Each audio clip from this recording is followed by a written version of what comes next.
go. Okay, I'm trying something new today, and that is logging into my account. Not actually, that's not too new, hopefully.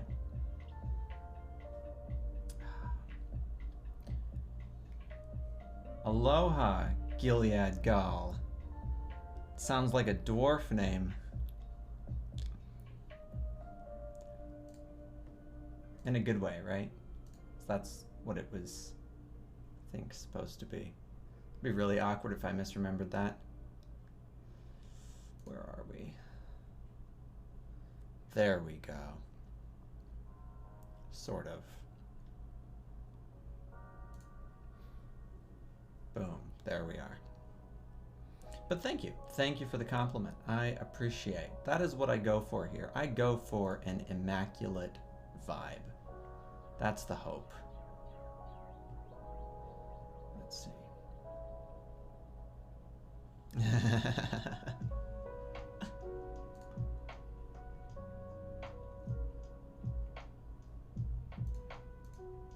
I'm trying to find where I can. There we go. Okay. I'm still getting used to the like popping out the chat because that needs to be like done separately. You can't do it from like the main, whatever. That's stupid. Okay. Stellar. We are back, family. In some cases, literally. But of course, in many cases, I'm talking about my metaphorical family, my extended loved ones out in the ether. Today, I thought that I would set up this interesting thing. So I don't quite know if this is the best way to do it. And I think I still have to work on the frame rate there. But you know what? I'm writing on paper. I don't think you need 60 frames a second for me to write on paper. Unless you're really spoiled. I'm just kidding. You're not spoiled. You have high standards. That's the term. High standards. Okay. Yeah, we're still working things out. We're working out the kinks, but I am very happy about where things are going. I think they're going well. I think they're going well.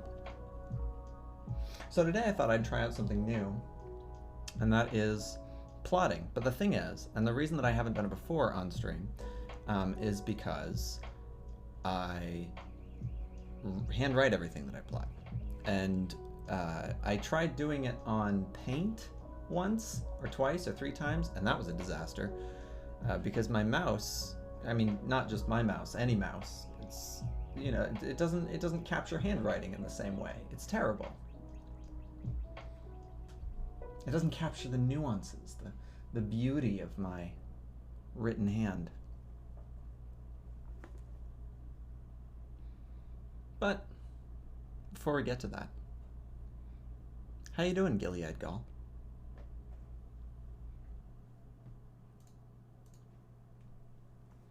I think it's always wonderful to welcome new family members.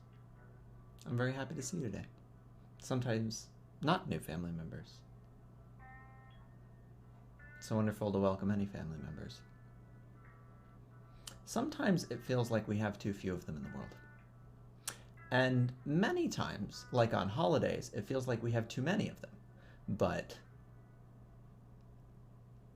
especially during a pandemic, when everything is just quiet and in a bad way, quiet in a bad way, it's very nice to welcome family members back. So that's what we're here for. Today we are plotting, and we are plotting a not new family members indeed. Aloha. Yeah, for anyone joining, welcome my older brother to the chat here. Sorry if I sort of outed you. Hashtag sorry, not sorry. But yeah, it is really nice to see family here. Yeah. Okay. Well, we're gonna try plotting today, I think. Until there's a very non-0% chance that my computer crashes halfway through the stream because it's I don't know that it can handle the video sources. It's got 3 right now, and I don't think it was built for that. I think that because I built it, and I didn't build it for that. But we'll see. If it doesn't crash, we'll do this again. If it does crash, we will probably do this again, but only after reworking a lot of things. So not soon, and that'd be a shame. Hopefully it doesn't crash. But today we're going to try plotting. We're going to try plotting because, as I have shared very enthusiastically, very, very happily, I recently completed Mask of the Wolf, my last novel. I have now officially, I say, written 2 novels. That's my official number. My unofficial number is something like 8. But I like the official number. That's the number that, thank you, I appreciate it. This is Landon. Yeah, it was quite the journey. But this last one, I think I felt very good about it. I felt like it was the one for a short amount of time until I start working on this one, whatever this one will end up being. And actually, I have an idea of what this one will end up being, but that one was the thing for a long time, the all-consuming entity that, you know, you wake up in the morning and you're still thinking about, and then you write, and then you're still thinking about it for more, and then you never stop thinking about it. You never stop thinking about writing. Well, in my case, I guess. It is good to see you. This is Landon. I appreciate you joining us, and always happy to welcome new family members. How you doing? I think most challenging thing to come to realize in plotting, though, and this is the thing that makes me hesitant even now to like start a new one. Ah, sweet. Are you may already, but I don't know, because there's, I think, 300. So if you're in there, I do apologize. But if you haven't already joined the Twitch Writers Network on Discord, highly recommend. And I keep meaning to link them, I think, in my description, but I haven't done that yet. I should do that. But let's see. I don't know how to produce links for that, so I'll have to. Well, I think I can do it. I think. It's Discord, right? You can just do it from Discord. If I can do it from Discord, we're good. Yeah, absolutely. Best place to find writing streamers, because many of us don't always just use the writing tab, but there are many like solid writers in there. Especially I think of like Bigfoot Bjornson and Raven Writes, excellent channels. Coffee Quills.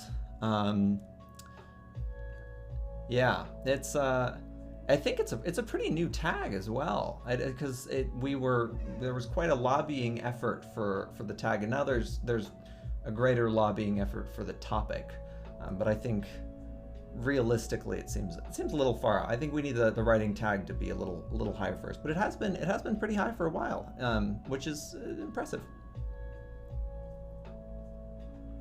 The lobbying effort is working slowly but surely. Are you a writer? And if so, what genre or what do you write? I'm always interested to hear. Especially the ones who end up on Twitch, browsing through the writing tag or like streaming. So it's always interesting seeing like it's a pretty diverse demographic of writers I think we have, despite it being sort of a relatively tight community thus far. I feel like most writing streamers know the others. Oh, fantasy epic. Ah, okay. Yeah, it is really difficult to finish a work. It is, especially in the beginning. I feel like the more that you get used to abandoning your good ideas, the easier it becomes to finish a book, and especially the more disciplined, I guess, is I don't like using that word because it implies, I feel like it just doesn't go with like what art is, but it's maybe committed or something, but still that doesn't like really imply. You can be like really committed but also really bad at waking up in the morning to write. But I think there's something between there, something between like disciplined and committed, that doesn't necessarily have to imply anything, but just about the regularity. It's all about the regularity. You just have to really get into that cycle, and that's really hard. It's also like there's no motivation to do it because often writing feels very like it's only for the self, for until it takes off somewhere else. Yeah, often. Yeah, wow. It's definitely, it can be an off and on thing. I know when I started writing, I think my first one, that one was extremely off and on. Like I had planned, I was like, I'm gonna write daily, and I thought that I would do that until I finished the book. But of course, you burn out that way. So you write daily for maybe like a week, 2 weeks, something like that, and then you end up getting like really burned out from it. And so you're like, okay, I'm gonna take off a couple days, and a couple days turns into like a month. And that was the big problem that I ran into, is that you need a regimen that works, but it also has to be like a pretty forgiving regimen. It has to be something that you plan in your breaks, and occasionally it really sucks to take a day off, but you know that you're on the right path when you take a day off and you feel like you're missing something. And not just like you feel like you're like screwing up, but you feel like there's a part of your day that like is missing. There's a part of your day that you wanted there and it wasn't there, and now you feel a little bit incomplete. That's a really good sign that you've got a good regimen. For me, it was 4 days a week. That's how often I wrote, and I had to do it by getting up at a really ridiculous hour. I got up at like 4 a.m. just so I could write before work in the morning. But by waking up at that time and getting my mind immediately in that mindset, because the moment my alarm went off, I was like, oh, I set it to get up and write. And my first thought then was writing every single day. Well, for 4 days a week. And that did wonders. It was some dedication. And I in 7 months I finished it's not an epic. It's very, very far from an epic, but it is a fantasy novel. It's a pretty short one. It's a 65,000 word fantasy novel.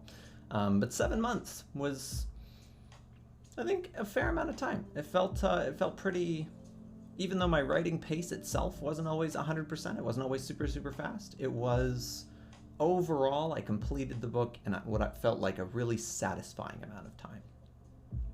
And that's what I'm sort of hoping to repeat again. But this time I think I'm going to go actually for an even lower word count than that. Because this one I think I'm going for literary. Mine started short too. I think that I need to trim some ideas, but I'll worry about that after the plotline is complete. Yeah, absolutely. Oh, yeah. Plotline.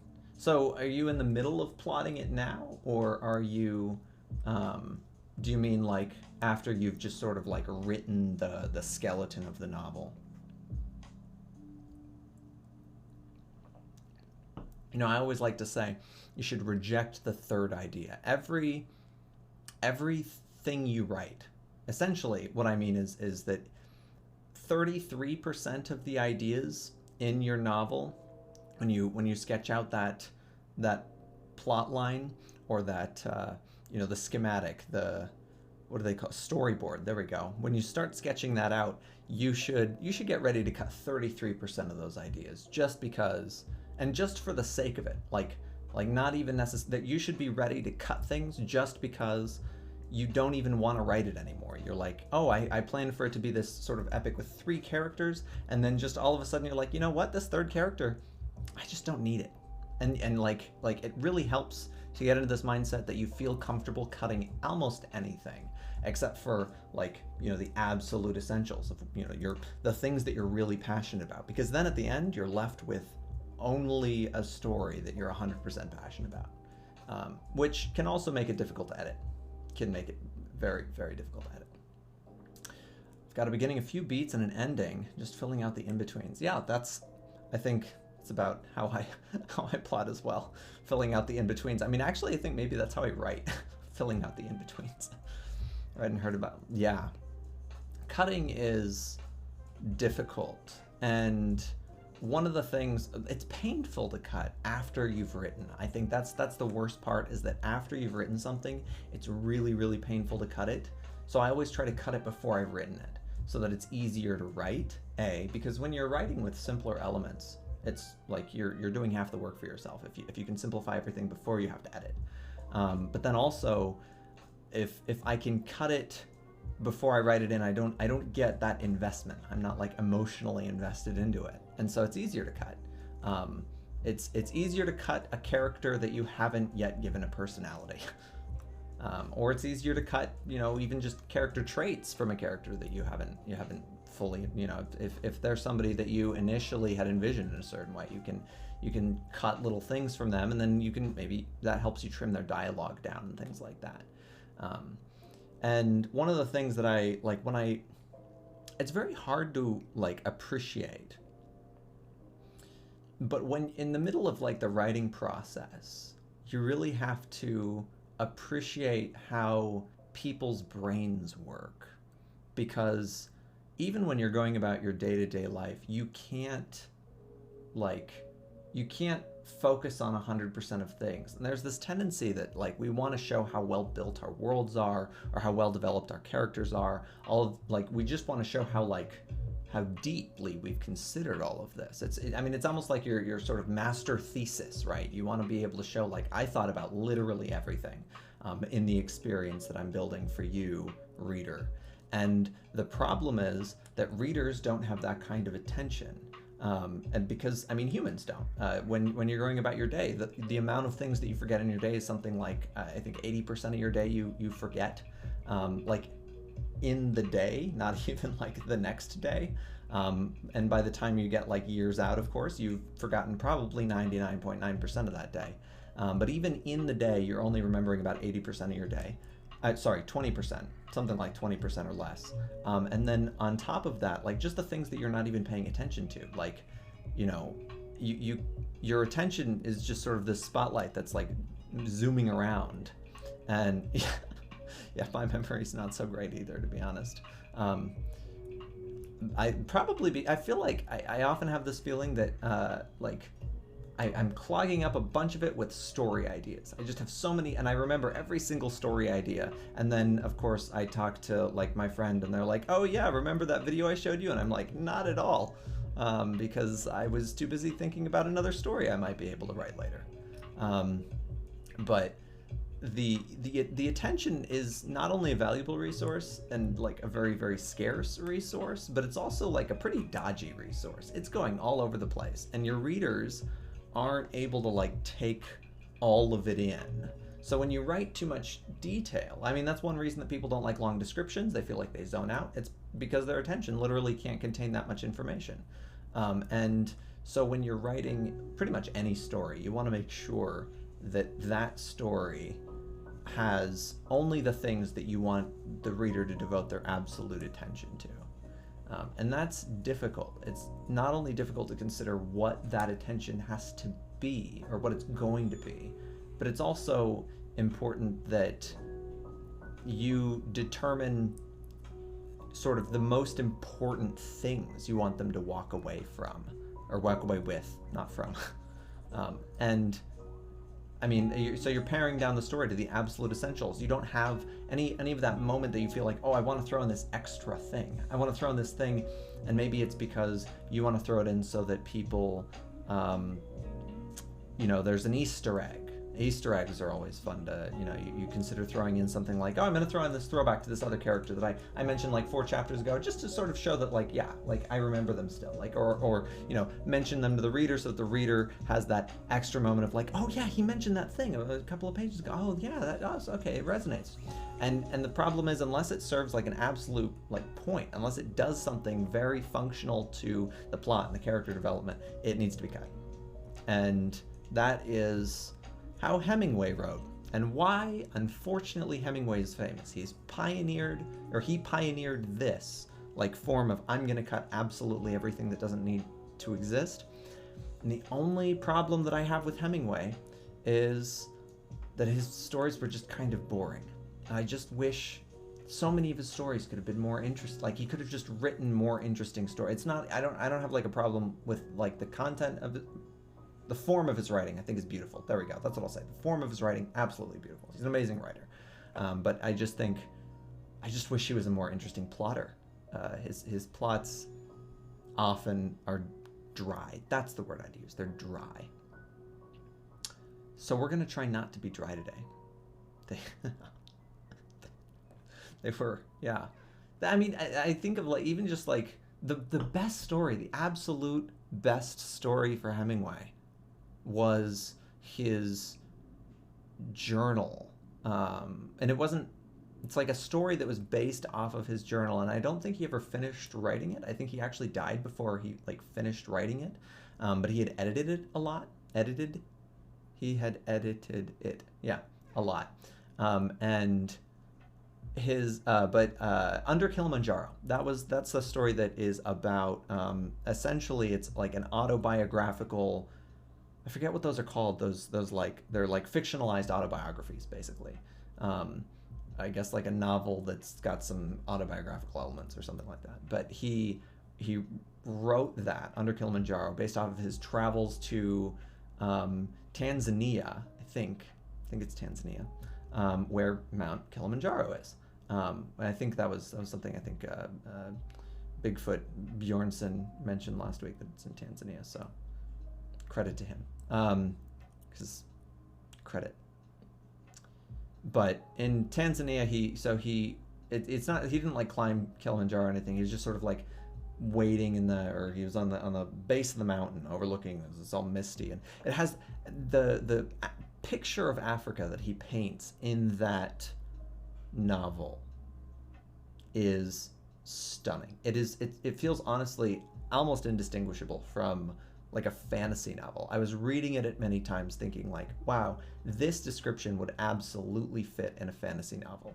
And it just feels magical. I mean, as he's describing like just the wildlife there, like the weather, like the way that the fog would roll up in the morning as he's leaving his tent, and his wife turns to him and says like, oh, we're gonna go and hunt the lion today, right? Like it feels, there's something that feels very like fantastical, epic, journeying about it, I guess. Those are all adjectives now. Some of them are. And it was beautiful. It's a beautifully written book. The content of the book, there's some questionable elements, potentially racist. That's Hemingway. Sort of, take what you can. But it is sort of all considered well written. Are you able to put your leg behind your head? I am not. That's an interesting question. Does it look like I'm able to? That quite. Oh, the AMA. That's interesting. Yeah, no, I am not. Good question. Appreciate. Beautifully written. All things considered, absolutely recommend just the writing of Under Kilimanjaro, not the story itself. Although the first part is really good. The first part, just about the hunting the lion, very enjoyable. Until they hunt the lion. And then it's just, the rest of the story is kind of sad after that, to be honest. So, today, plotting what I am tentatively calling, for the moment, we're just going to call it Expert 4.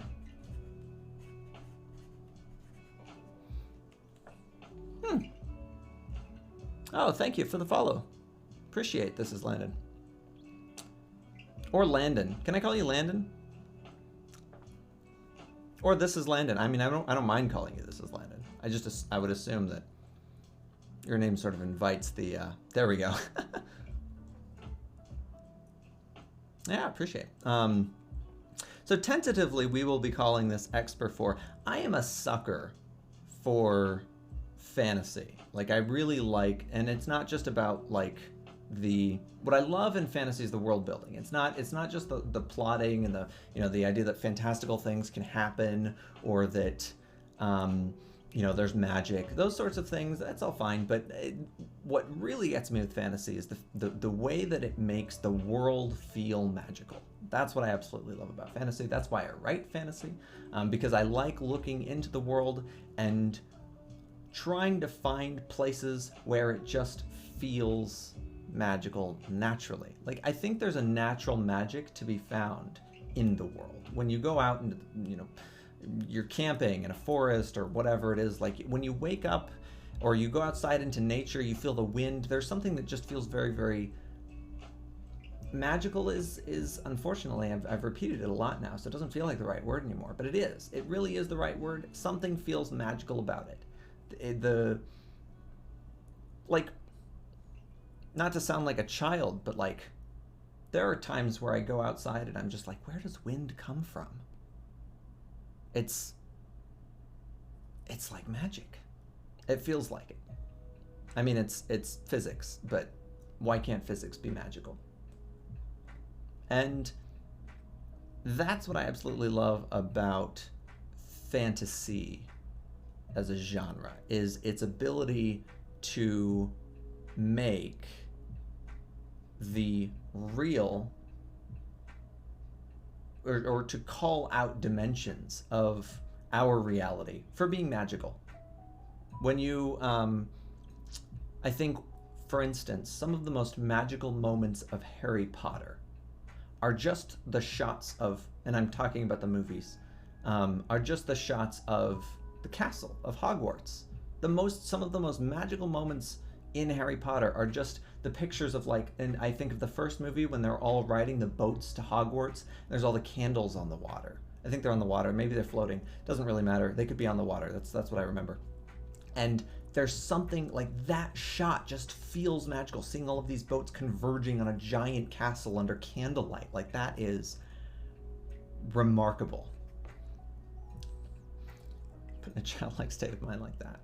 I think I don't think that, yeah, it's, I think that anyone can absolutely do it. If you, meditation can help if you really feel disconnected from the world, but I really think just going outside, honestly. And as a person who does not like to go outside, I hate going outside, because I have everything that I need right here. Clearly, all of you are here.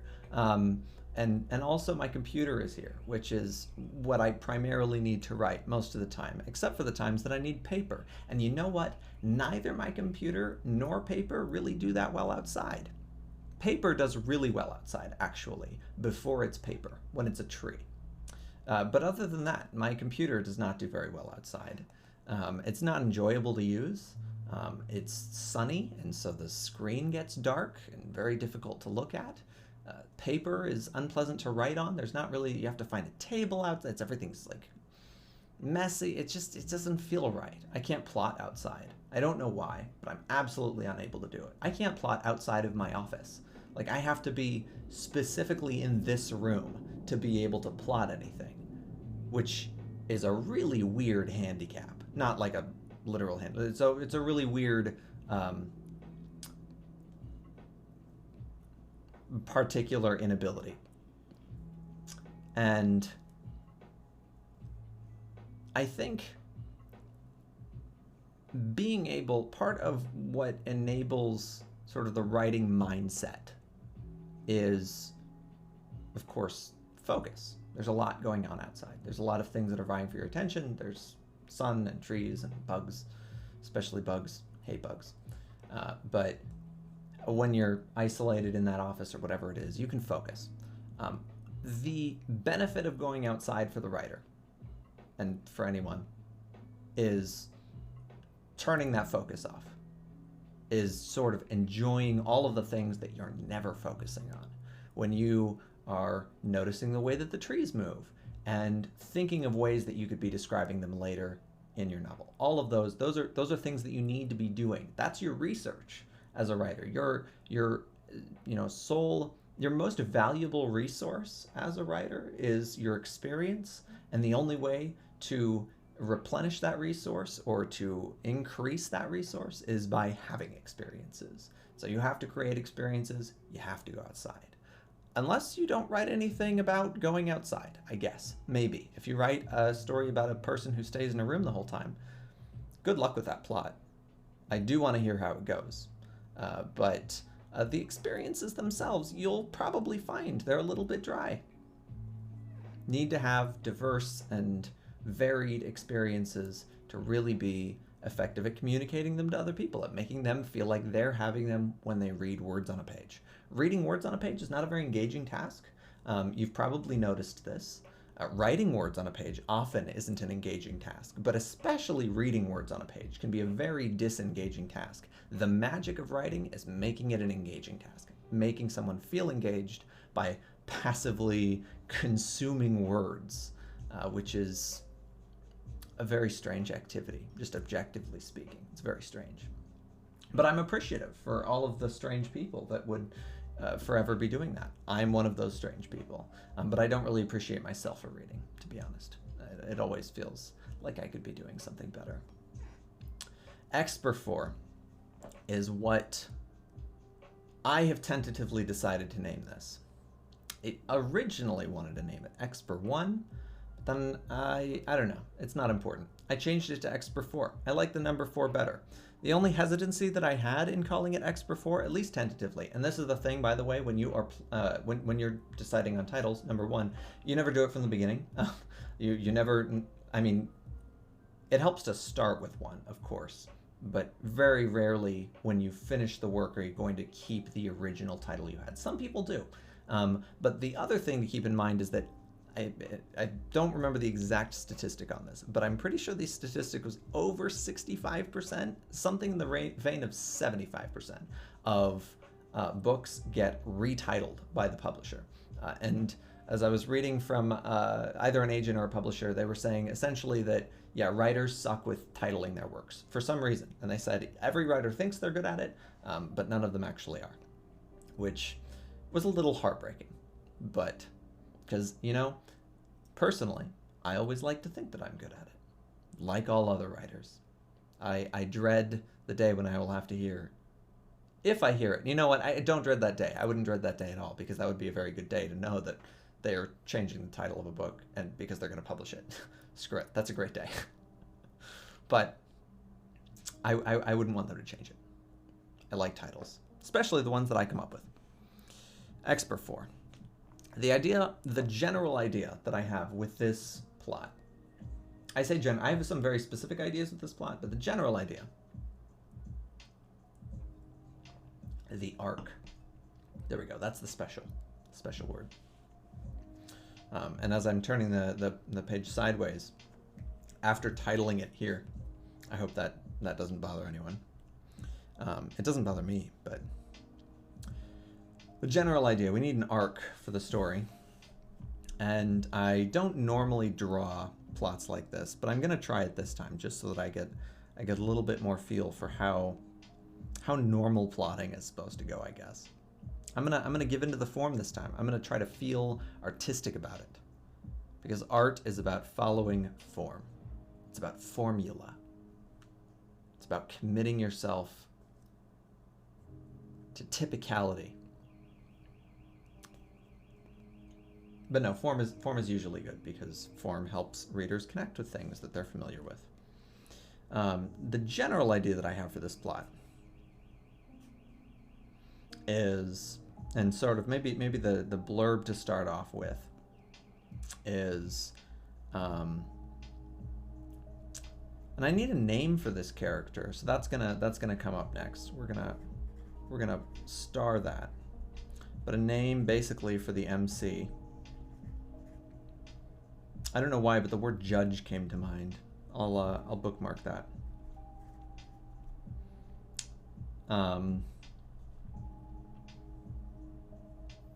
The gist is a boy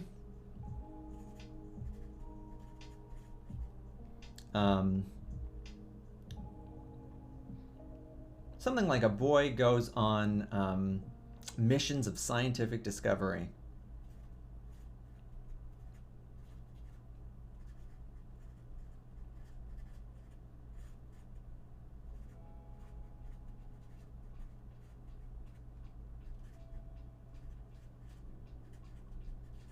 in an alternate world.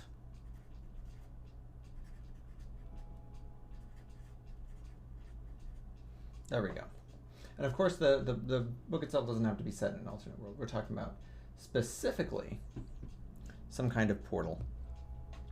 And the idea, the real idea for this book is that there's some sort of, and it's a little bit maybe Bridge to Terabithia. That's what I'll invite the comparison to, even though I'm not specifically a fan of how that one ended. So hints for how this one is probably going to not end. But something like we have kids who go on some kind of adventure, usually in their schoolyard or something, and it's into this portal, this alternate world where they have fantastical experiences, I guess. They're collecting data for a scientific discovery, so we're gonna come over here and we're gonna have to explain what that is. Like, what is the scientific reason?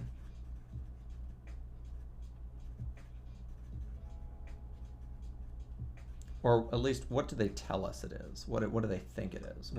What is it that they think they're researching?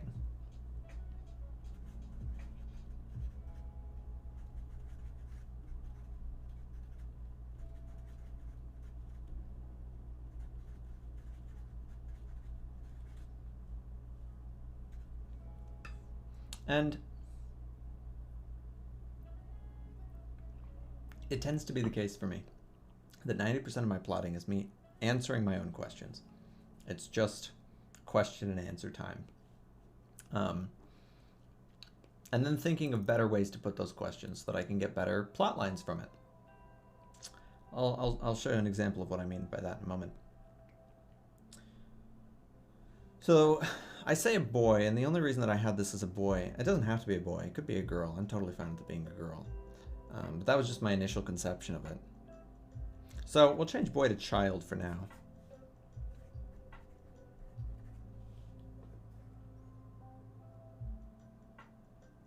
And the age range that I'm thinking is something probably like 10 to 11.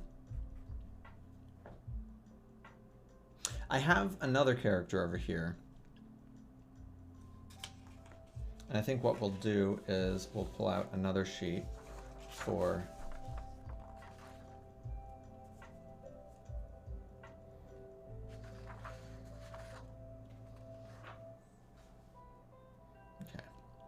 yeah, we'll pull out another sheet and we'll start mapping this character. Her name is, well, I say her, of course, could be any gender at this point, doesn't really matter. But there's something that I am attached, am I attached to that? Good question.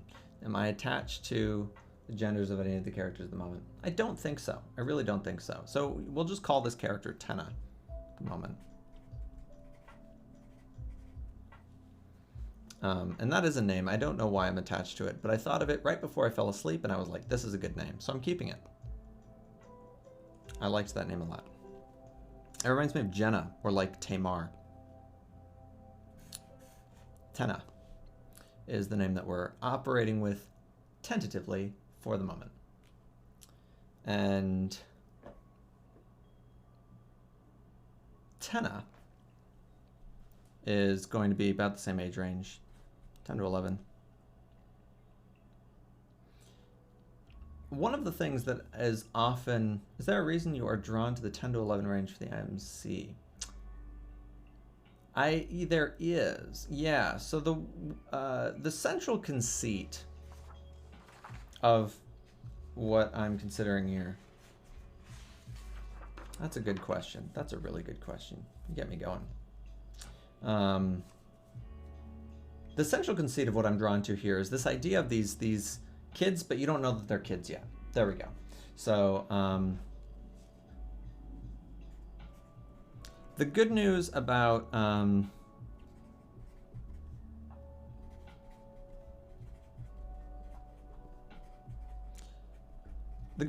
10 to 11 age range is that it's after they've formed personal morality, but before they've stopped being cute.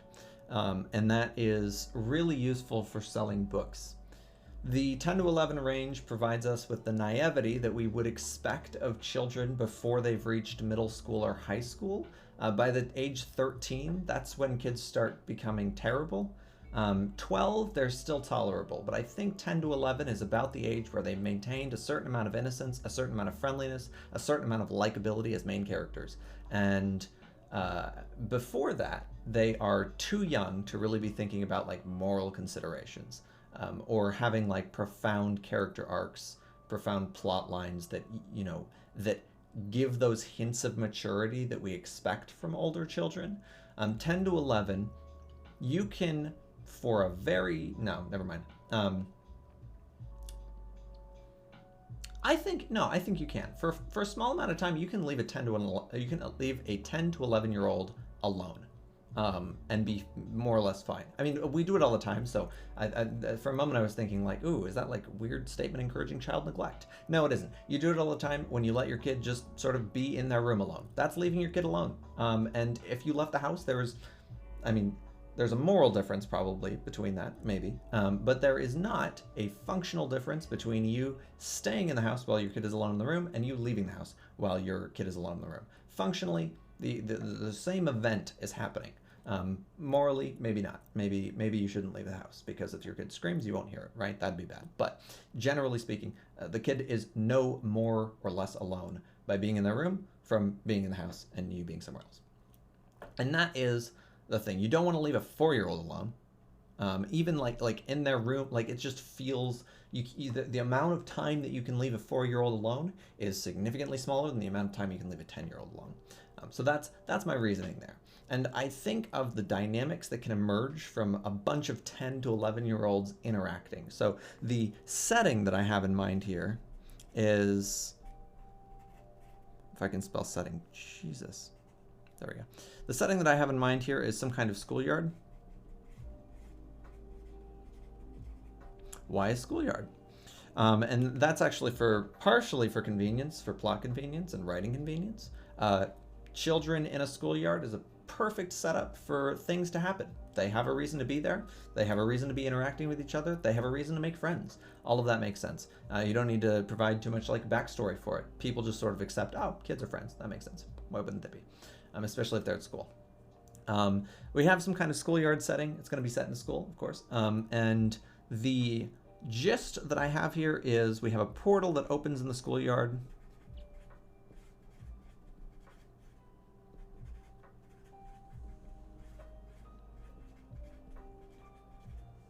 And then shit goes down. No. And what emerges from this is that the kids start going on expers.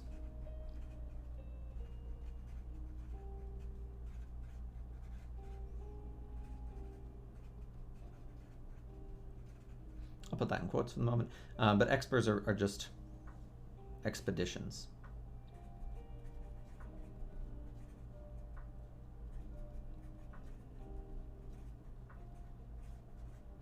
But my secret conceit here is that exper is short for experience. It's a sign of their coming of age. Of course, they're quite far from coming of age, but not for the purpose of this plot. Because we can write whatever we want. So they start going on these expers.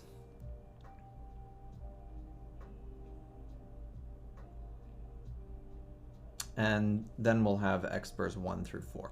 That's the other benefit. It's starting, so we've tentatively called this exper 4, and that allows us to have significant things happen prior to the start of the novel,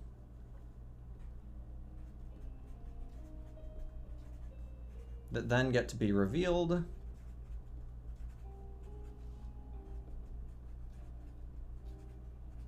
and sort of deepen the impact of certain experiences for the characters. So one of the things that you can take advantage of when you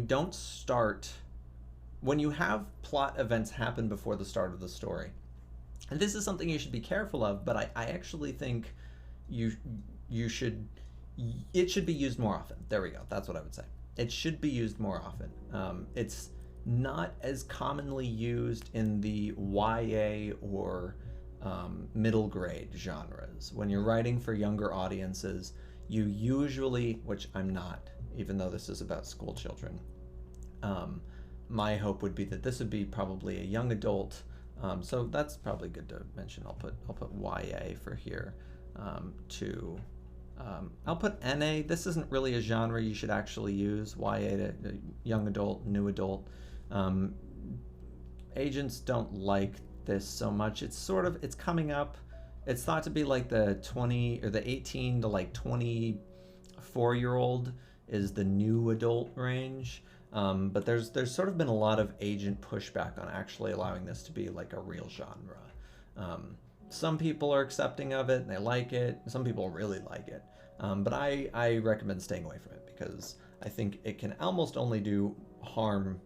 It won't help you at all. Nobody is specifically, there's nobody, at least most people, the vast majority, agents, publishers, are not looking in their query letters or their submission forms or whatever it is for you to put new adult, and then they go like, oh, I'm so excited, a new adult book, I've been looking for one of these.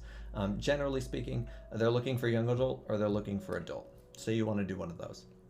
But I would recommend in the young adult to new adult to adult range, and I think the age range that I would sort of try to pitch for this would be something like something like 14 to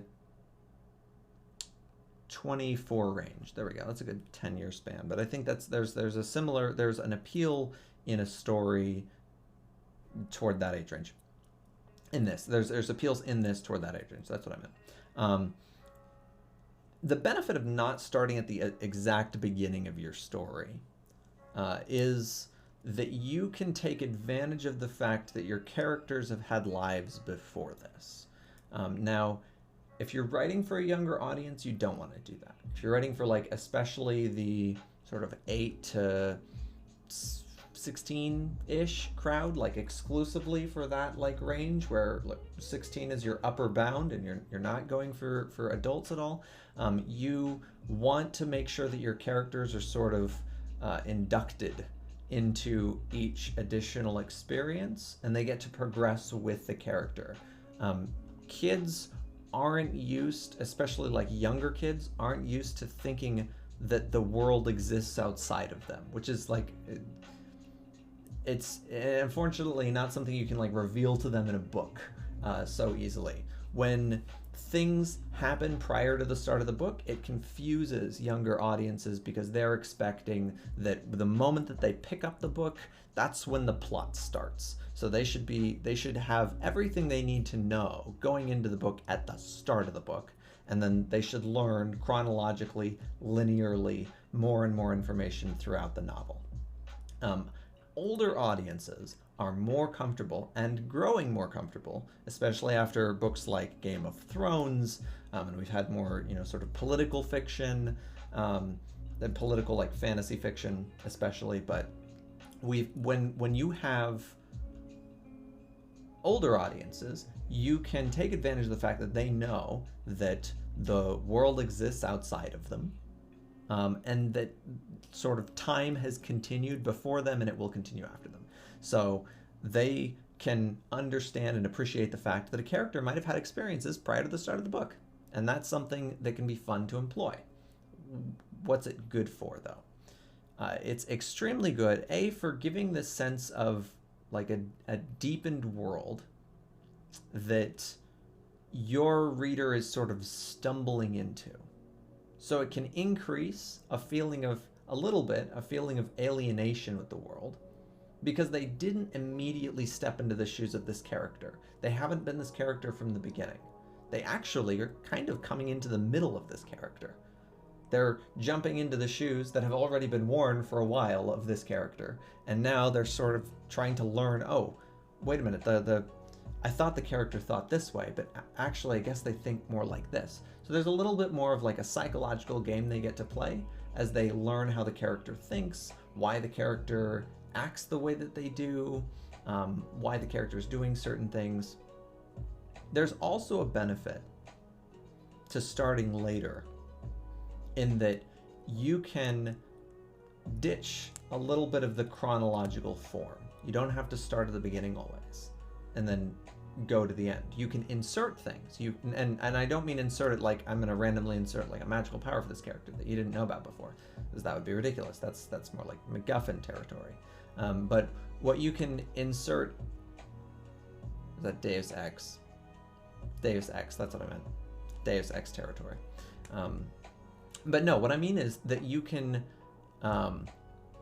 teach the reader new things in an unexpected way because they didn't realize that there was another way to see that. They weren't prepared for it. So you can give them this sort of twofold experience. On the one hand, you're showing them a new experience because it's a novel. Oh, hey, aloha, Elden YouTubers. Good to meet ya. From Kentucky. Wow, what part of Kentucky? That's it's a big state. I lived in Kentucky for a while, in an area near Lexington. I mean, I'm just streaming, but I'm not busy. If you had a question on your mind, or a thought. The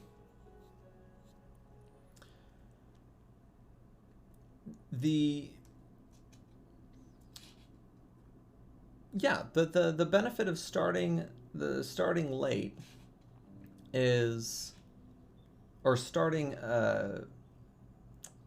introducing past characters' experience, and essentially starting the book in a place where the characters already had certain experiences, are that then when you give somebody a new experience in the plot, right? Because that's what the book is. It's new experiences in plot, and you're giving your reader new experiences. When you give them a new experience, you can also make the mental process of the character a new experience for them. You get to give them two new experiences.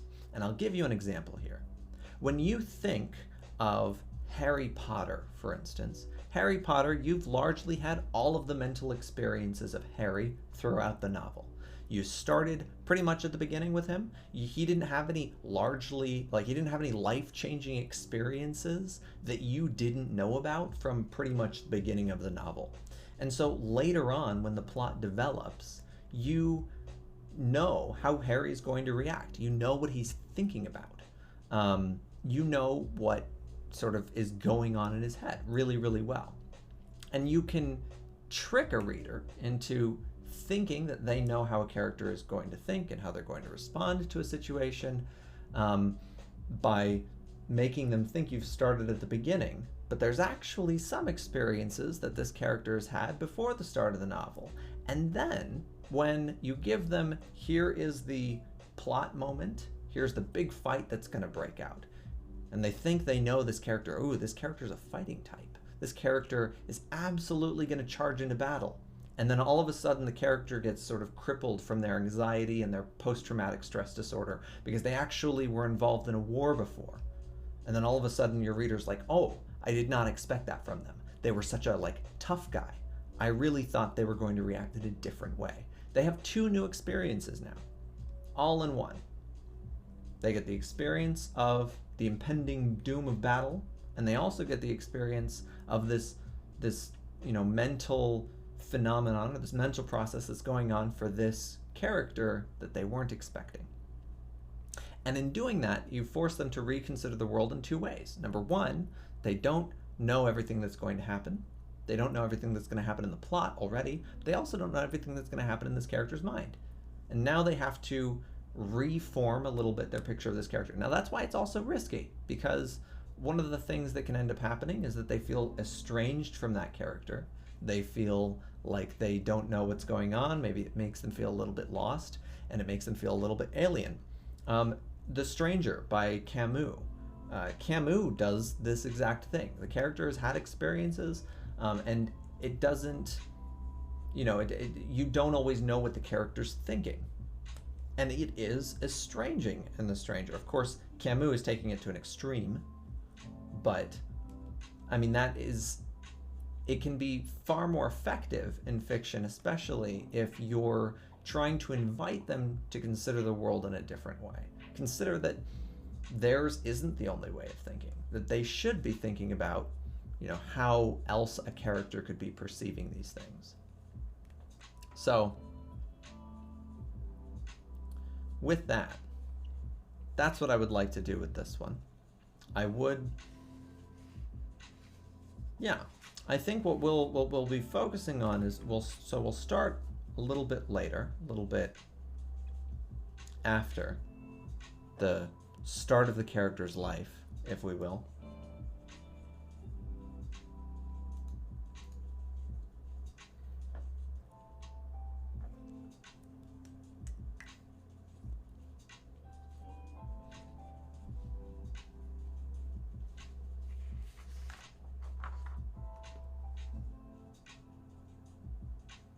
We have these 4 experts.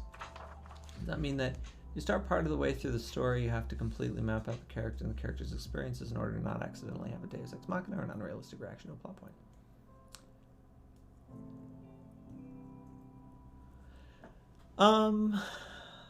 That's a good question. It depends on how you write.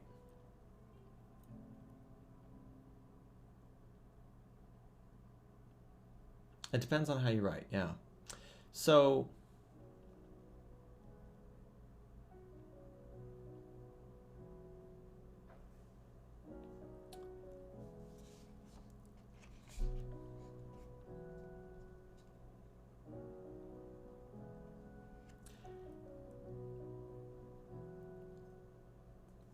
why do I say that? Why does it depend on how you write?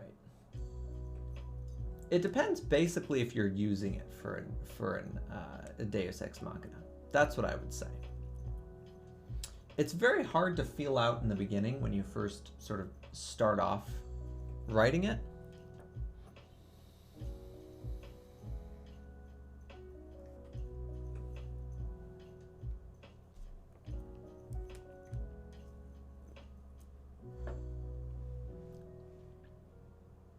So when you're mapping the novel, what I would invite is thematic unity.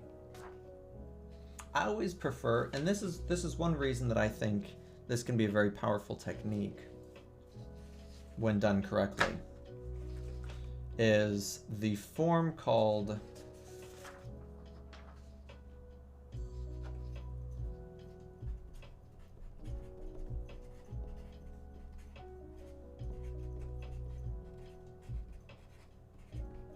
thematic expansion. There are stories that are not told chronologically, and this is very common in Eastern writing, more like Japanese and Chinese, especially older writing. But then also even the Bible is filled with thematic expansion. This is one of my favorite storytelling forms, is thematic expansion, but it's very hard to do right, and it's very hard to do well. Thematic expansion is in contrast to chronological.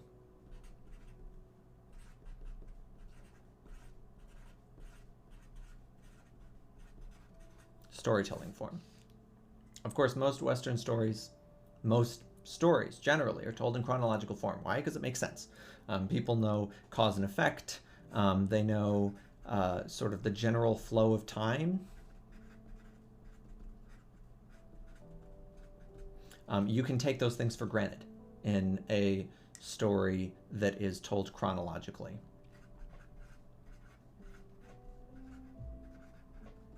In a story that's told chronologically, when I tell you that he punched her and then he ran out of the room, he went to the store, he bought an ice pack and he put it on his face. Actually, he bought the ice pack because he punched her, right? She punched him. There we go. She punched him. He ran out of the room. He went to the store. He bought an ice pack and put it on his face. That story, you can take for granted the fact that it's told with cause and effect in the correct order. That I give you a cause, I give you the effect. I give you the cause, I give you the effect. I give you the next cause. That effect is a cause for another cause, and then you right? And it goes on and on and on. It's a chain. It's a very clean way of telling a story. And of course, you can take for granted the flow of time. You can take for granted the fact that A happened before B. Causes are always happening before effects. We take that for granted in daily life, generally speaking. And that is useful to rely on for a reader's comprehension. Readers prefer stories that are told chronologically, generally speaking, unless they don't know that they are actually being told a story in thematic expansion. Thematic expansion is very difficult to get a reader to appreciate, which means that you often have to rely on telling a story chronologically anyway. But just because you've told a story in the chronological order does not mean you're not employing thematic expansion, so they're not perfectly mutually exclusive, but thematic expansion is usually storytelling form that sort of contrasts, or it can also complement chronological storytelling. You can tell a story entirely in thematic expansion. What is thematic expansion? Thematic expansion is where I give you some kind of theme. So for instance, I give you a theme of I don't know, we'll just say self-destruction, because I guess that was the first thing that came to my mind. Really happy mood today. Actually am in a happy mood today, and still that's the first thing that came to my mind. Self-destruction. This will be our operant theme here. And self-destruction, what we would then do in a thematic expansion story, or in a story told with thematic expansion, is we would expound on this theme in subcomponents and parts and whatnot. We would explore this theme, basically. We would unravel it. We'd let it sort of blow up a little bit. And maybe that takes the form of, we'll say, like addiction. That'd be one form of self-destruction. And that could definitely be a theme. Addiction. We could have self-esteem or something like that, or self-identity. And then maybe we also have another theme over here of something like self-discovery, right? That seems like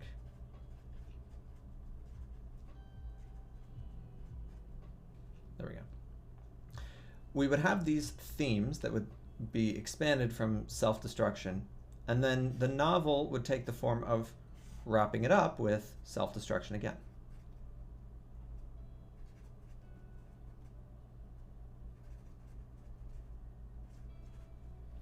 This would be a thematic expansion form of storytelling.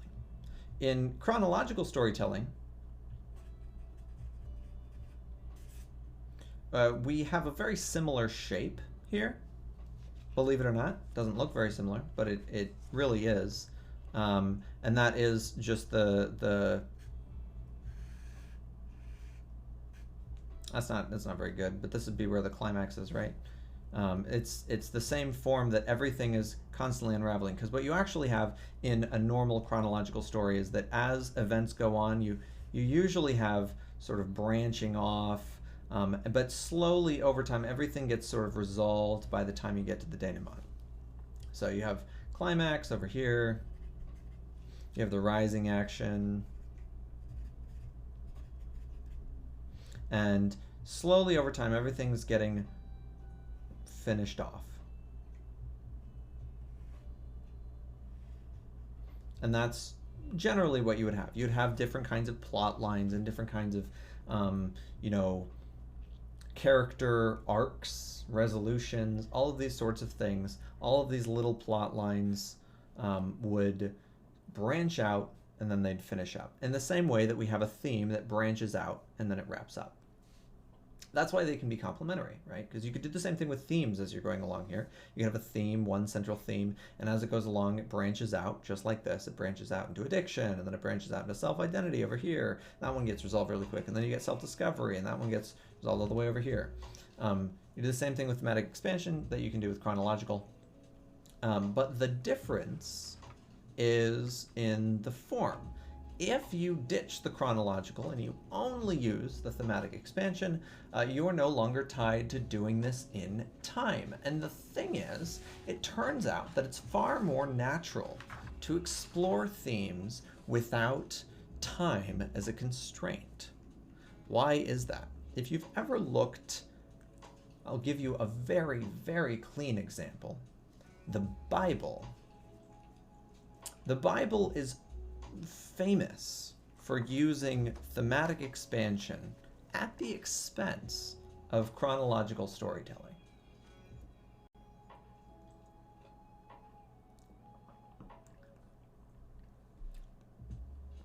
In the Bible, there are a number of stories where they will tell you in verse sort of the overall message of the story. You'll start off with someone like, Jesus, or especially in his parables, but you can also find it in the Old Testament. You'll have these stories that get told, and the first thing that they'll do in these stories is they'll set up the moral.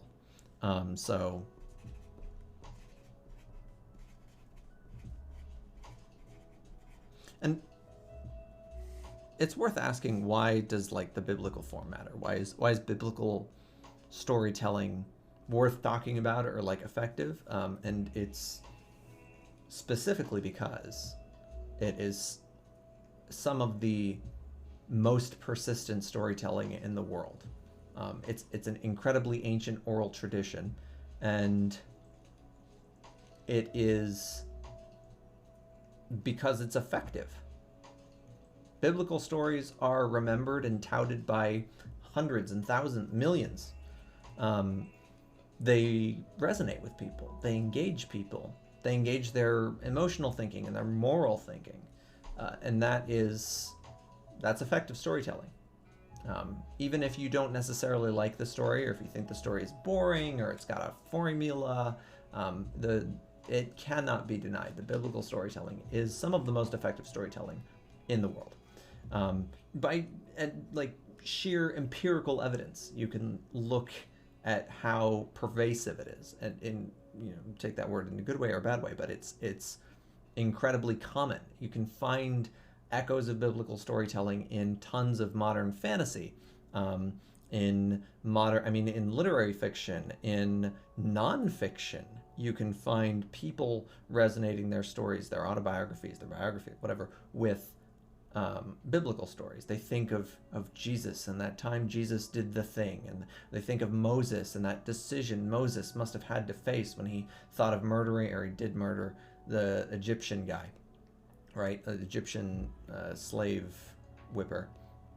So the biblical form is effective, and it's effective because it's able to engage people's emotions at the same time that it's able to tell a story fairly efficiently. Most of the stories in the Bible are told pretty efficiently. You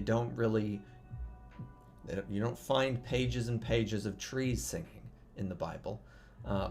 You do find a lot of pages of people wandering the desert for a long time. That's a theme worth exploring, or worth adding a theme to, I guess. It's a plot point worth considering as theme. But the biblical form follows thematic expansion again, and it follows it pretty much to a T, poetically, as if it were intentionally doing it. It may or may not have been. It was from Hebrew, and there's some line of thought that potentially argues that it's easier to do thematic expansion with Hebrew, because Hebrew at the time didn't have as many verb tenses, so they had a harder time telling stories in past, present, future. We have 20 different tenses for past tense, and they didn't have that in ancient Hebrew. They only had one past tense, and they had a present tense, and they had a future tense. So it's a lot easier to tell a story in a thematic way than in a chronological way, because you only have so many words for verb tenses. Oh, there are pages and pages of he begat him who begat. Yeah, the book of Numbers is quite an experience. It's a thrilling read. I guess that's probably its equivalent of tree singing. Of course, I'm referencing the Tolkien, the famous Tolkien verse. The biblical form is in thematic expansion, and what you'll often find is it starts off, number one, with a moral, and it's not really the full moral. You get the moral setup, and in that moral setup, you get some kind of value. Don't worry, example forthcoming. You get some kind of value, or you get some kind of, and this is where normally in a chronological story you get like character stakes. But in this, instead, you get some kind of value, or you get the basis for the lesson. You get the what's supposed to be important for moral consideration for this person. Obviously, the Bible, almost all of the stories in the Bible are told for some kind of moral reason. Generally speaking, that's what we've sort of come to accept. And it makes sense that a story would be as viral as it was at the time if that's what it was doing. It was spreading morals. So you get some kind of moral setup based off of some kind of value. The next thing you get is usually you get the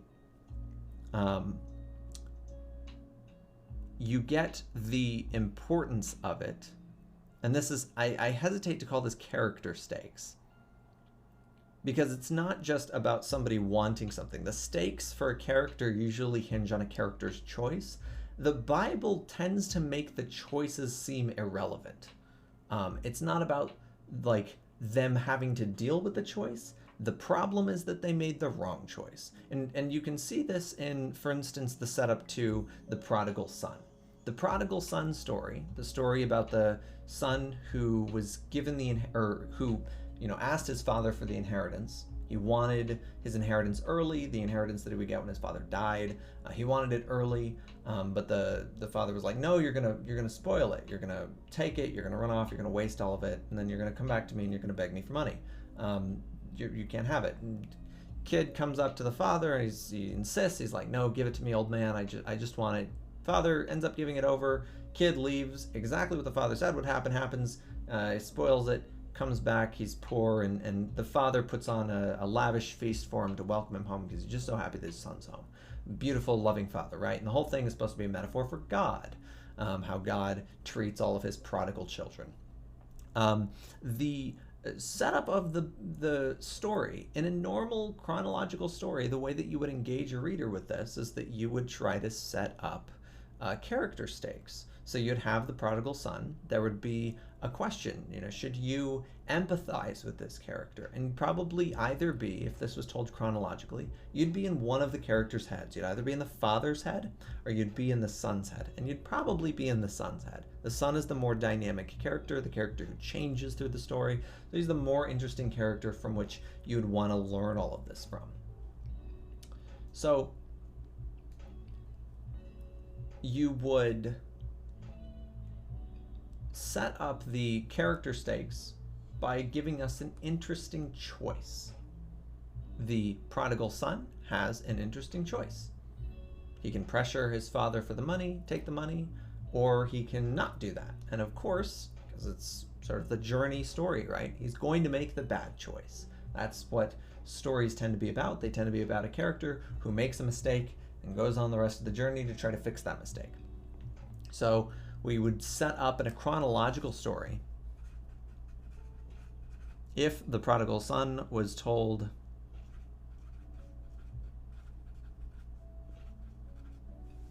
chronologically, we would set up with character background or we'd have character setup instead of moral setup.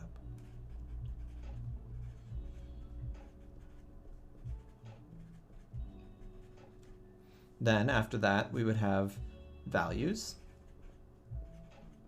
but they would be character oriented. And then after that, you would get character stakes.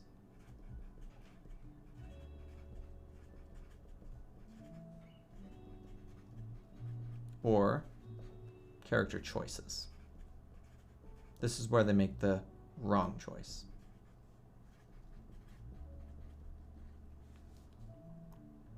Over here, instead, we don't have character choice. In biblical stories, character choices often seem irrelevant. You go into the prodigal son, and it doesn't feel like the prodigal son. You're not sitting there in the grips of like, oh, what decision is he going to make? What's going to be the big deal? Like, how is he going to make this decision? How's he going to reconcile, the emotions that he feels for his father or for his family or for his brother or whatever with what he wants? How is he going to, sort out his wants being away from what he should have or what he should do? You don't have that tension in a biblical story because the biblical story,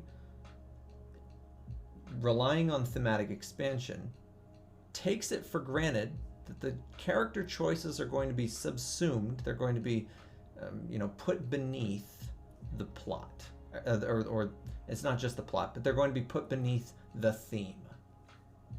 What we instead get of character stakes or character choices here is we get some kind of thematic violation or thematic interruption. And in this case, since it's the biblical form, it's about morals, it's about teaching people to do the right thing, we would get a moral wrong, moral violation.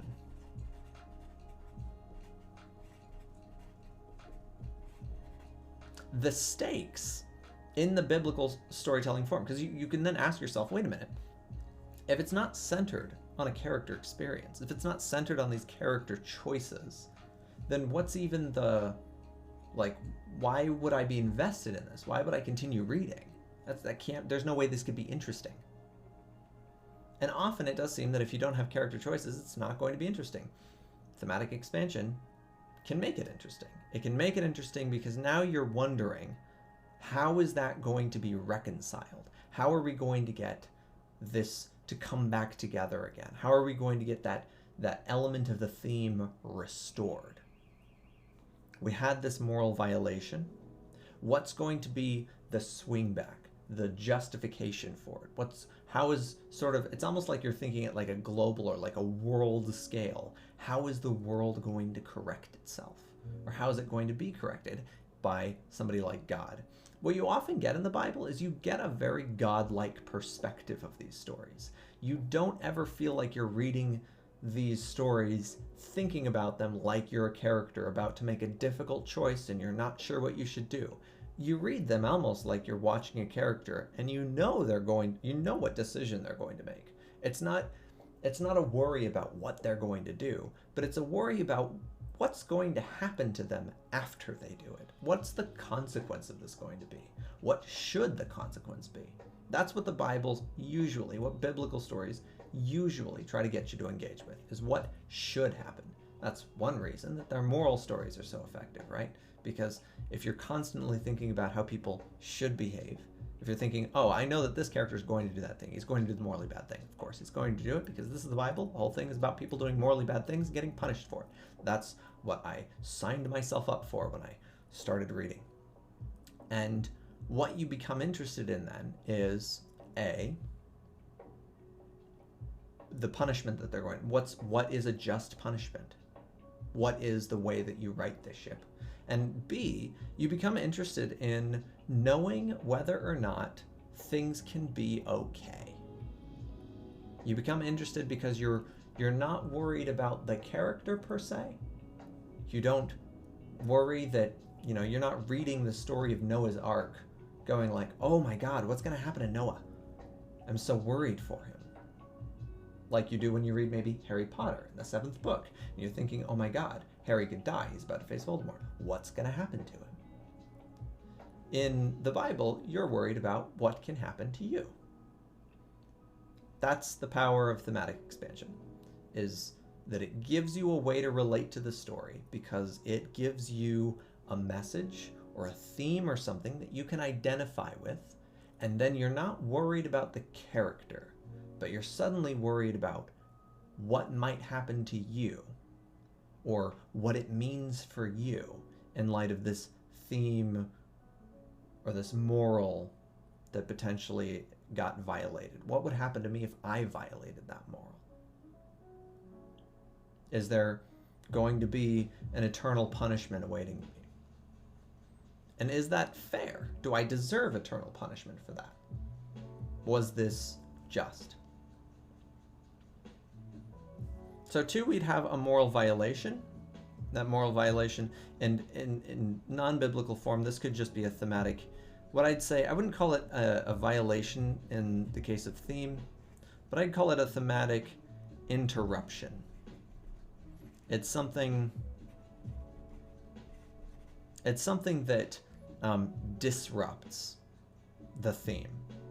If the theme is, neatly going along, then the thematic interruption is something that goes and maybe splits it off into a couple different things.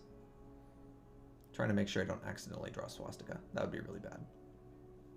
I'm gonna think that's safe, right? I'm safe. I think I'm safe. Okay. And then it does that. And it also tries to tie in these loose ends.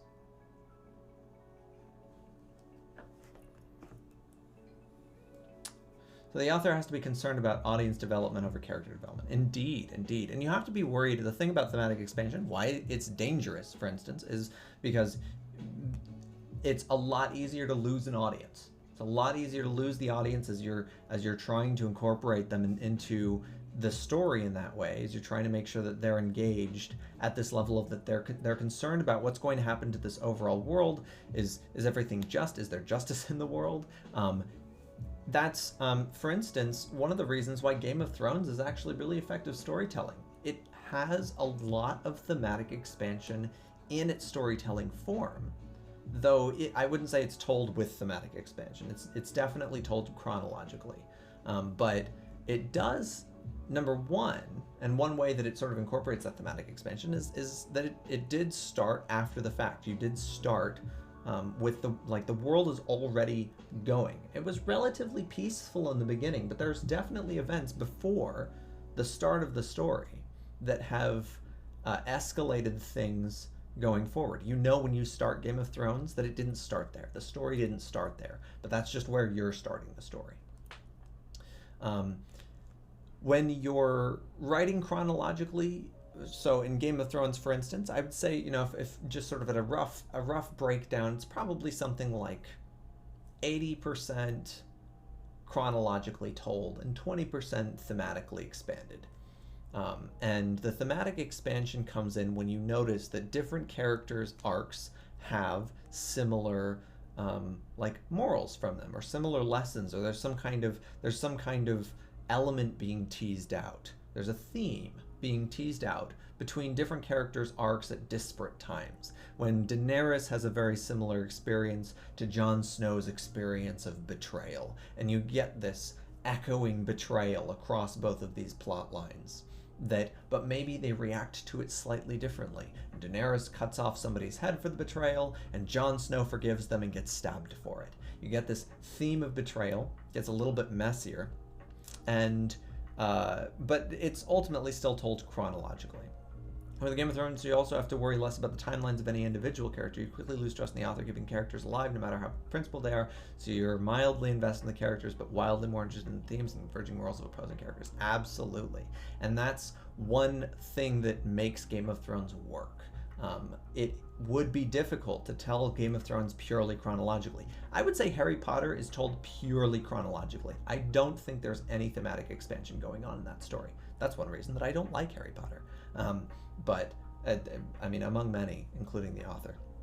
Very tragic. But with Game of Thrones, what keeps the story engaging is the fact that even though you do lose a character occasionally, because characters die and they move on and whatever it is, you still do have the theme that's being continued. You're worried about whether or not these characters are going to be able to overcome their differences and, resolve their moral oppositions and come together and face the Night King or global warming or whatever the stand-in is.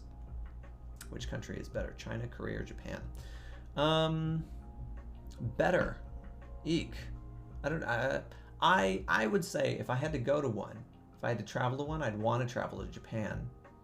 And then probably China and then Korea. I do like China and Korea are probably about equal, but if I had to choose one, China's bigger, so I just think that there's more to do there. But Japan, probably exclusively because I like their cat cafes. The idea of a cat cafe is very appealing to me, except in COVID. And then also anime. I'm a big anime fan. So, yeah. I'd say, yeah, about that order. Interesting question. So, thematic expansion can keep the story going. It can keep the story feeling tight. Can keep the story feeling together and unified as one story, in a way that chronologically told stories often won't do. Now, the third thing that would happen in a chronological story after we get the character character stakes, or the character choices, and this is where the character makes the bad choice, and then, shit hits the fan. The third thing that would then happen is the character goes on a journey. And the character journey is going to teach them some kind of lesson, and you're going to learn alongside the character. And that's where you're going to see some kind of turnaround, some kind of change happen within them. And you're going to get character change.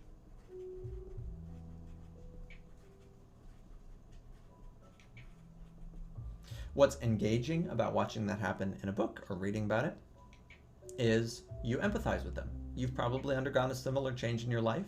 It's helpful if it's something that can, feel learned from, something that maybe you can incorporate in your own experiences and you relate to it. This is an empathetic process. This is the time for those sort of mirror neurons to be activated. This is the time where your brain is fully engaged in this mindset of this character, and you are changing with them. And after they have that change, after the character undergoes that change, after they learn their lesson or whatever it is, they incorporate this new part of themselves. I think an excellent example comes from Avatar, The Last Airbender. It happens super quickly.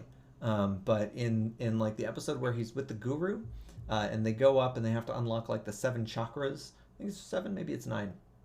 But they go up and they have to unlock all the chakras so that he can reach the avatar state. Perfect example. We've got the character stakes, all of the things, all of his chakras that are being blocked up. This is a very niche example, but essentially the premise is that he had all these chakras that he needs to unlock in order to reach avatar state, or Super Saiyan mode. If you're not an Avatar fan, it is basically Super Saiyan mode. In order to reach it, though, he has to unlock all of these chakras, which are blocked by emotional problems that he has. In order to resolve those emotional problems, he has to sort of meditate with the guru for a bit. But he has to meditate on very specific things about emotions that he needs to overcome. So to do that, he has to undergo changes to his emotional states. He has to think about people in a different way. He has to let go of some people. And spoiler alert, one of them might be his love interest. So he has to let go of those things, and he undergoes that change. And the fourth thing that happens after that is the reconciliation. The reconciliation is the character coming to terms with the consequences of that change.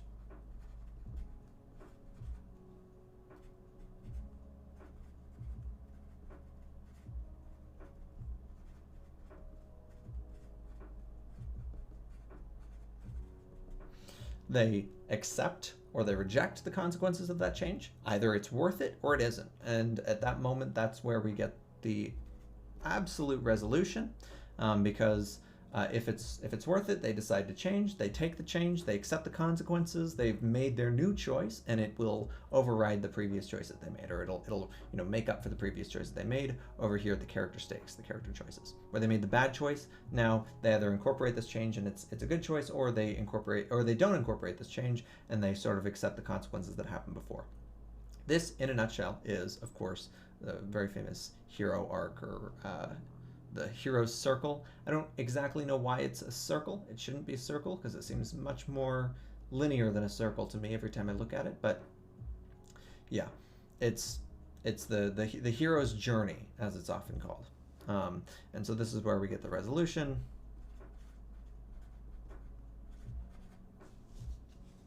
In a biblical form, and in thematic expansion, our resolution, well, actually, we'll go back to number 3. It looks a little bit different. Where there would be a character journey, after the moral violation, it expands more like a dialogue. We don't get to see the journey. And so, for example, in the prodigal son, we don't see the journey of the prodigal son. We don't experience that. We don't see him, as he goes off and he learns from his mistake and he ends up bankrupt. It's almost given to us, like, I'm pretty sure in like 2 sentences. It's like, he left, he went bankrupt. He came back. That's it. That's the story we get.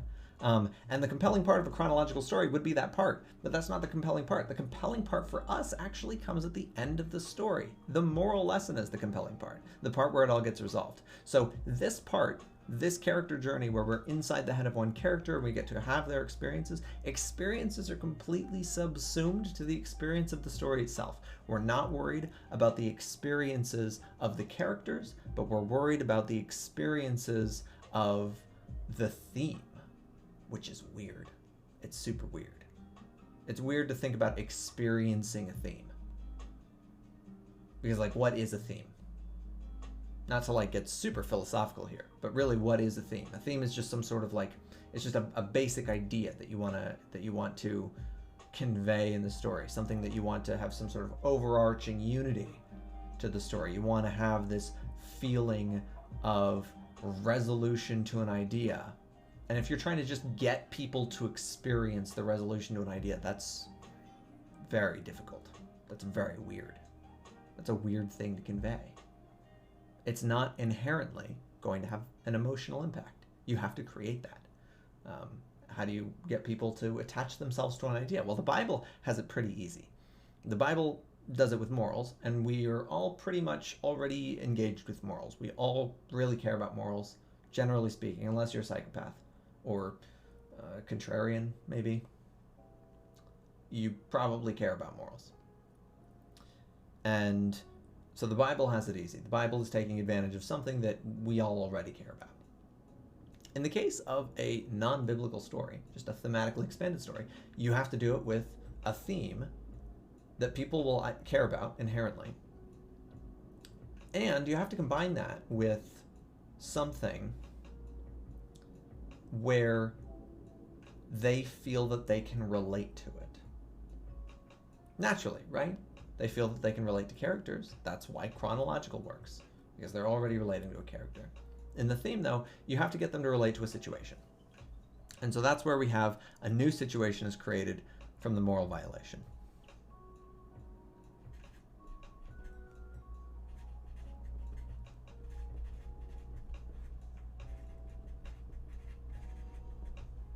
Instead of a character change, we have a situational change.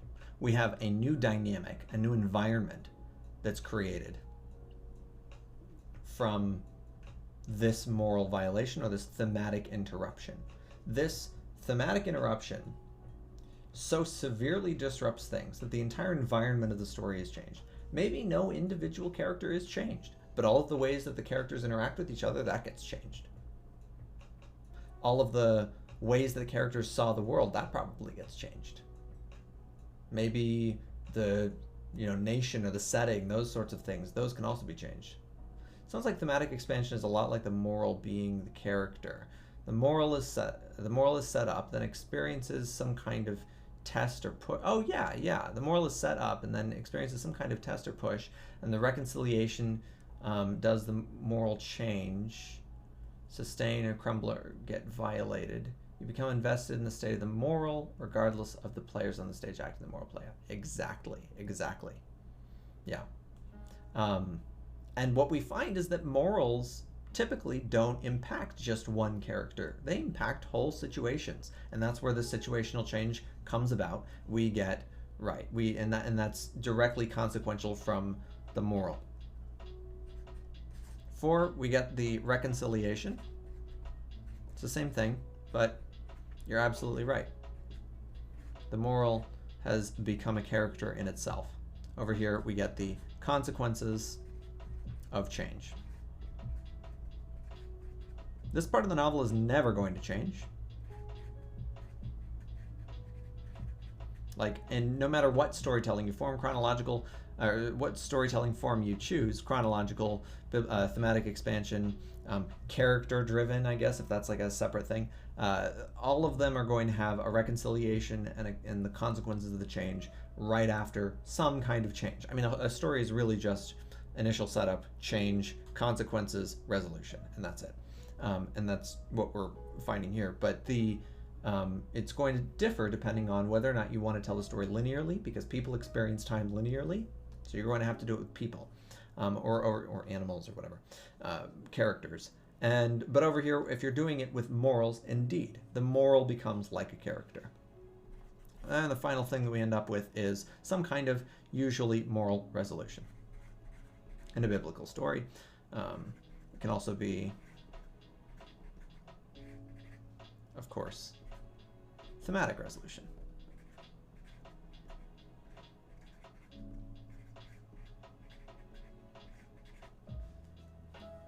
And of course, in the case of the Bible, the moral is the theme.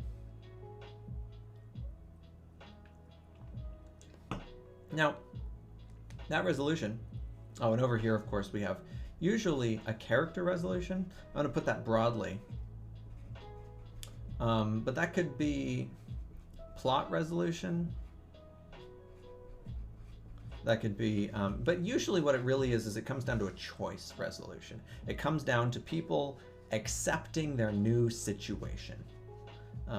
It comes down to the character, they've come to terms with it, and they go, after they've made their reconciliation, they've either decided to accept or reject the change that they've now been given.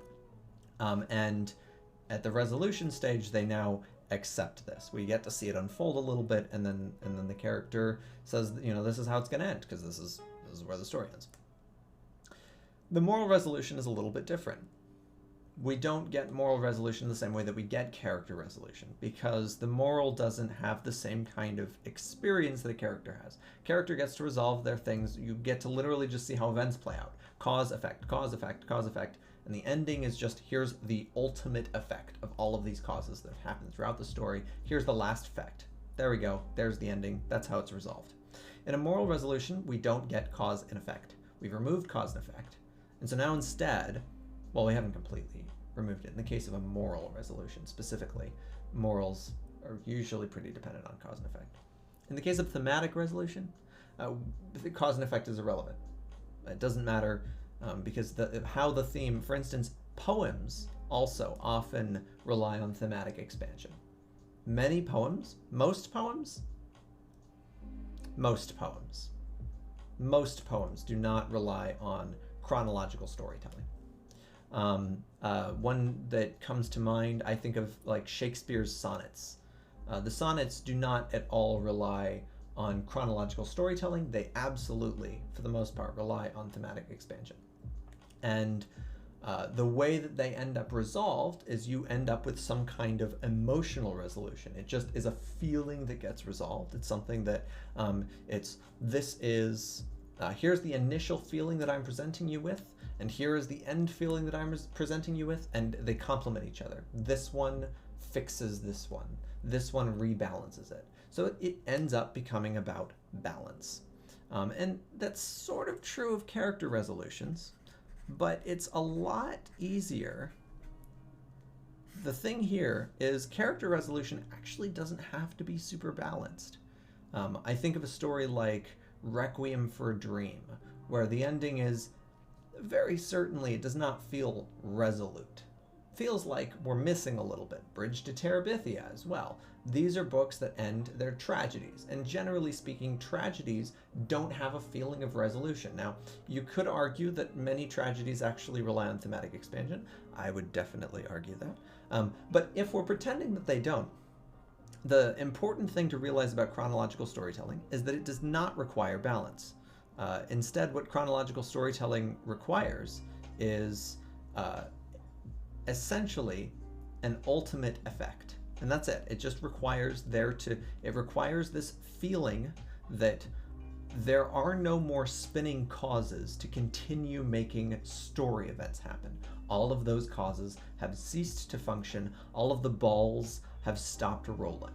And that's what creates a feeling of resolution in a chronologically told story, is that everything has just stopped. Everything that you cared about or that you thought you were reading for, none of that is coming more. You're not getting more of it. So in a biblical form especially, but also in just regular thematic expansion, we're usually going for a feeling of balance at the end. And over here, we're going for just a feeling of... do we not have a word in English for just ultimate effect? Or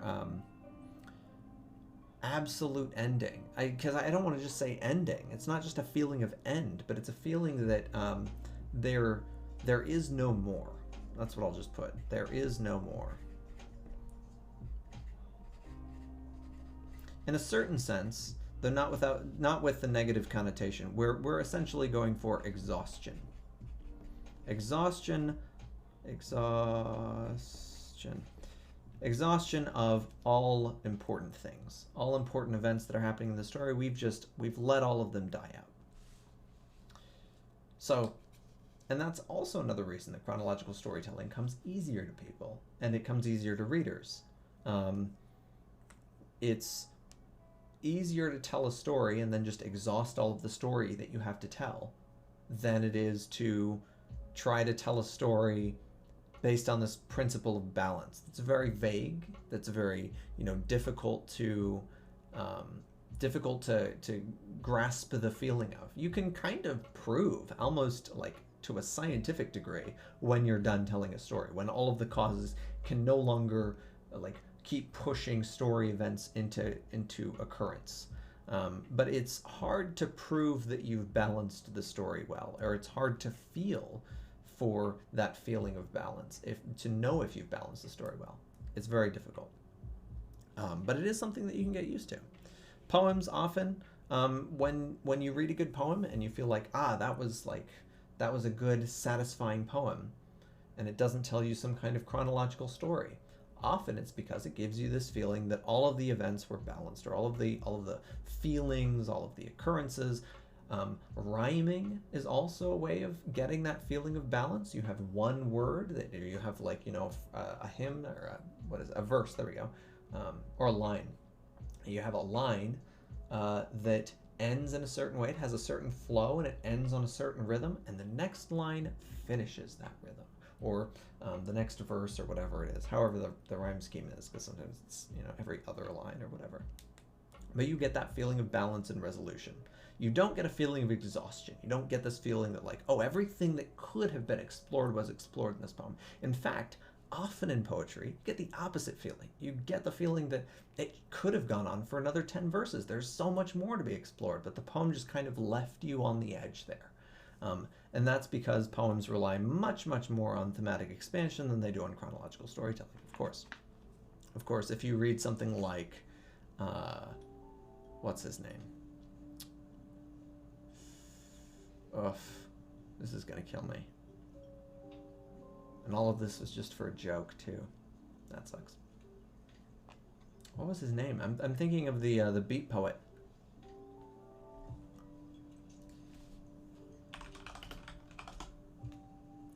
What's the beat poet?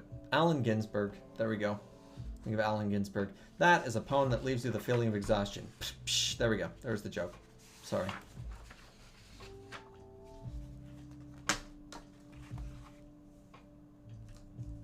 But it's definitely thematic. It's not at all a chronological poem. It's just a long-ass poem.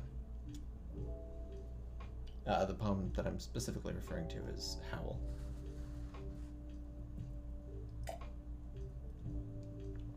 I do know that he wrote more than one poem. So, I'm very drawn to this idea of thematic expansion because I think, A, it makes better stories. There is a reason that the Bible continues to be read. Part of that reason is because of religion, but the other part is also because it is very effective at storytelling, if nothing else. I mean, it's also very effective at communicating its morals and its themes. Of course it is, because there's a religion around it. You don't get a religion around you unless you're really good at communicating your morals. I was going to say storytelling, but that sounded offensive. Yeah. But you really don't. You have to be really good at communicating your morals to get a religion around you. Or, well, actually, I guess you don't have to be good at communicating morals to get a cult around you. I think we've seen that enough recently. What I don't want for this story is I don't want to get that feeling of exhaustion. So I would like to get that feeling of thematic expansion. So what are the themes that we'd like to explore in this story? And one of the things that I would actually invite any person who wants to be, who seeks publishing. One mistake that I made early in my writing of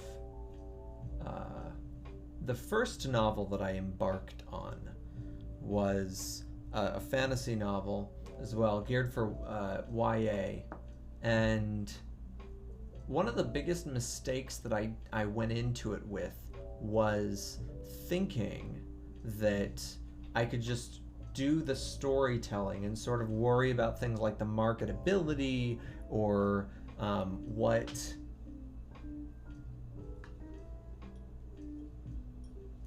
There we go. Or like worry about the marketability or the pitch or the any of those sorts of like sort of surface level or business considerations. You unfortunately have to go into writing your story if you want sort of traditional publication path. You should really be starting with the considerations about the business considerations. You should be going into it thinking about, how am I going to pitch this? What would I be pitching? And you should be pitching it to yourself. That is the best way to get you hyped for the story. The better you can describe your story, and you should be, from the moment that you write chapter 1, you should have a pitch in mind. Or a way that you would be, and you can try it out on your friends and your family members. I know I have, especially on the latter. But you definitely want to be starting with that early on, and you want to be practicing, because the better you get at that in the beginning, if you can get people hyped up for your story before you've written it, well, of course, you're going to be able to get people hyped on it after you've written it. That's something you'll absolutely want to be doing. So one thing that I do invite, and I recommend considering as you, like before you start, go back to your sort of 11th grade English class thinking and ask yourself, as your teacher, Ms. Jenny, did, what's the theme of this story? What do I want my reader to walk away with or to be thinking about?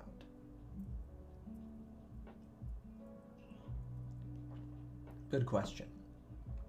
What do we want the reader to be thinking about here? I think self-discovery is a pretty easy one to start with.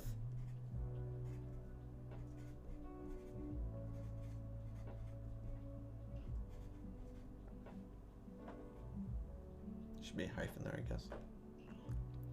Self-discovery is a good one to start with. That's an easy way to, especially with like a younger character base, which is what I'm working with, sort of a 10 to 11-year-old cast. Self-discovery is going to be a pretty essential element for communicating things. But at the same time, one of the absolute best books that I ever read, The Instructions, also very heavy on thematic expansion, very definitely not told chronologically, and absolutely I recommend. But one of the effective things of that novel, one of the things that novel did most effectively, was that it told a story with very young characters, 10 and 11 years old. I think they were around that age. I think the main character is 8, actually. And the thing that was really effective is that you forget that.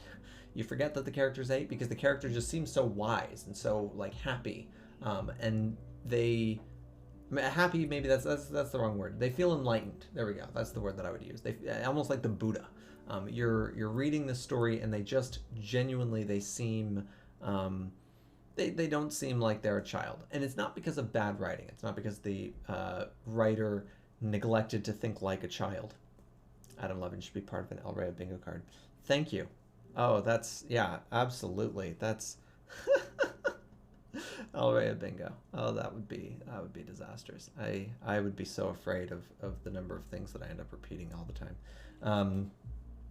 But yes, Adam Levin absolutely should be, because Adam Levin is an amazing writer.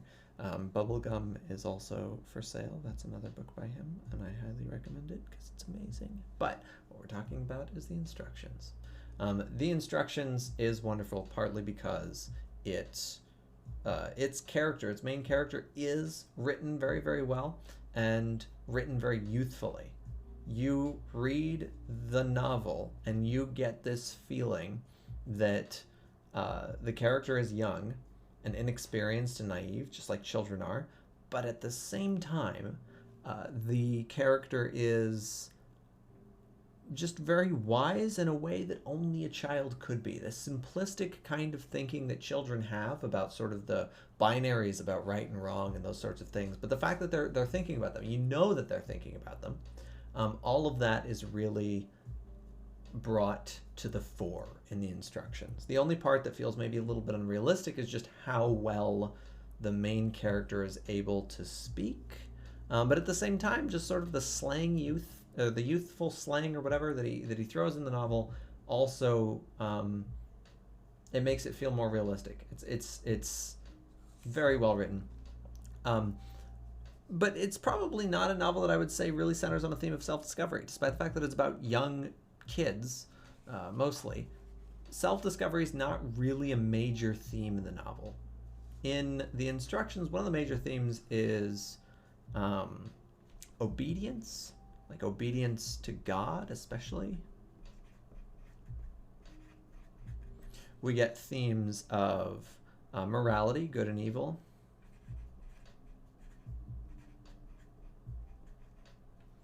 We get themes of Messiah, or themes of salvation.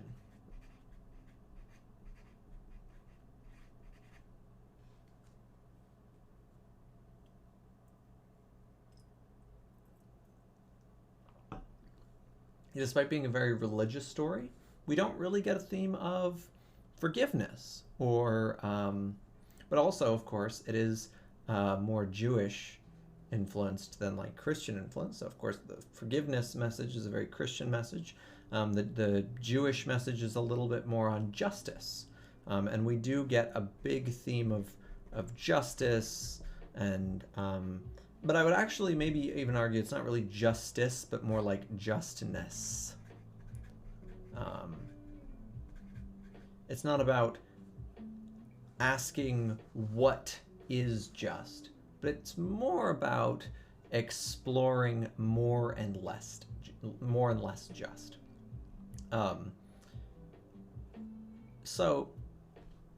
these are all very sort of course, religious themes, but also very advanced, I guess, themes for a novel that mostly deals with, children, 10 to 11-year-olds, and in the case of the main character, an 8-year-old, because the main character skipped like 2 grades. Now, I don't think I'm quite keen on exploring such a religious theme, mostly because I'm just not that interested. It's not quite something I can write.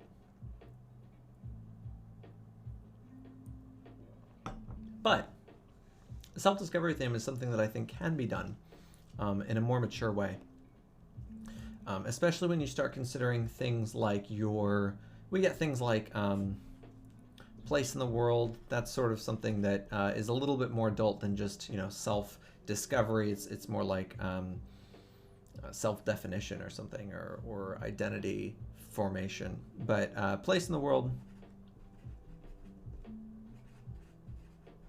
But I also, what I really like to focus on, one of my favorite things to sort of dwell on in writing is personal relationships and the way that personal relationships contribute to a sense of self. So something like the sense of self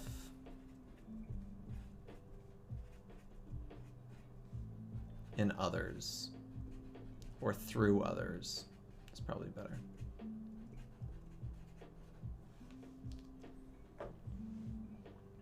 There is a large amount of our identity that is tied up in who we associate ourselves with, who we spend time around.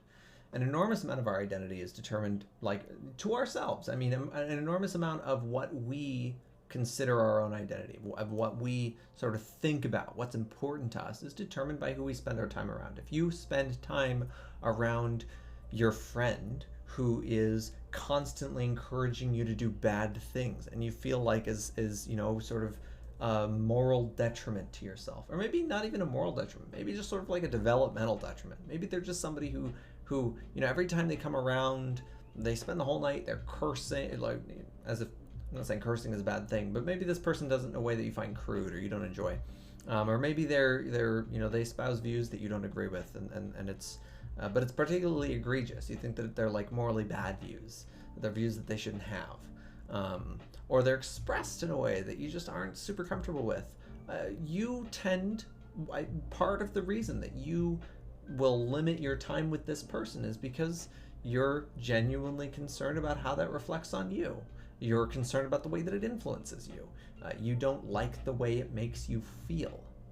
And that is one of the things that I really enjoy exploring in stories, is that feeling of how much of yourself is embedded in other people. How much you feel like when you look at your friend or your family member, how much you feel that spending more time around them is changing the nature of your soul. It's a little heavier. That's a little dramatic. Changing the nature of your personality. I'll say personality. Soul, that's something I'd reserve for a fantasy novel. Feels a little weird to talk about souls so seriously. Sense of self through others, though. We have a genuine sense of ourselves in the way that we are perceived by other people and the way that we interact with other people, and I think that's a really fun way to explore a theme of self-discovery, is sort of discovering the self of you that exists in other people. And it is a discovery. It's something that you meet a side of yourself when you're spending time around a friend and you learn that your friend perceives you in X way. Your friend turns to you and says, you and your friend walk up to third guy, and we'll call third guy John, and your friend goes, ha ha, and they're laughing with John, and they say, oh, you know what he's talking about, right? Don't you? Because John said this thing, and you know what John's talking about, and suddenly you get this moment where you're like, oh my God, my friend thinks I am a guy who would know what John's talking about. Maybe John mentions that his favorite anime is Madoka Magica, right? And then all of a sudden your friend goes, his favorite anime is Madoka Magica. You're an anime guy. You know what that's about, right? And in that moment, you learn, oh, my friend thinks of me as an anime guy. That's a thing, and you get an assessment. You get a gauge for how people think about you. That is a fun thing to do, to explore in a novel, I think, personally, because it gives that sense of recurring discovery to the reader as they discover a character through how other people perceive them, in the same way that they discover themselves through how other people perceive them. It's an easy thing to empathize with. Self-discovery. There's also an element of self-discovery in being alone, so self-discovery through the world. But I don't really think that's going to naturally be embedded almost in any plot. There's always going to be a time that your character is alone, unless, alone with their thoughts, and they're doing something profound with that, except in Harry Potter.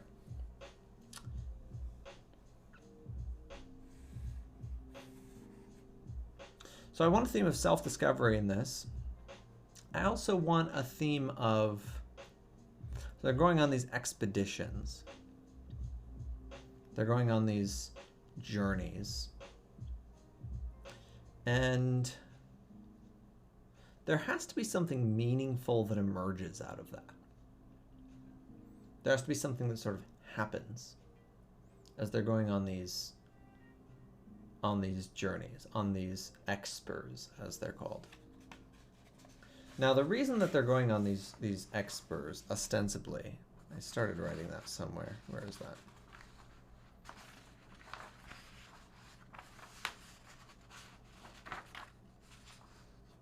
There we go.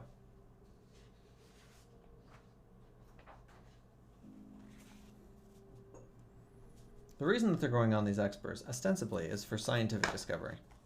That's the reason that I would like to... I'd like the main character to give that reason at first, at least. Part of this is to make the character seem a little bit more mature so that you don't realize that they are 10 or 11 years old at first. Not for a gimmick, but for a... and there is a purpose to this, actually, and that's probably worth mentioning. If the character's age is not revealed at first, then it's easier for the main character to sort of suspend their disbelief for a little bit, especially if they're a lot older than 10 or 11, and then realize, oh, they're 10 or 11, and they're having these thoughts and they're doing these things. I guess I felt that. I felt like I was taken along this ride, and they don't feel as alienated from the character the moment that they find out their character's true age. So that's one reason for that kind of reveal. So we have this duality then. The reason for going on the Expers, there's going to be two. I already know what one of these reasons is going to be. One reason for going on these Expers is going to be just for plain emotional investment. And that is that the main character...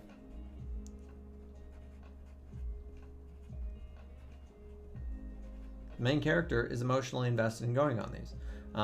And part of that is going to be because of this other character that I mentioned before, which I have yet to expand on more, but Tenna is going to be our character who disappears.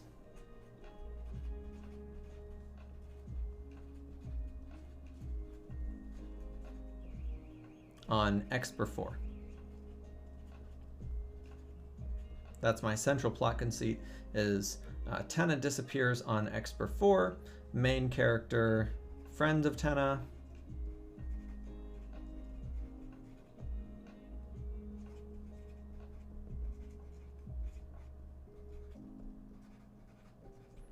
is then emotionally invested in continuing going on Expers, searching for Tenna.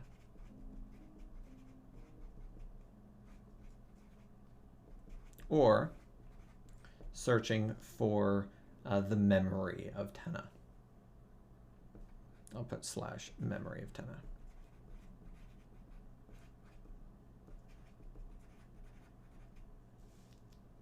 That memory of Tenna is sort of significant, obviously. But the whole search for Tenna is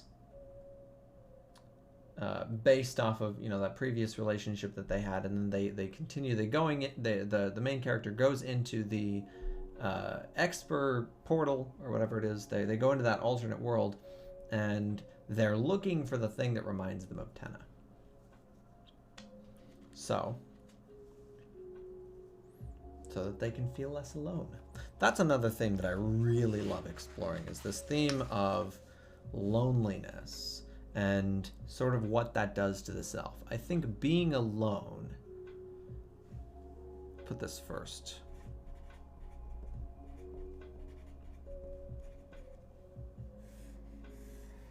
Loneliness does two things at once, because it is restorative. There's a restorative aspect to being alone.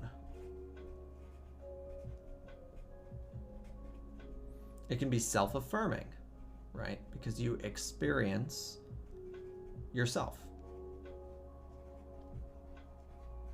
You suddenly, when you're left alone, you're considering your own identity. You're considering what it is to just experience being yourself. As I'm saying that, it feels really, really weird. But you're experiencing this moment where your attention, that sort of that spotlight of your attention, is drawn inward, and it's focusing on something, and you don't know exactly what that something is, but that something is something that you call I, and it's sitting there. Sometimes it's standing there, but at the moment it's definitely sitting there. But it's also, in that way, it's alienating. As it is restorative, it is also alienating. There is a weird discomfort It's anxiety inducing. It's anxious. And in another way, it's also sort of self-denying, right? You kind of want to deny the self. You want to like look away from it. I don't want to be focused on that. And I'd say the last thing that it can be is also loneliness, specifically, can be self-destructive.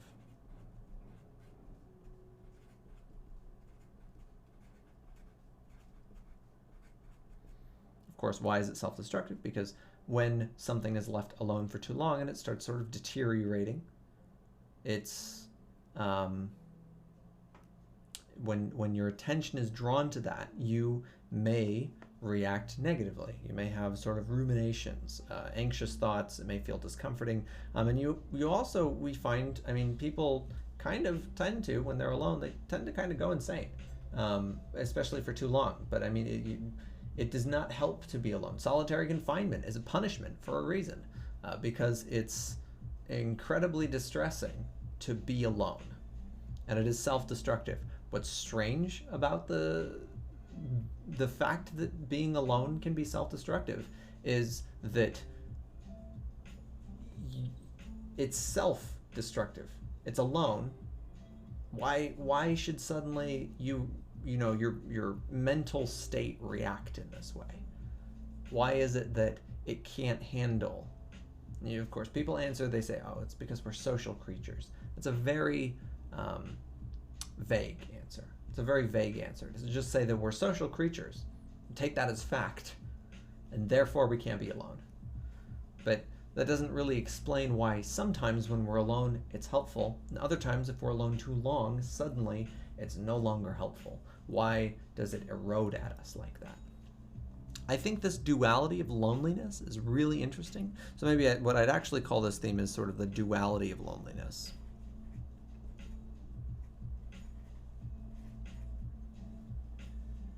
The duality of loneliness, even though there's clearly three things, but I'm not going to call it the trinity of loneliness.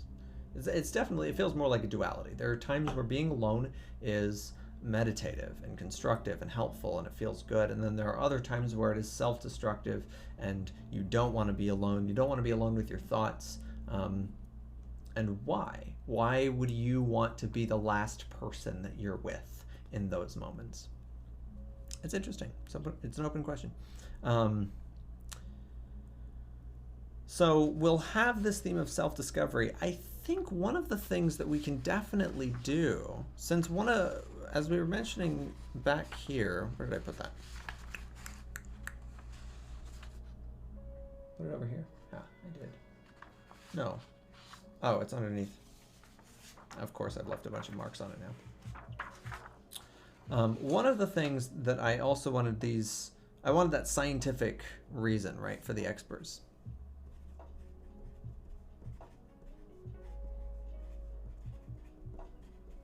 And that's sort of the surface level reason for the character, the main character. That's the outward reason.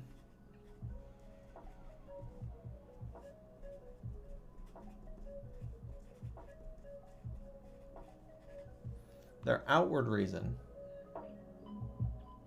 is that they are, they're going into these experts for science. They have data to collect. They have like a legitimate reason. It's all worth it because there's something bigger than themselves.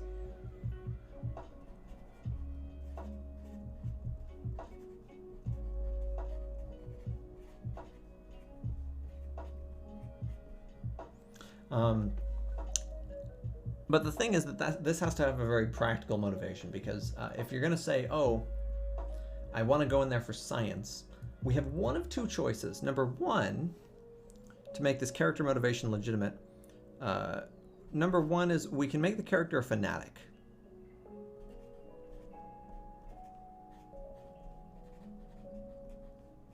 So they're a science fanatic, and they literally, they will do anything in the name of science. They have to do anything in the name of science. Or number two is that they actually have a practical reason that they can share with people. So they either, and this is a fake reason, right? Because their actual reason is they have an emotional investment in Tenna who disappeared. If we make the main character a fanatic, and this is their surface level reason, this is the reason that they're lying to people and saying that they are, I'm going in, I'm doing these experts for scientific reasons, but they're actually, and they say that their scientific reason, they say science is bigger than any one person. We have to do anything we can in the name of science. They're either lying to themselves,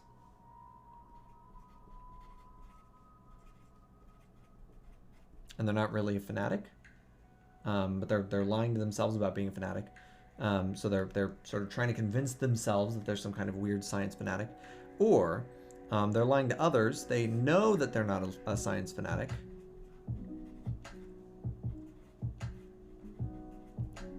and they're only pretending to be one. They're acting like it. Now, this would be a very advanced sort of cognitive process going on for a 10 or 11-year-old to keep up this act that they're lying to people. They're like, oh no, really, I'm a science fanatic, but they're consciously lying to people about this state where they're projecting fanaticism about science, and then they're going off and doing something.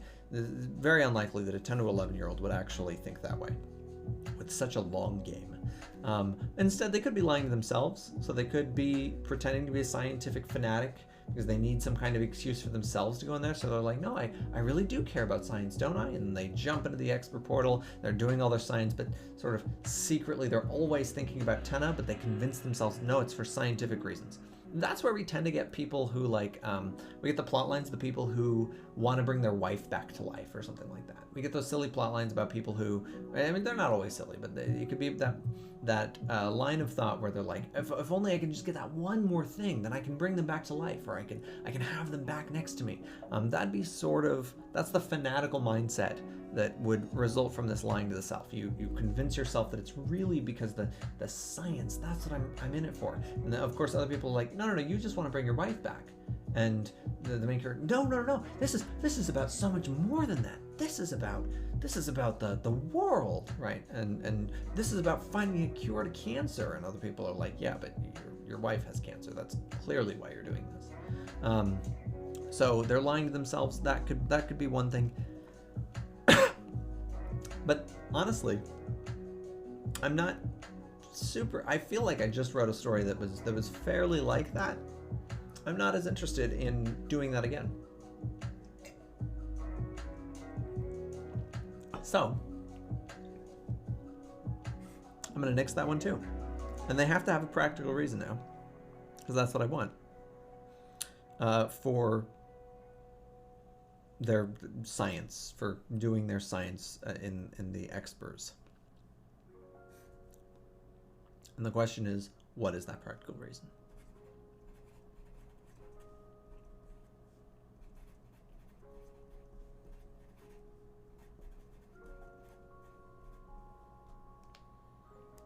We'll come back to that. We have more themes to explore. We're not going to make the same mistake twice. The other thing that's probably worth exploring here is the character Tenna that I really wanted to do work with here. Tenna is going to be a 10 to 11-year-old. And I think one of the reasons I actually did want, Tenna to be a girl.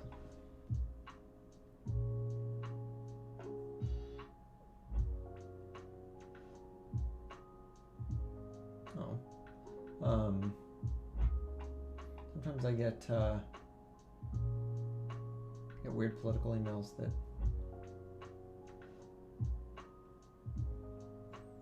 I don't know why they're so distracting. And then work colleagues. Tenna, one of the things that I really want from Tenna here is, and not just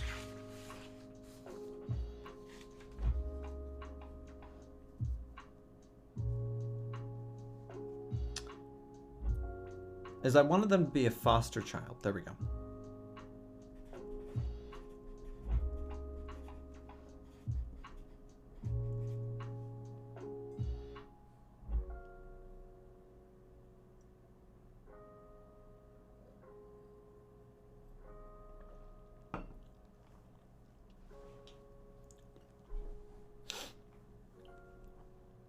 I wanted them to have sort of a it's so they're 10 to 11, so without introducing themes of like child abuse, or uh, or like, you know, some weird specific traumatic experience, um, like the death of her parents, their parents. I haven't decided on gender for this one. Specific trauma. I don't really want to deal with like specific trauma or child abuse, and part of that is sort of commercial. Like I don't want I don't. So those are sort of things that tend to be avoided by agents, and also by publishers. They don't really want to deal with themes of child abuse or trauma in that way. It's a little overdone, but it's also sort of weak characterization, because the most important part of characterization is it should sort of be something that you get to experience in the story. You want those important, impactful moments of character to be something that your readers get to experience alongside the development of the story. And so if you insert, and this is of course going to be a character who's fairly central to the plot, but it's, you know, these would be experiences that happen sort of outside the story, because most of the story is going to happen from the main character's perspective in the schoolyard, and these would occur outside the schoolyard, outside the main character's view, and it feels cheap. It's just very like it's generic storytelling. You're given facts. This matters to the character because they experienced trauma, and that's reason enough for this kind of experience or this kind of feeling. What's useful about them being a foster child is that this is sort of an ongoing experience. This is a part of their identity.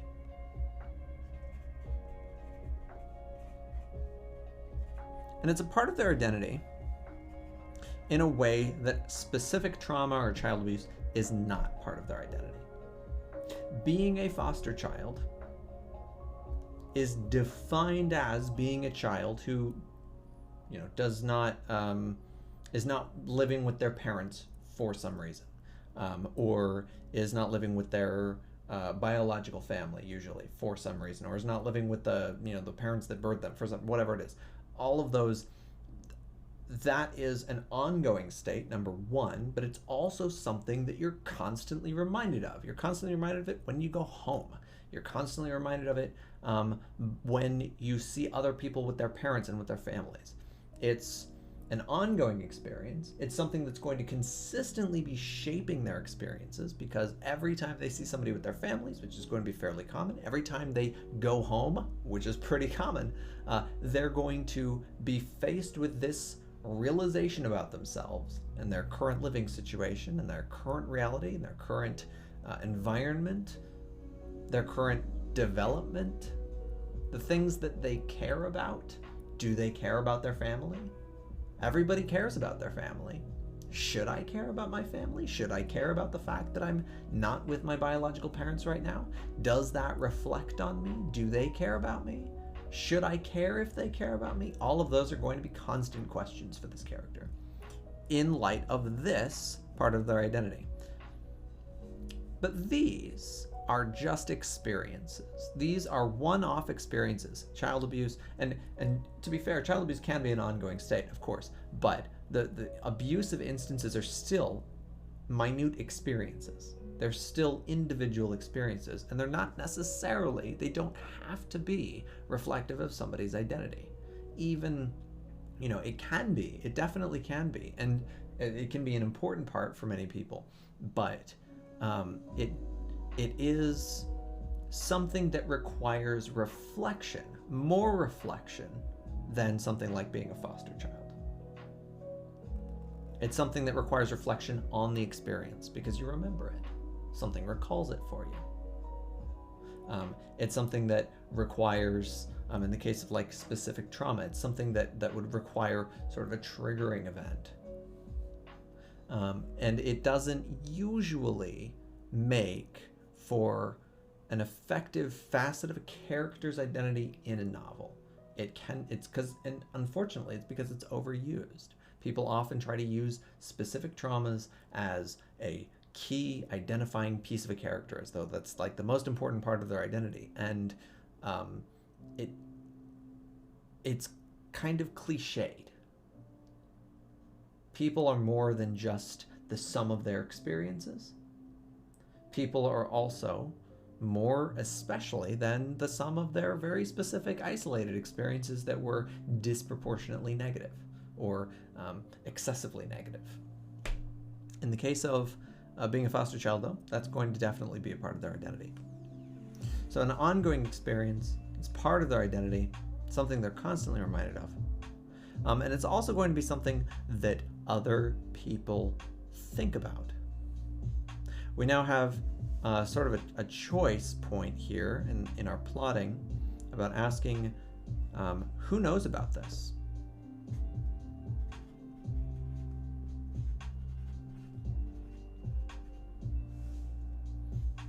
Who cares about this?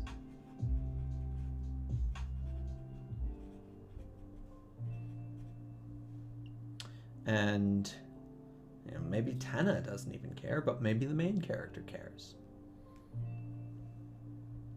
Who knows about it? Who cares about it? Who relates to it? And for what reasons?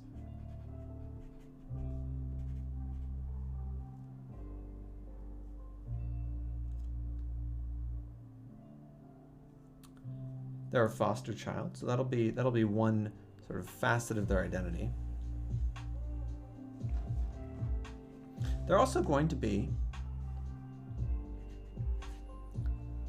independent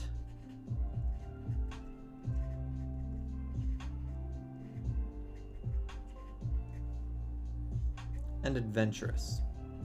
Now, this is for two reasons. The first reason is this motivates plot.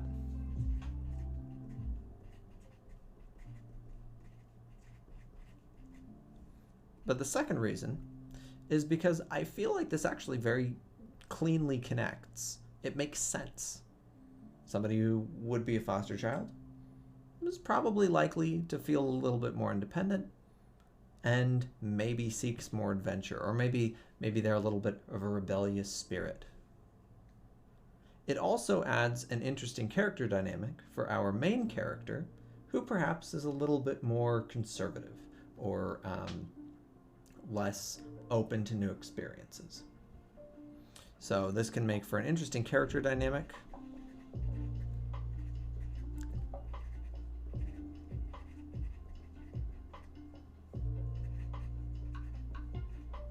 And I lied, actually 3 reasons now, because I invented a new one along the way. It makes sense. It makes sense that they would be that way.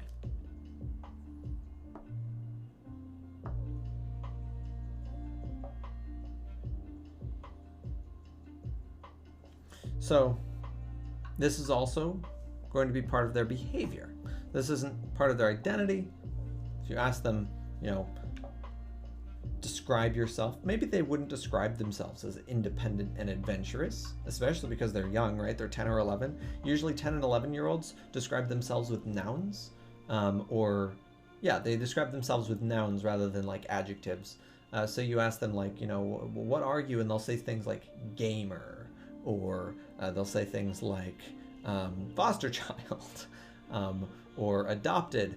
No, but they are more inclined to sort of oversimplify down to sort of nouns, identify themselves as like packages rather than identifying themselves as like individual traits.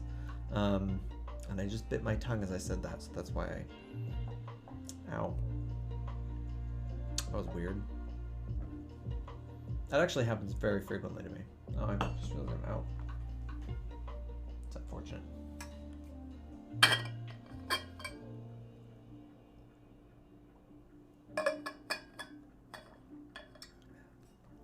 Oh, with the camera at that angle now, you can see everything I drink. That's weird.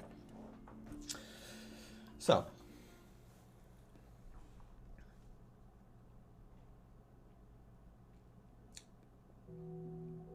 They're independent adventurers. This is going to shape their behavior.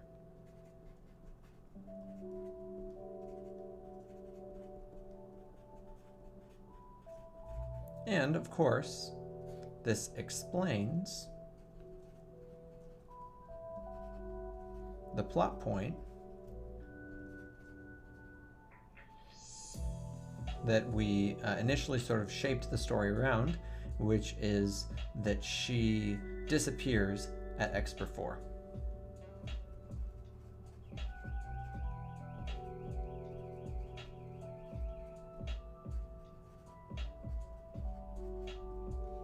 Now, the plot point of her disappearance is not really going to be the starting point of our novel, but it really is going to be the inciting event. And because we're telling the story in thematic expansion, our inciting event does not have to be the start of the novel. Benefit of thematic expansion is that we do not have to tell it in chronological order, as we've mentioned numerously.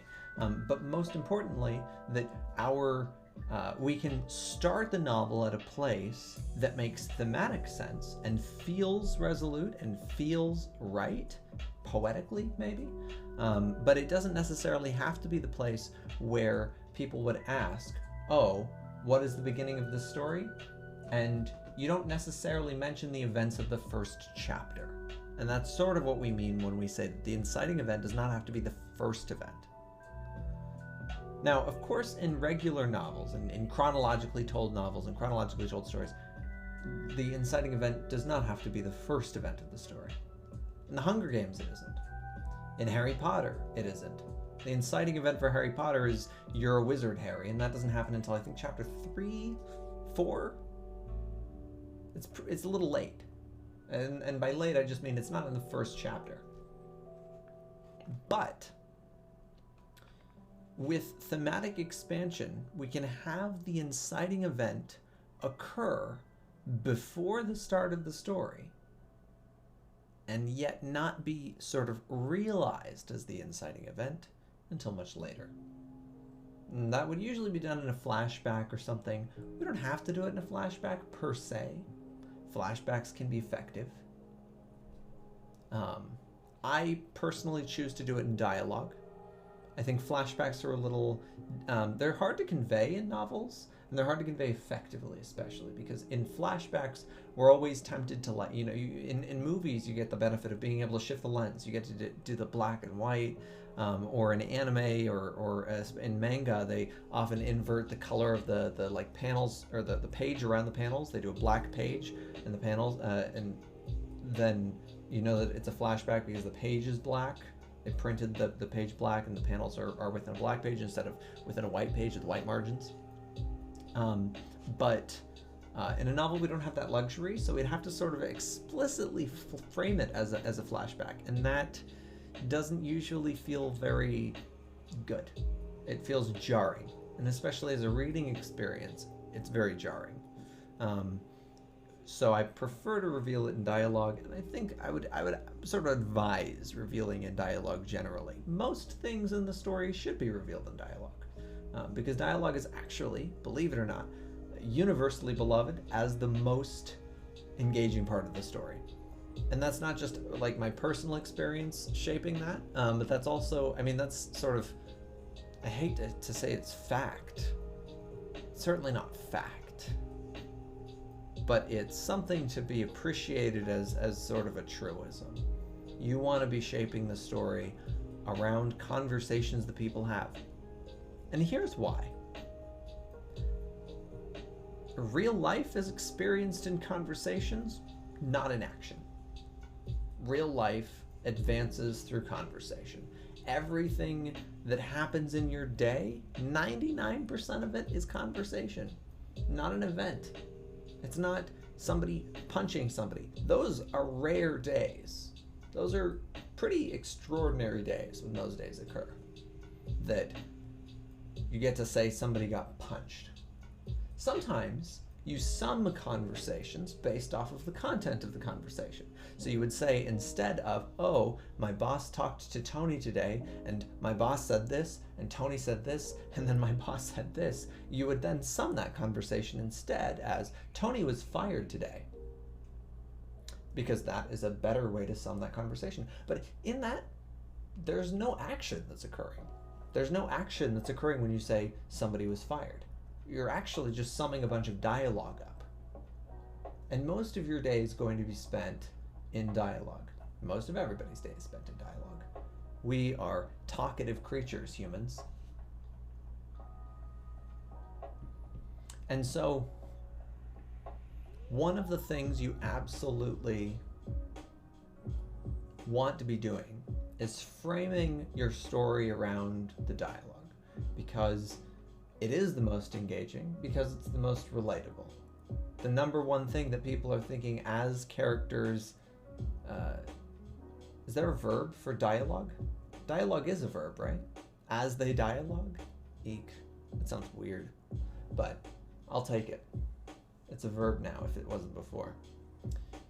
The number one thing that readers are often engaging with as characters dialogue, number one, they're engaging with the emotional states. So there's a lot of emotional states that are sort of conveyed in dialogue, and the reader sort of gets this feeling of, they're anticipating, oh, when's it going to bubble over?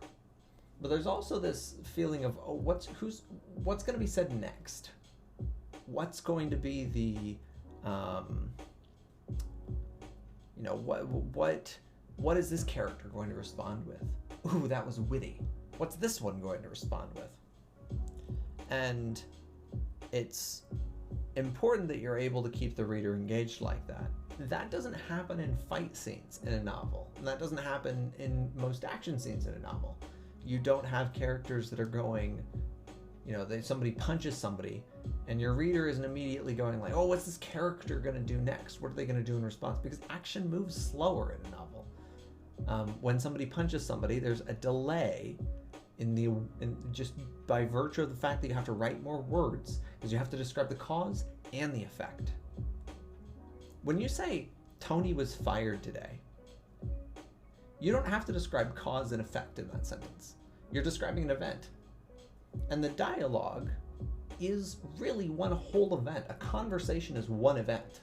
But when you have to describe events in a more minute way, when you have to describe the events that happen in like a fight scene, for instance, you have to describe this person threw a punch.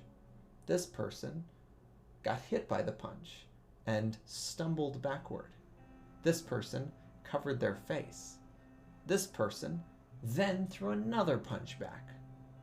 The series of actions makes this one event now seem like a whole bunch of really smaller events that are now sequential and they're sort of packed together. They're not very engaging. They want to be able to sum it X fought X and X won. Even though we don't typically think of readers wanting that. The reason we don't typically think of readers wanting it like that, even though, for instance, some of the most engaging fight scenes, I put it in air quotes because, first of all, I sort of disagree with the assessment, but also I just don't think fight scenes are that engaging. So it's not quite a fair crown to claim, because it's sort of like claiming the best smelling crap among crap. Like, it's just not a very yay. Game of Thrones has some pretty engaging fight scenes. The most engaging moments in Game of Thrones, number one, are the conversations. The conversations are gold, but number two is actually sort of the thematic moments. The big thematic moments when Daenerys emerges from the fire, right? That's a big thematic moment. It's not a fight. It's not really action. It's just a thematic description. Somebody walks into fire, they walk out of fire, and they're not dead. And that's one event. And the event is engaging because of the thematic way that it's conveyed, the way that it's been built up to that.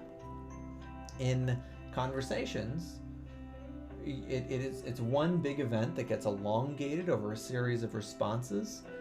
What makes it engaging is that you get to go inside these characters' heads, and conversations also get told sort of in real time. You don't have as much difficulty telling a conversation because the amount of time that it takes to read dialogue is not significantly different from the amount of time that it takes to say dialogue out loud. But in a fight scene, we're operating under this difficult, move where we have to we're between a rock and a hard place. On the one hand, we want to describe things in a way that chronologically makes sense, in a way that it's slowed down at the right pace, and that it moves with the right pacing. But we also have to tell it efficiently. In Game of Thrones, the fight scenes typically are pretty short. They're extremely short, and they often are even like almost summed down to like 2 sentences. Especially battle scenes. You often find out about battle scenes after the fact. Just somebody mentions offhand, "Oh yeah, that battle happened. Battle of the Bastards or whatever. That happened, and this person won." That's it. That's all you need. And it turns out that that's more engaging. It's more engaging because you don't have to be sitting here picturing the nuances and the specific minute details of every single action that every single character takes in this fight scene. But dialogue, you get to picture that. You get to picture all of the minute details, and you enjoy them. You enjoy as characters are, verbally bantering off of each other, and you get to wonder, would I have said that thing? Ooh, should he have said that thing? That seems like a thing that he probably should have. Oh my God, he revealed that secret. Oh, what's she gonna say?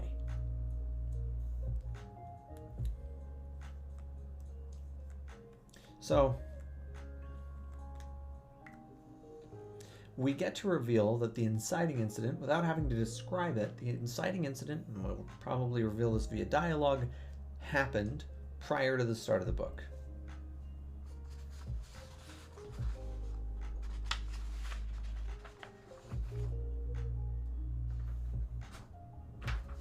Expert 4, and this is all before the start of the novel.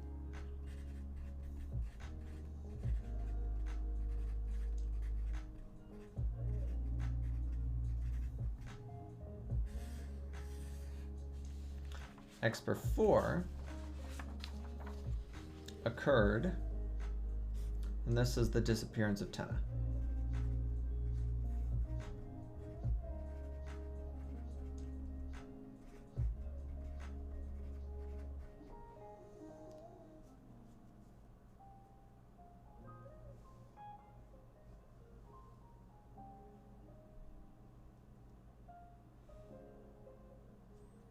Then we have Expers 3, 2, and 1. Expert 1, we know for a fact that, of course, based off of what we've already set, we have 2 choices. Number 1, we could make Expert 1 the first Exper that Tenna goes on, or we could make Expert 1 the first Exper that the main character goes on. So it's either the MC's first Exper,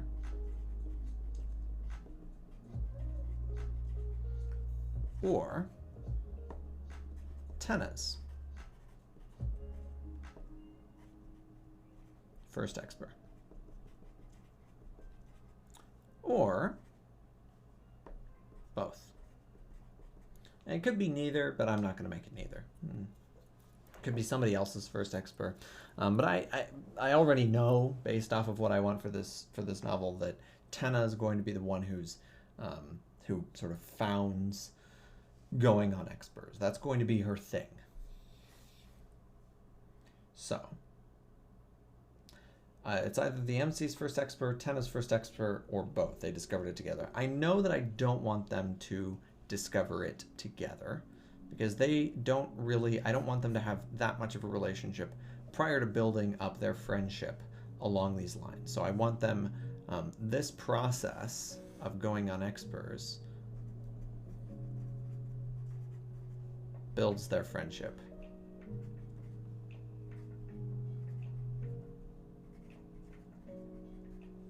I'm going to put friendship sort of in quotes here, because I don't really know if I want this to be friendship proper or like a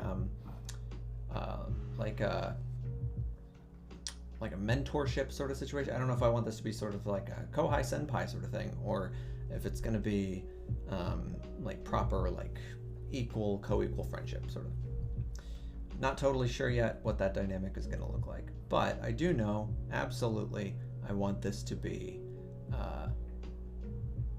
the building of their friendship is based off of them going on these Expers together. If it's the MC's first Exper, that means that it's probably Tenna's like like 9th expert, right? Tena's definitely been going on expers, either from Expert 1 or before Expert 1. Which means that our main character has either been going on expers from Expert 1, Expert 2, Expert 3, or Expert 4. At the disappearance of Tena, we definitely want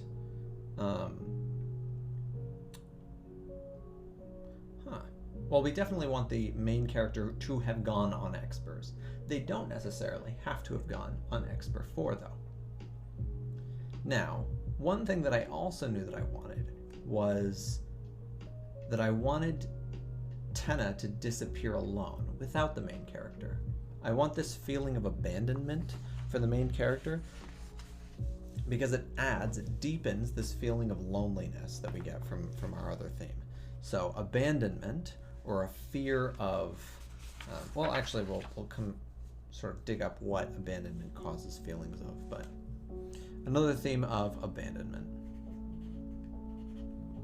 And abandonment is generally complemented by companionship. Companionship? Is that a word? Companionship. Yeah. What else would it be? It's companionship. Why does that sound weird? Define companionship. Yeah, it's a weird word. It's a weird word. Companionship.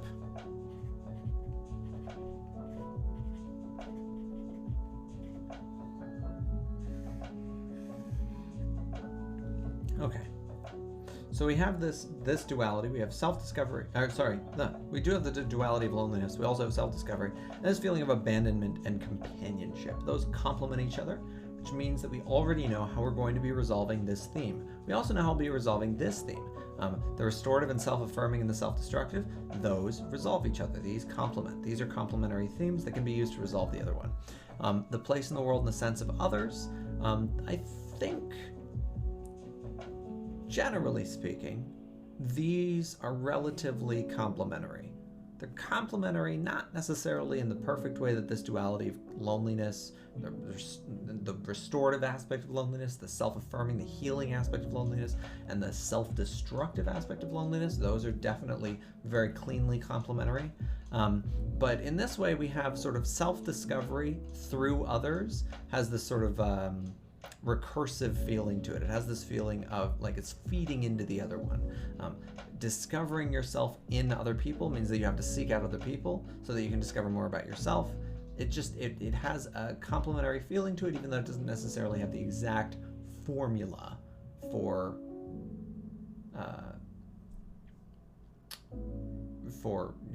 complement like this one does. The exact sort of yin and yang negation and confirmation. So, abandonment and companionship, those go well together. And what they bring up for us in our sort of theme exploration, we get fear. There's always the fear of abandonment.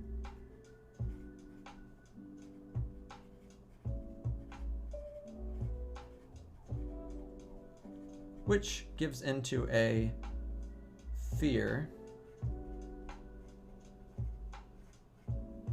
of sort of being vulnerable, of forming companionship.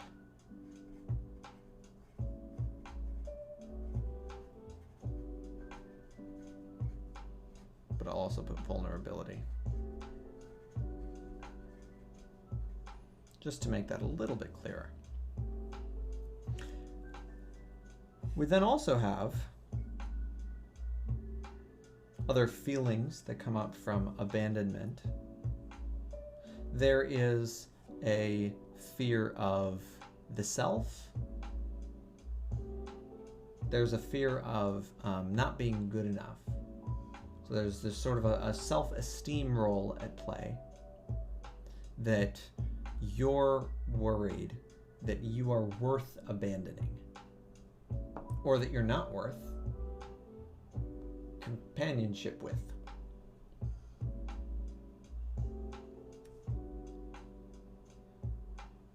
So self-worth, fear of, or maybe it's not fear, maybe fear is the wrong word. Maybe it's more like,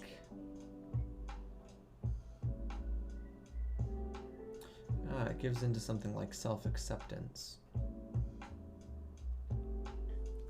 Ultimately, that is where I want the novel to sort of go, is toward self-acceptance.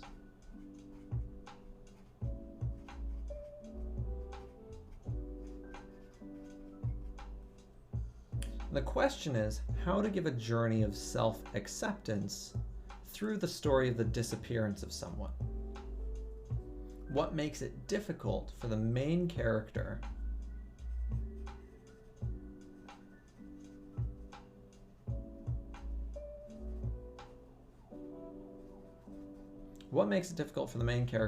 to accept themselves?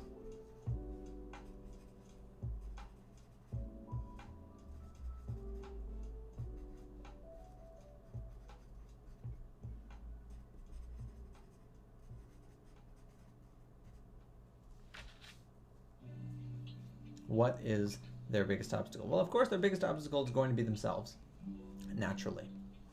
This is one of those stories. But the question is going to be, what about the disappearance of Tenna makes that self-acceptance so painful or so difficult to do, so difficult to achieve? Tenna's disappearance is going to motivate feelings of abandonment, feelings of loneliness, and it will spur a journey of self-discovery. So it will motivate, we'll say, Tenna's disappearance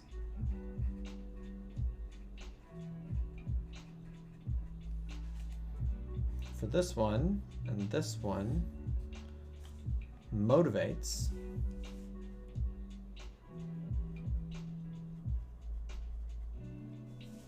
and then it also put myself in a hard place here. Am I going to cut through? There we go. And it also spurs the need for. And that way it motivates self-discovery, but I don't really want to just say it motivates self-discovery. It sort of creates the vacuum which self-discovery would fill.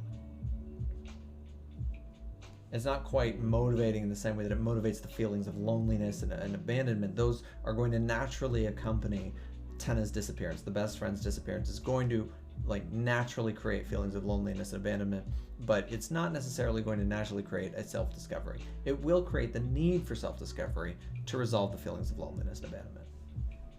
And ultimately, the self-discovery is going to lead to the self-acceptance. That would be sort of the resolution of the book. And that will be a thematic resolution, not a chronological resolution. Because, again, thematic expansion. So, talking about self-acceptance. So what makes it difficult for the main character to accept themselves? What makes it so difficult in light of Tenna's disappearance? Why does that resonate with the main character so much? Now, I know what I sort of loosely want a lot of the plot to center around, and maybe it's worth sort of jotting a couple of those points down, just so we sort of know what will be the practical obstacle to the resolution of the theme. The practical obstacle is sort of what I'm calling, when I say practical obstacle, what I mean is the plot obstacle. What is it that day by day or chapter by chapter we're going to be following the character as they try to resolve or come to terms with? What is it that we'll be watching them do? Why is, what are we experiencing through the story? And there's going to be a couple of those. Number one is that I want them to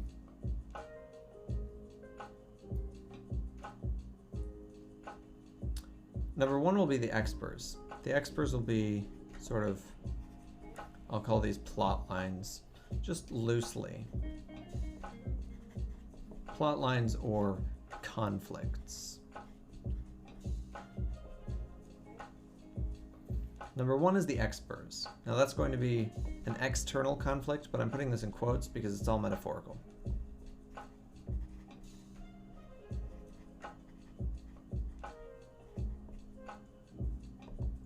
The expers are going to be an entirely metaphorical conflict. The expers are going to be journeys into alternate worlds, so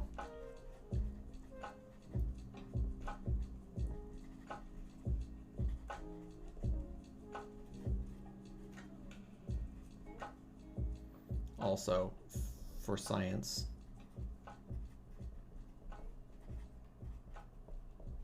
LOL. But they're going to be reflective of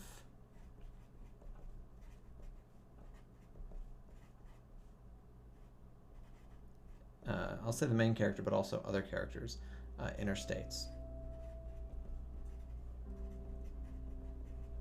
And by inner states, I'm talking thoughts, but I'm also talking wants and needs, because those are going to be far more important. One sort of climactic moment that I'm considering is the introduction of like sentient life in these expers. I don't really know what would emerge from this, so that's why it's sort of it's halfway on the cutting board. I don't know what to do with it. But if they encountered aliens, basically, or spirits or whatever, they encounter some kind of sentient life form.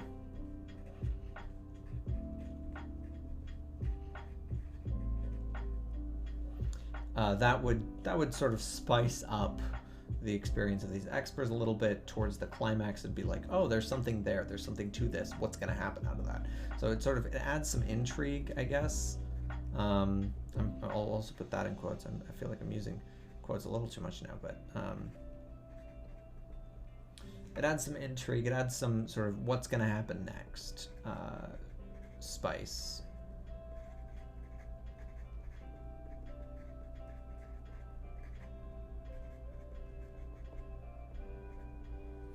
That should have been so. The other thing that it's going to do is, but it can be still metaphorical. So it's still, this is why it's not completely off the cutting board, or it's not completely on the cutting board, I guess, it still fits with the theme.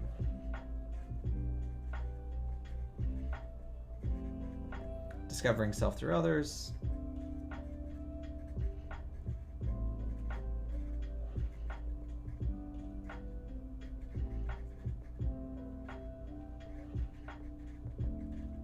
And also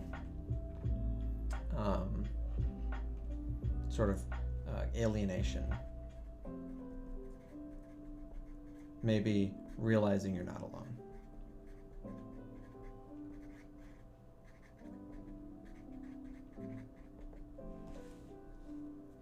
So it still fits with the theme, but I don't really know what to do with it or how to do it well.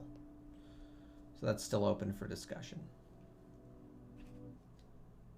Number two we're going to do, though, is some kind of intrigue political conflict.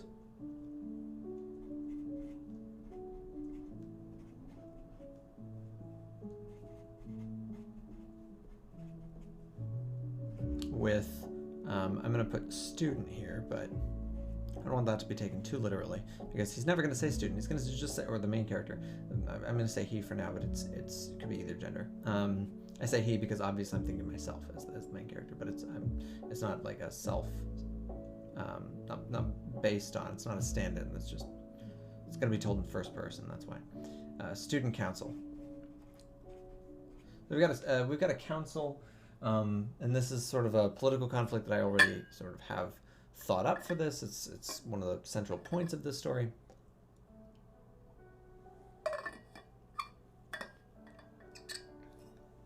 What's important about it is that this political conflict results from fears of safety. It's very realistic. But once somebody disappears inside the expert portal, we will then end up with a council that wants to restrict travel into the expert portal. Why? Because it's dangerous. So fear for safety.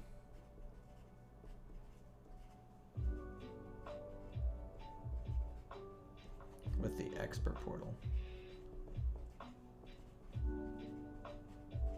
Now, what's significant about this fear for safety with the expert portal, is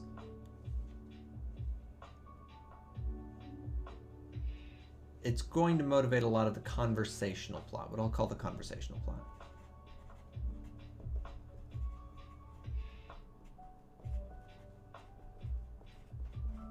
There are always two forms of plot delivery in the novel, in all novels, generally, unless it's something super experimental, which is you get a conversational plot and you get a dynamic plot or a narrative plot. We get a conversational plot and a narrative plot. The dialogical plot versus the plot that's conveyed in narrative.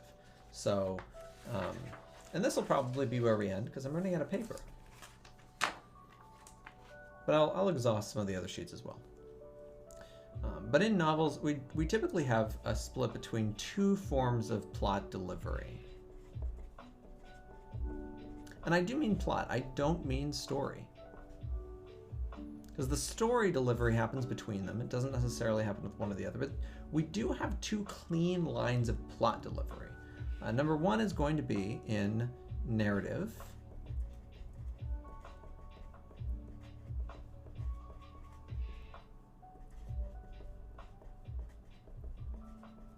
And number two is going to be in dialogical.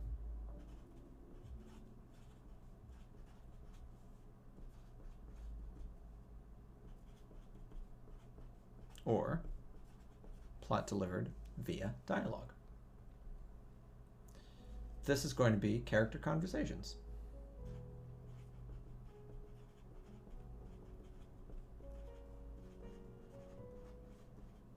And this, of course, is going to be via narration.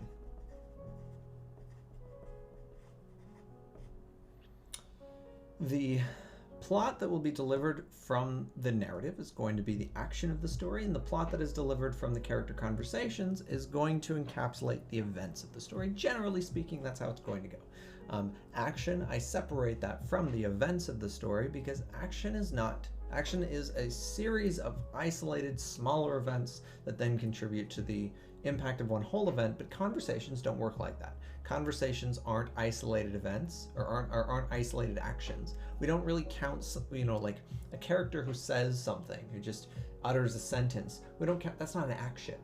They didn't do something. They spoke something, right?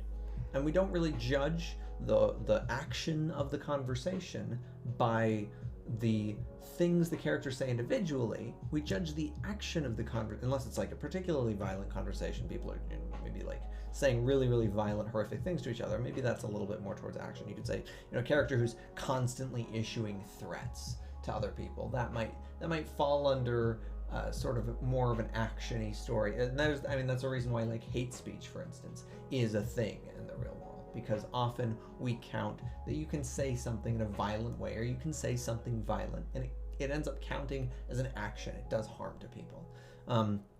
Generally speaking, our stories are going to revolve around action, people, X punched X flew off, whatever. And then dialogical plot delivery is going to be people talking. And those character conversations are going to drive the story forward, not because of the individual things that are said, but because of the entire result of the conversation, what emerges out of that conversation, the actions that emerge out of that conversation, the choices that get made.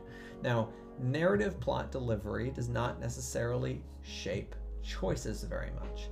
Dialogical plot delivery shapes choices. When people talk, they change each other's minds, they influence each other's opinions, they arrive at their own positions, they arrive at their own opinions. This is why conversation is so powerful for people. This is why it's so important in schools that we have discussions about the material, because people often haven't fully formed their views simply by reading the book.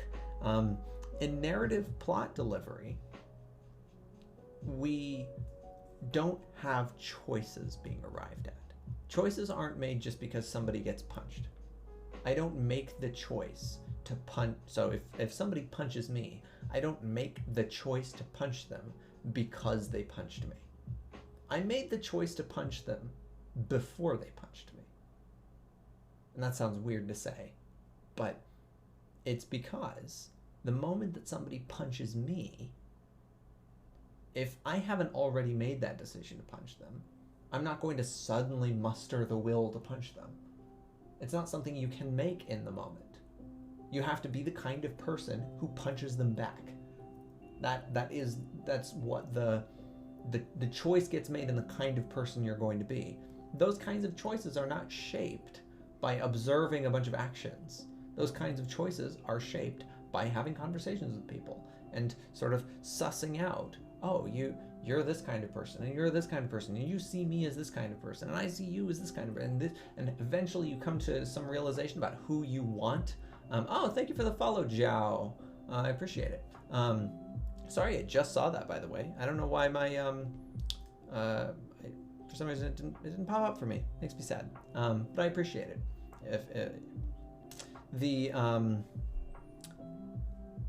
The important thing about dialogue is that it's constantly shaping your characters, it's constantly shaping their perspectives, and action is not what does that. Action is what results from that.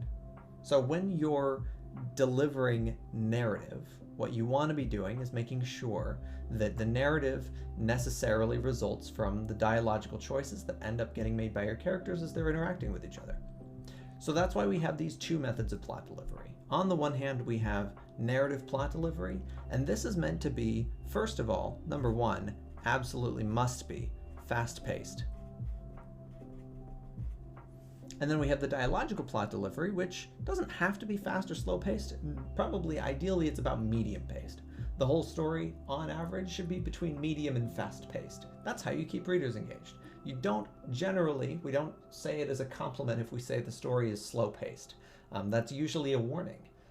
If you tell your friend, oh, I read this book and it's got a very slow pace to it, you're providing a content warning for them because they're going to go into it expecting something that's faster paced, and they'll be disappointed. You know they'll be disappointed, so you warn them that it's slow paced.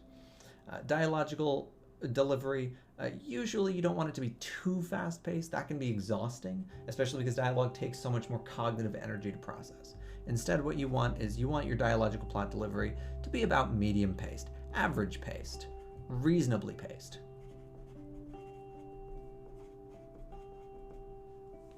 And then the story should average out to something a little bit faster than average pace. It should have a somewhat fast paced feeling to it. It should constantly be feeling like the story is being thrust along by the things people say and the choices characters make.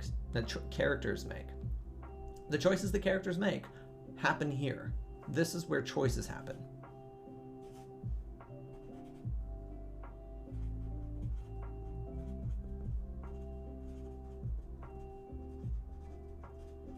And this is where we see the effects of those choices.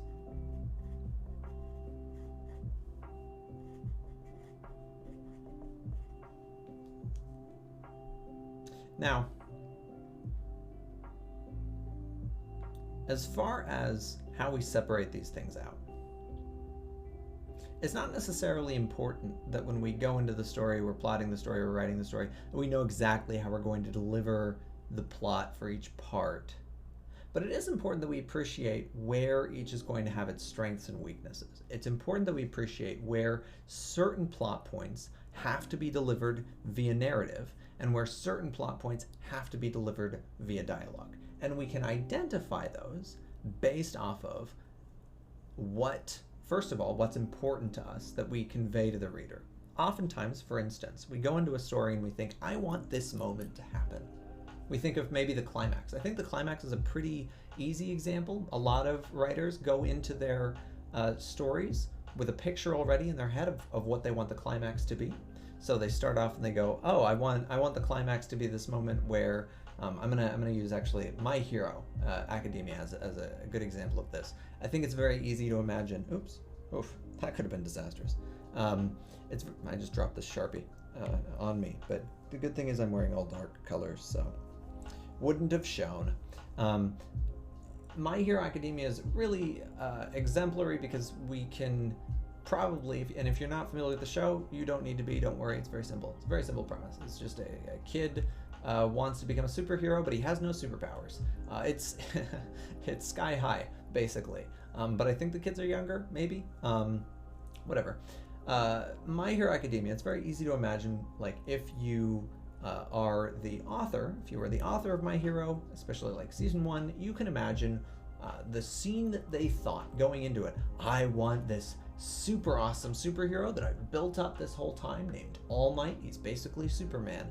I want him to beat the crap out of this guy. And I want it to be, I want you to have a little bit of doubt. So I'm going to bring in this villain. They're going to be the super bad villain. First though, I'm going to bring in all the villain's minions. This is going to be the big dramatic fight. I'm going to bring out all the villain's minions so you can see, oh, these are bad guys, and they're defeating all of the heroes. But then, of course, you've got the boss villain. And the boss villain is easily defeating even the people that the strongest heroes were getting past. And the boss villain easily defeats the strongest heroes. And then, all of a sudden, the super bad villain makes his move. And that's when the big ultimate hero, All Might, he shows up and he's gonna save the day. But it's gonna be a tense moment. You're gonna think for a moment, maybe All Might's gonna lose, right? Classic superhero arc. The moment that we can all imagine that the author was thinking about going into it was that fight between All Might and the Nomu, as it's called in the story. And that dramatic moment is significant. The actions of the characters are significant, not because of the choices they make in the moment. None of us, when we're watching it, think, oh, here's the strategic choice in this fight that All Might should make. We're not thinking he should punch the Nomu right here, or no, don't do that, All Might. You should jump across the scene and jump up onto the ceiling and then punch him from above or something like, right? We're not thinking in that kind of weird strategic mindset. We don't think the actions matter to that degree. We're not watching this thinking like the next punch is what's important. Instead, we're watching this and we're invested. The choices that we're invested in are the choices that the characters made coming up to this moment, which is the moment that, All Might decided a long time ago that he was going to be a hero that's going to save everybody. He was going to be the strongest hero. That choice that he made way before this fight is interesting now because it's being challenged. Can he continue to make that choice if he dies here? Probably not. Probably can't continue to make that choice if you're dead. Can he continue to make that choice if he gets severely injured in this fight? If he gets severely injured, 5 minutes into the fight, can he even continue making that choice just for this fight? Just today, can he continue making that choice? That's engaging for us. So choices got made in the dialogical plot delivery, choices got made, and this is a choice for All Might. In the case of All Might is a character that was, of course, set up even before the plot began. So what we're really watching, the sort of moral development of the main character, Midoriya, as a student. That's just in the case of My Hero. But in the case of this story, what I am hoping to do here is what we need to be thinking about is when we look at that kind of climactic moment that we want to occur, we have to think what needs to be set up. So in the case of the All Might moment, what needs to be set up first is we need to set up the choice that he made before this. We need to set up that he made the choice to be the hero that was going to save everybody. How do you set that moment up? Well, you have him communicate it in dialogue. Super easy. So what is the moment that what are some of the moments that we want to deliver in this story? And then we have to ask, is this a moment that requires narrative plot delivery, or is this a moment that requires dialogical plot delivery? If it's an action moment that we want the reader to experience, it's going to be delivered in narrative. If it's anything else, it can be delivered in dialogue.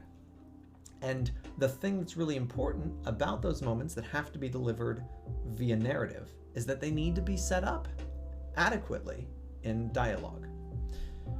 So that will lead us to then shaping the conversations that need to occur and sort of the prerequisites that we need going in to be able to have the payoff for these narrative plot delivery moments. So some of those moments, we have the significant moments that I already know going into this that are going to occur. Expert 4, which is the just Expedition 4, that fourth time that they go off exploring where Tenna disappears, the main character's friend. Tenna disappears. I already know that's going to happen. And of course, Tenna's going to disappear alone.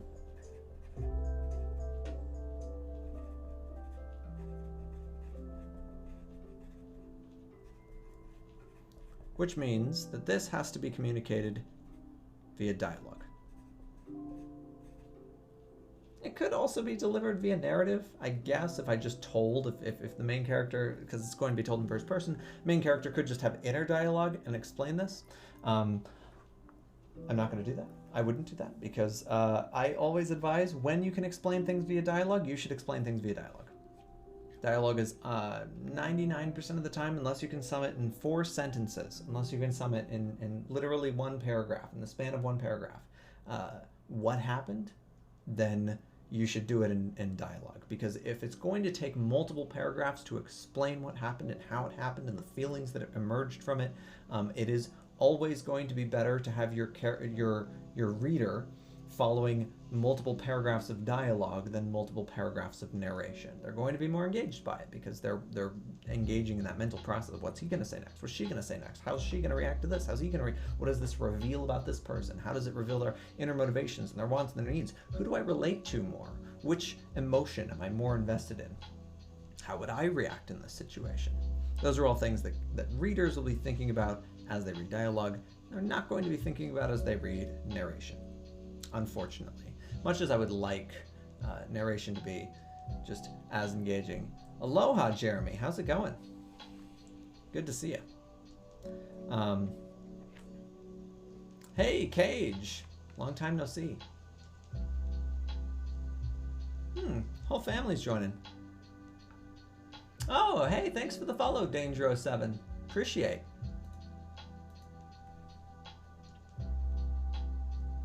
So, those are important moments, and those are going to, you have to deliver these moments in the right way, in the most effective way. Dialogue is 99% of the time going to be the most effective way. Maybe not 99. Maybe about 70% of the time. 70% of the time, those scenes should be delivered in dialogue, or those moments should be delivered in dialogue. Those realizations, those choices. But there are going to be some scenes that have to be delivered in narration. And that's because they're action scenes, or they're, events. For instance, that All Might fight scene in My Hero Academia, if it was written as a novel, you would not deliver that fight scene as dialogue. That would be weird. To have, like, Midoriya and some other character commenting on, like, All Might threw a good punch there. Like, that's, like, weird. That's, like, sports commentating. The main characters aren't going to be talking about it. They're going to be, like, their eyes are going to be glued to it. Nobody should be talking in that moment, except maybe All Might as he goes, plus ultra, and then he punches somebody, right? So, it's not going to be delivered in dialogue. They have to be delivered in narration. What are some moments that have to be delivered in narration for this to work, for the story to work overall, for the plot to be delivered effectively, for it to feel emotionally engaging, or for you to have that moment of realization? There are a couple of them.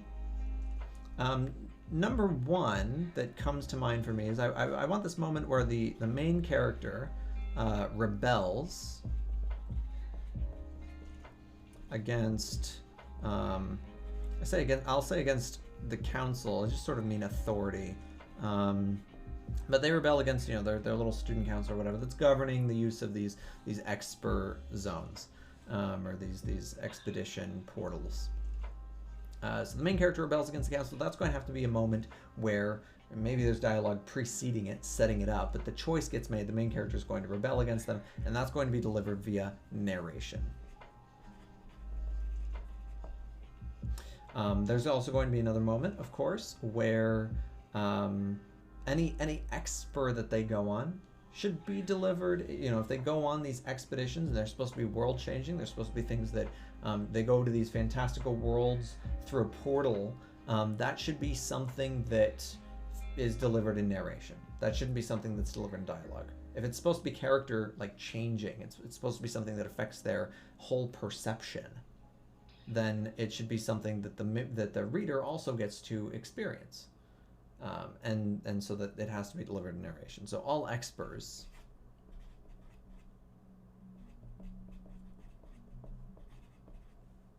except maybe the ones that the main character is not on. Those probably should be delivered in dialogue, but that means that they're obviously not experience changing. They're not life changing for the main character.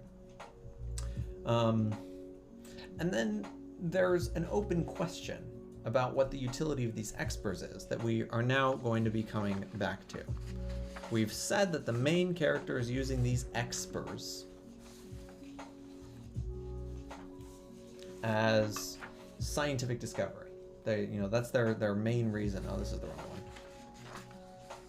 Their main reason for going on these expers, supposedly, is that they're a scientist and they're committed to their role or whatever. They're committed to science. It's all for the advancement of science. And we haven't decided. We did decide that they're not going to be fanatic about it. They're not motivated by fanaticism for science for some reason. They're not some sort of scientific fundamentalist, if there was such a thing. But they have to have some kind of practical reason. So what is it that they think going into these expers they can discover scientifically that's going to be fruitful?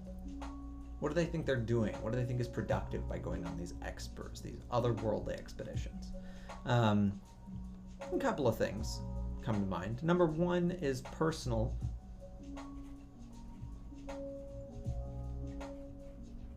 Maybe they think that they can come to understand why Tenna disappeared.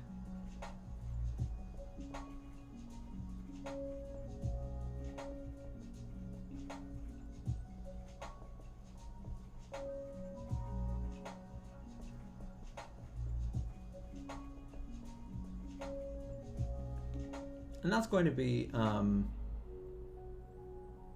personal but also sort of a practical motivation, right? Because if they can understand my practical motivation, anyone mind if I ask for a small tiny volume bump? My work is loud. Oh, yeah, I can volume bump. Is that gonna? I hope that wouldn't disrupt anyone else. I'm gonna give that warning, just in case. You mean on the mic, right? Or do you just mean generally? I think you mean on the mic. I'll take it, the mic. Assuming the music is probably working for you. There we go. That should hopefully do it. This thing's like really sensitive. If I move it too much, I'll move it a little bit more. You let me know if that works. Or if it doesn't. Let me know if it doesn't work and I'll just bump it more. Beautiful.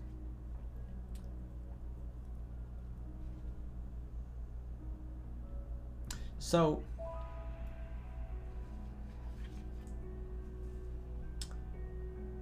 the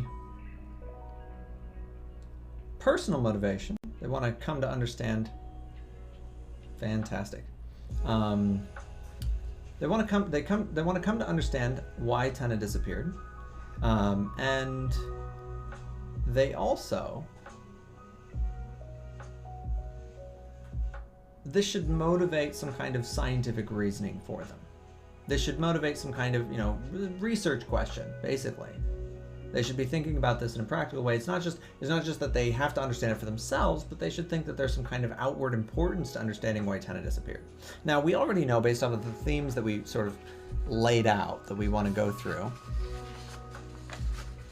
This is the problem with doing it all on paper, is that eventually you end up with just this pile of, you have to go back and sort through. Like, oh crap, where did I write that one thing? Or in my case, 20 things. But I'm still, there we go. Here's our theme paper. Of course, it was on the bottom.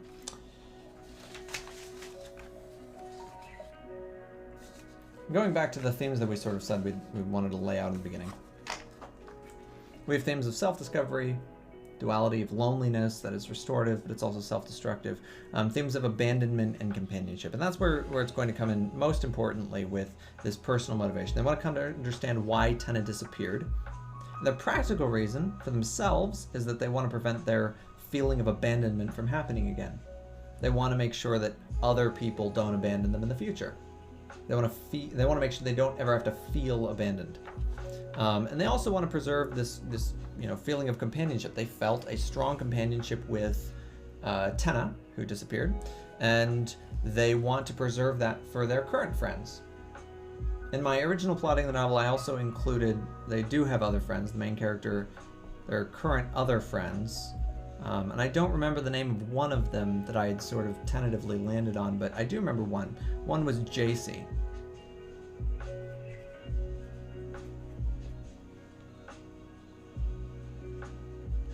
I didn't. My internet's still. Yeah, it's good there, I think.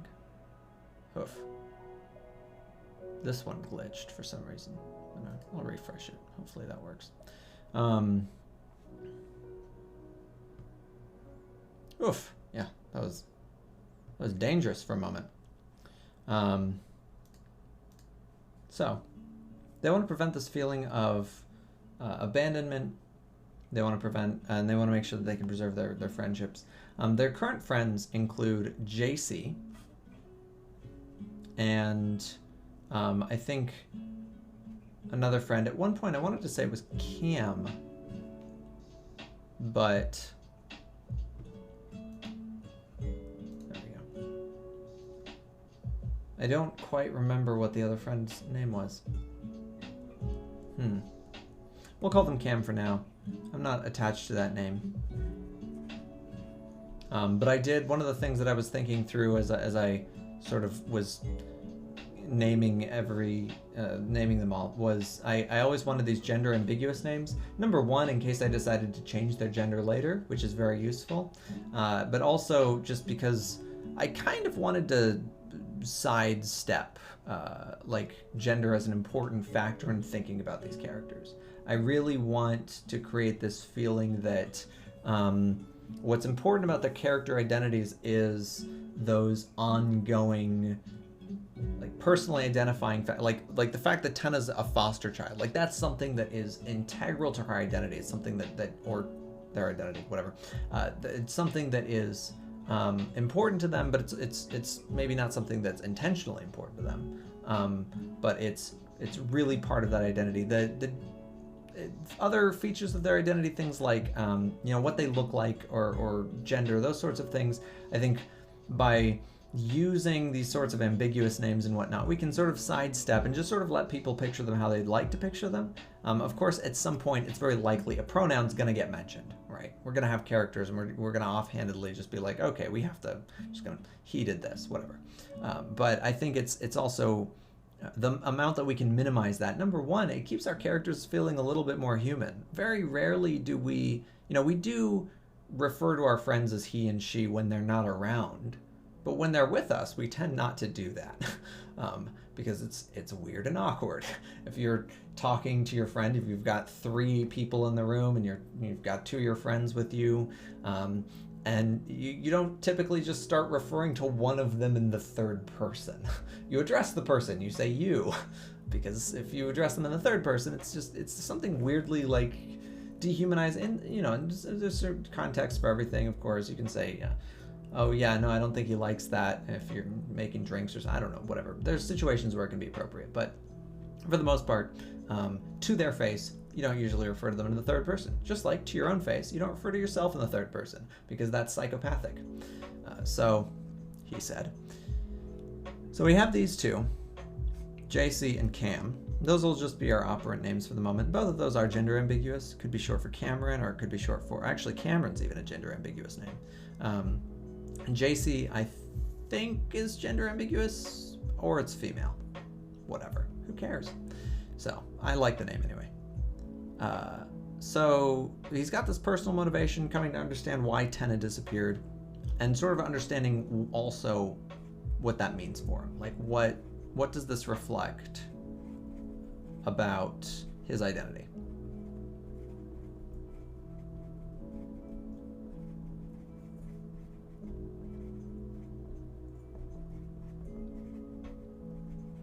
And then we also need the outward motivation, the outward practical motivation that the character shares with other people or tells other people. Maybe it's a lie. And what is the practical reason that they go on these expers? The practical reason, probably getting Sharpie marks all over myself. This is what happens at the end of the day of like solid writing for me. I always just end up with like hands covered in ink. That's how I know it was a good day. Usually it's whiteboard marker ink though, which just makes your hands look dirty.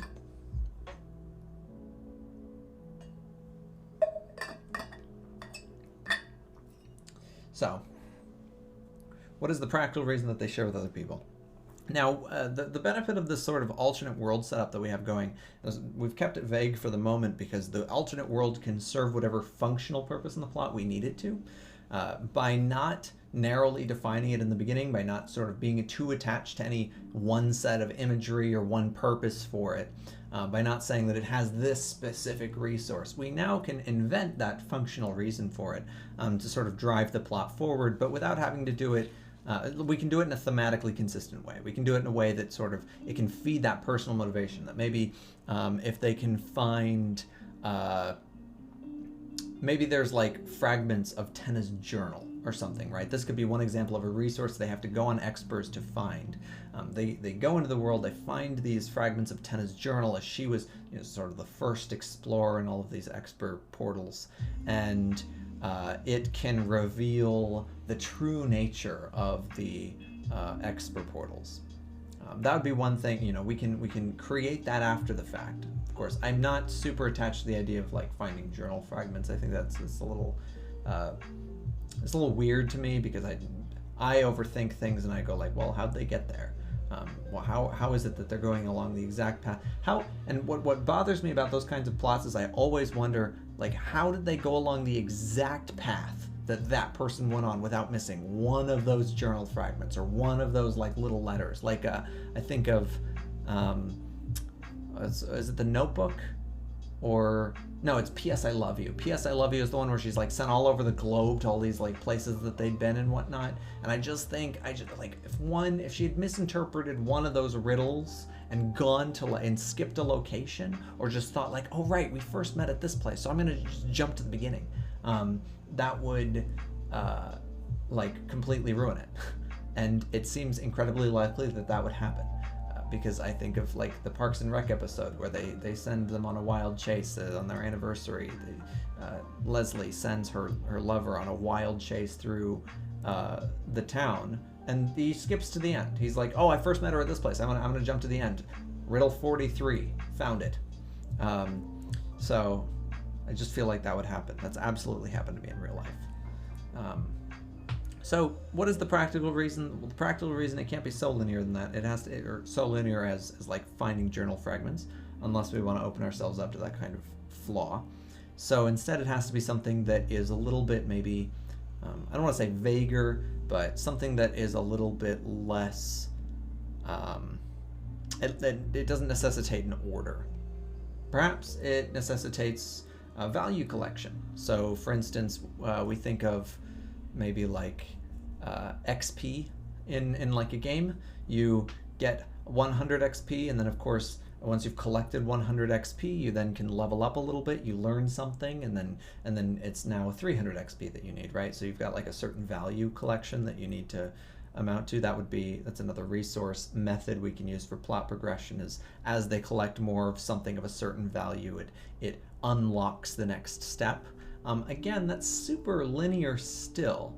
I prefer, generally, my preference is for something that allows for a feeling of chaos, but the story ends up getting thematically ordered. The story ends up still feeling thematically unified because there's a core set of themes and a core set of characters and experiences that are sort of shaping the way that the reader's experiencing the story, but it also kind of feels like anything could have happened. Anything could have happened at any moment, and it still would have been strung together by this theme. a character could have gotten, into a fight at this moment, and it wouldn't necessarily have completely changed things, but you could still see like the plot would have changed. Maybe different choices would have gotten made as a result, but still thematically we would have ended up with a cohesive story. It's difficult to do that. But what I like to think of as circles. And the reason that I like to think of circles is because if this is a world that they're exploring, as they go into these expert portals, and the main character goes into the expert portal and they end up here, just like they would on a map, they can now go anywhere. And that is the feeling that I like to create for the reader generally, is this feeling that I can explore it anywhere and still walk away with the same theme. An excellent story that does that is Narnia. Narnia, as you read the story, and I think in contrast, I say this in contrast to Tolkien's story, Lord of the Rings. Not his other works, I think, like The Hobbit is very unlike this, and so is the Silmarillion. But specifically, Lord of the Rings is, it has a very linear progression to it. They have a very specific mission. They have the ring, they have to destroy the ring, they have steps they have to take to destroy the ring, they have to go to locations and progress through. It's very linear. Even though they occasionally get set back or thrown into random places, there's interruptions, it's still very linear. It's very quest driven. It's very much like the main quest of the video game. The beauty of Narnia is you don't get that same sense of a quest. They don't have a very linear purpose in this world. They take it on themselves to challenge the Wicked Queen of Ice or whatever, but that was never prescribed to them necessarily. In fact, there were people in the world that were telling them no, don't even try to approach the Wicked Queen. You should get out of here while you still can. Don't even come back to Narnia. And so it creates this genuine feeling of exploration and a genuine feeling also of danger, because the danger is not the failure to complete the mission, which they must do. The danger instead is there is no mission, and maybe they're doing the wrong thing, and one wrong step could actually get them killed. Maybe they shouldn't be here. I think that feeling in a fantasy story can be really, really powerful because it enhances that feeling of exploration in a new world. The absolute strength of a fantasy story is its ability to build a world around the reader and make you feel like your choices in this world would matter if you were there. Your experience of the world matters in the same way that the character's experience of the world matters. It creates a feeling like you are a new person in a new world, where stories set in our world often don't do that. And the same thing is probably true of sci-fi as well, though I think sci-fi plays a little bit more with our expectations of the real world than fantasy does. Fantasy typically is a little, just I think on average, it's a little bit more extreme with its willingness to explore surrealness, where sci-fi tries to ground it in potential predictions of the future and stuff like that. But there's of course artistic sci-fi that breaks that mold, etc., etc. But the important thing is that the character is able to genuinely explore the world. In order for them to genuinely explore the world, you can't give them a linear mission. You can't just tell them, okay, here's the ring and you have to get to the end of the volcano or whatever. Instead, you have to throw them into the world. They have no mission. They have to find that mission for themselves. Finding that mission for themselves is going to be painful and difficult, just like it would be for a reader. You can make it slightly easier by introducing a conflict that is existent in that world. And this is the problem that I've pretty consistently encountered with this expert story as I've been plotting it, is that I have been struggling to come up with a genuine sort of stake for these experts. So these experts, every time they go on these expeditions, have to, in this alternate world, the alternate expert world, there has to be a sense of danger and a sense of stakes. There has to be something that the characters are presented with that brings them in conflict with something, either themselves, other people, some feature of the world, whatever it is. There has to be an Ice Queen. There has to be an enemy or some kind of obstacle to overcome. an excellent story that I think does something similar, but it does it in a more limited. It's a very new one. It's out on Funimation. If you are able to watch Funimation, even if you're not, if you're able to find alternate methods of watching it, I highly recommend at least the first couple of episodes. I continue to watch it because I think it's excellent. But if the first couple episodes is all that it's worth to you, then I still recommend it just for the beauty of how they're able to deliver this kind of plot. Wonder Egg Priority is a relatively new show on Funimation that basically explores as these girls try to, these young, like, I think they're middle school, maybe high school girls, but they're basically thrown into these very psychedelic, but also psychologically horrifying dream-like worlds where they have to overcome some kind of conflict between them and a person they're trying to save and the enemy that caused that person's death. Essentially, in a nutshell, every episode, for the most part, the formula seems to be they go into a dream world, and the girls are motivated by their friends who committed suicide. They want to bring their friends back. Suicide has left sort of troubling scars for them. They want to bring their friends back, and they know that if they save these girls in these alternate worlds, other girls who committed suicide, who also had friends, so people who are mourning for them, if they go into these alternate worlds and they can resolve the troubled demons that caused these other girls to commit suicide, then they can provide their friends some warmth and comfort in the afterlife. Seems to be, and that's how the plot progresses. They get dropped in the dream world. They then discover this girl who needs saving from some malevolent force, which in the real world had caused that girl to commit suicide. Hero girl overcomes it, and then girl passes on. The troubled suicide girl passes on.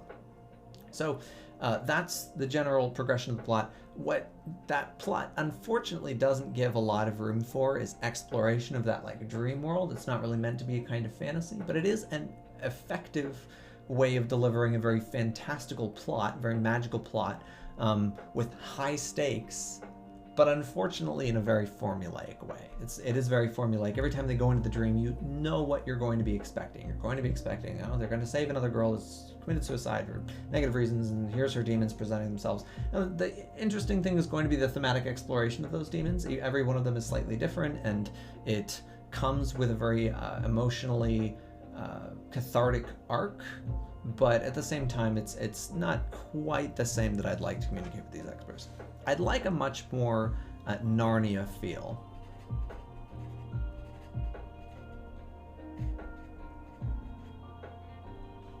And Narnia did it in a very specific way that honestly it'd probably be too difficult to recreate without just straight up ripping it off. But that has been the challenge for me with these experts. Oh, I got more Sharpie on my hand. That has been the challenge for me with these experts, with shaping these experts, has been the making sure that it has those stakes, that it has that plot conflict that not only ties into the personal stakes of the characters, but also the theme of the story and feels like a genuine exploration. And perhaps, in order to Twitch, but I have to ask, does your channel record broadcast? Oh, thank you. I really appreciate it. Yeah, mine, I do have it set up to preserve the VODs. The downside sometimes is that the VODs get muted because I'm not very careful with the music that I play.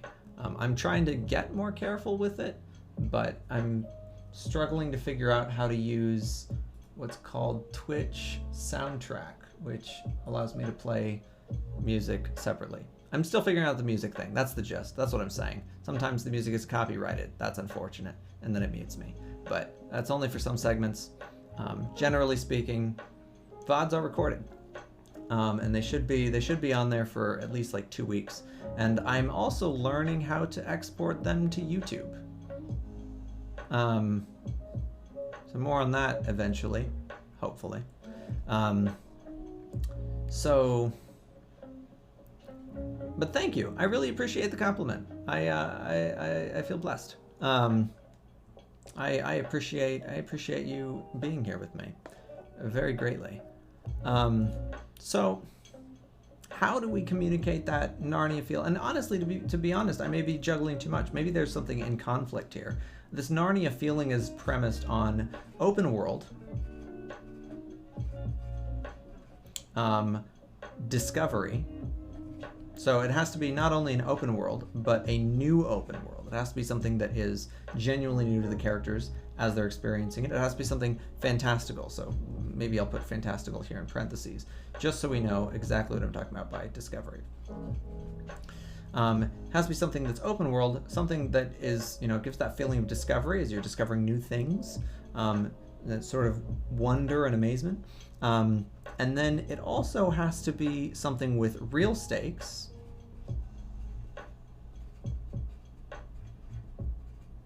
as in something bad can happen, and it will matter. And then the last thing here is that it has to not just have real stakes, but it has to have, so there's two aspects to real stakes, I guess. That's what I instead of just putting real stakes, maybe what's more important is that we put, there's danger.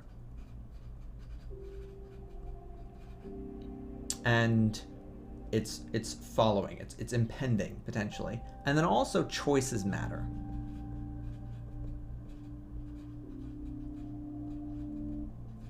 Now, this is where I might contrast it with some things like Tolkien and Wonder Egg. Wonder Egg, the one where they're sort of, it's serialized, it's very episodic. They save a girl who committed suicide every episode, just about. You get this sense, there's a real sense of danger, but there's not a real sense that the choices matter. Why do the choices not matter? Well, probably because you know that the heroes are going to save the day. They give into the formula to an extent that you just feel very confident. Unless they subvert that. I mean, somebody might die, I guess. And they could really subvert that. But for the most part, you get the sense that the choices don't matter all that much because you're pretty sure you know how it's going to be resolved.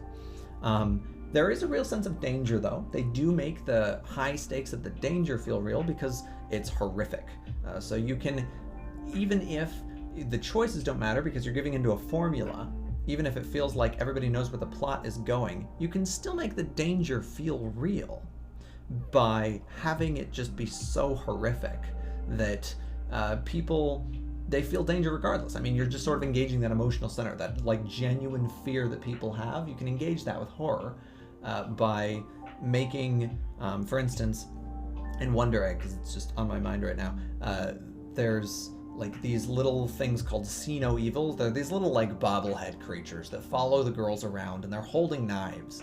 And these are middle school girls, I'm pretty sure. They're either middle school girls or like really young high schoolers.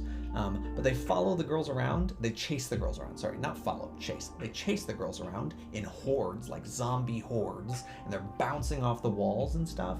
And they're holding like butcher knives, and they try to stab people. And there's blood that like blood is spilled. It's horrifying. And you think like, oh, if I was in a dream and those things were chasing me, I would be genuinely horrified right now. And you just don't really expect them coming. At first, it sort of kind of sells itself as like a cute girl anime or what, moe or something anime.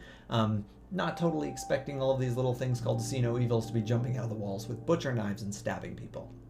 So and even later on in the series, even after you get used to the formula, the bad guys are still kind of horrific. They're usually, especially based off of like traumatic experiences like rape or like one of the girls has this coach who's really, really abusive toward her, like physically, but all like hits her whenever she like isn't adequately up to par, I guess, in her sports.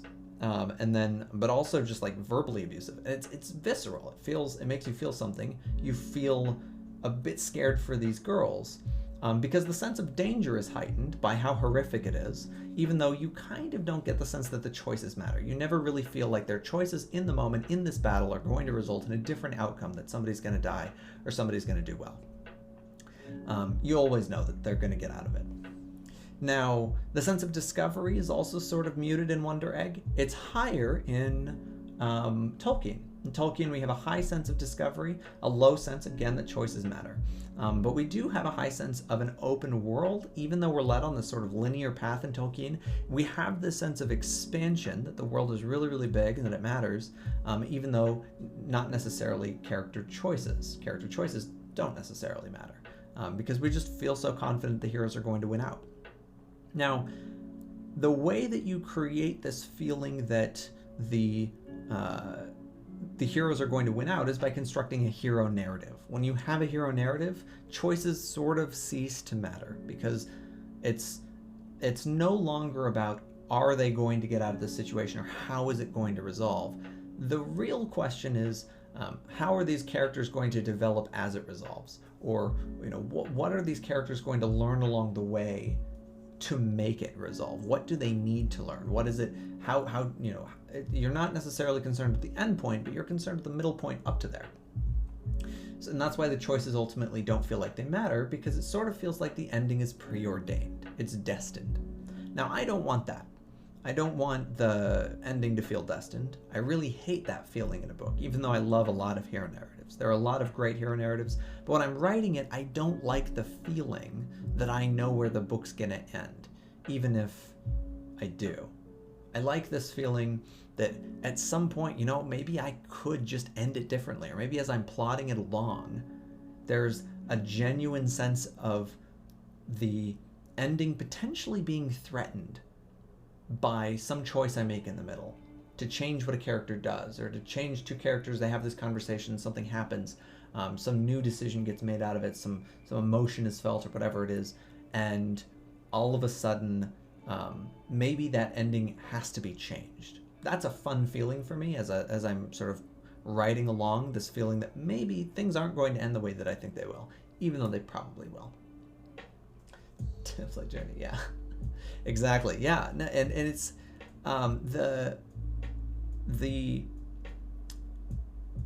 so to make those choices matter, yeah, you have to ditch the hero narrative, which is unfortunate because it's a tried and true method of storytelling.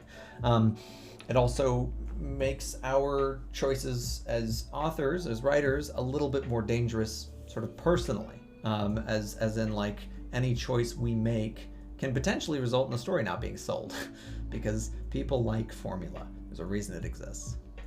To create that feeling of open world and discovery and genuine danger and that choices matter, really the only way to do that, and the only story, honestly, that's coming to mind, is Narnia. Of course, I did literally branch these off of Narnia, so that's why. There's got to be another one though. Let's see. No, there is another one. I'm sure I can think of an anime. ReZero. ReZero is another one. Yeah, where we definitely have a good Narnia feel there. If you haven't seen ReZero, ReZero is, and I'll just jot this one down here. That's another anime. The reason that I go for anime sometimes is because there's more experimental storytelling in anime than there is in sort of Western published books. Publishers typically they're not as willing to go experimental, and to be honest, it's with good reason. It's because most people who try to write experimentally don't do it super well. But it's also because it's not, it might not sell. When you go online and you're trying to find more experimental stories, you often have to lean on self-published ones. And what ends up happening then is when you purchase a self-published book, you're gambling, right? You're gambling on whether or not it's going to be a good story. You know that, so you're less likely to purchase a self-published book. You're more likely to go to the traditional publishers. And what do the traditional publishers keep making money on? Stories that are tried and true and are going to sell. Formulaic stories. So, sort of a feedback loop. ReZero is a very experimental story in which the main character is gifted with this ability to go back in time every time he dies. Sort of a Groundhog Day, but more horrific and far more gory. It's very horrific. Highly recommend. At least the first season. Second season, I'm not 100% sold on it, though. I think it's good. Honestly, I just got lost. But ReZero is more or less about very similar themes: self-discovery, loneliness, especially loneliness, and the alienating and self-destructive aspects of loneliness, and this feeling of abandonment and companionship. The abandonment that happens every time this character dies, and he's abandoning all of the people that are now in this doomed situation, but also all the people he worries about abandoning him every time, he kills himself to go back in time to save somebody else who's going to die. He's worried about that person's death being some form of abandonment for himself.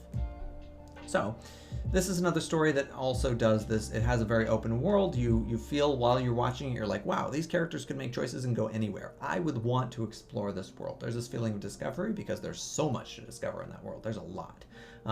There's a feeling of real danger because the stakes are pretty high. We're constantly encountering witches who can, manipulate like the flows of time and human emotion and all of this crazy stuff.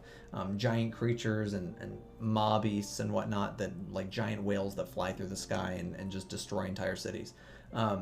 And choices matter. Choices matter because this one character, at any moment, he can kill himself, go back in time, and redo the whole thing, but make different choices. And that's how we know his choices matter, because they're constantly affecting the outcomes of these situations. But sometimes not enough. Sometimes he fails to make the difference. Now, what makes ReZero work is that recursive going back in time element. That going back in time element allows us to sort of prove to the audience that the choices matter, because the choices keep resulting in the situation changing, and it ultimately is going to be incumbent on the main character to make the most effective choices to change the situation into a better one or a good one.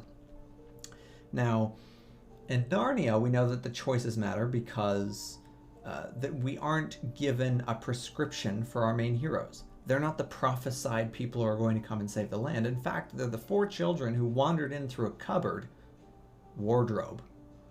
They wandered in through a piece of furniture in their house, and everybody around them, all of the talking animals and the wonderful, amazing savior of a lion, all of them are telling them to leave.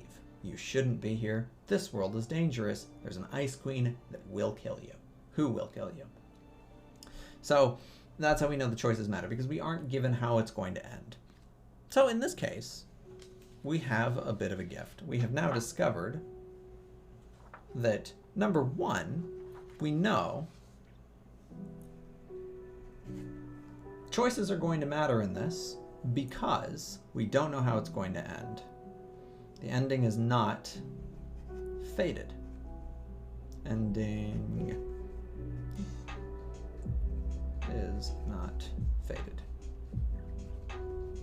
So that's how we know that choices matter. Moving upward, we need the real sense of danger, which means we need bad things to be able to happen in the Exper worlds.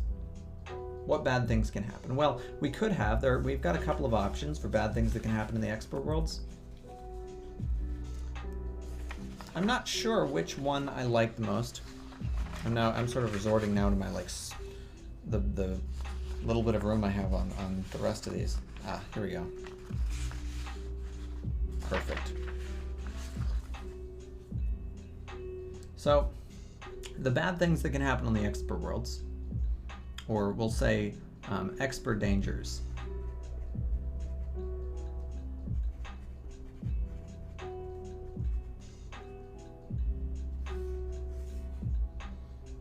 are going to include, or not include, sorry, we have options. Here are our options.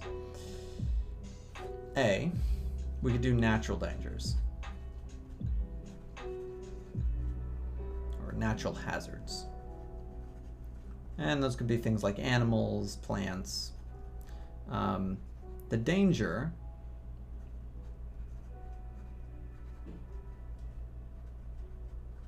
The danger here lies in the discovery. The more they go out, the more dangerous it is. Where they go is going to sort of inform what kind of danger it is. It's also going to mean that they should have a pretty compelling practical reason for going there. So if the danger is in the natural world, let's say that these expert portals basically just take them to Australia. And Australia, as we all know, is a death trap. So if they're constantly going to Australia, they should have a pretty compelling reason for going there, for their scientific discovery. Maybe there's some kind of valuable resource that could save lives, something they can make medicine from, or something that they can use to advance whatever it is. They need to have a compelling reason to constantly be exposing themselves to these dangers. Of course, they're going to have a compelling reason to constantly be exposing themselves to these dangers anyway, but especially in the case of natural hazards, it's going to be incumbent on it being a resource of some kind, something they can find, right? Because they don't get anything from conquering plants or animals. It's not like if there were other humans in those alternate expert worlds, and those other humans had weapons and whatnot, and these characters then go into the expert world and start exploring it, and they discover, oh my god, there's a bunch of humans here, a horde of humans, and they've all got weapons. Well, now, one reason that might motivate them to go into the expert world is to eliminate this threat. It could be a threat elimination. So perhaps they see these other humans now as a threat. They need to go in there, they need to conquer them or fight them or kill them all off or whatever it is, so that they can, they're not worried about those other humans coming into their world and killing them or something like that, right? That would be one example of a threat which the going into the world, the threat can motivate going into the world because they want to eliminate the threat. In this case, nobody goes into the dangerous world of Australia to kill plants because the plants are dangerous. No plant is so dangerous. You need to go through a portal to an alternate dimension to kill it. Although, that could be an interesting subversion of a genre at some point. A plant that is so dangerous it must be killed. Sort of reminds me of the spirit tree in the Legend of Korra. So, natural hazards, animals, and plants. Another possible one, we could have sentient hazards. That's what I'll call it, a sentient hazard. And by that I really just mean, put that in quotes, I really just mean sort of something like a human, like the tribe or something like that, like I was just talking about. Basically some kind of hazard that they feel like potentially could be a threat to them directly, like violently. That's another kind that we could be focusing on. A third hazard could be an internal hazard.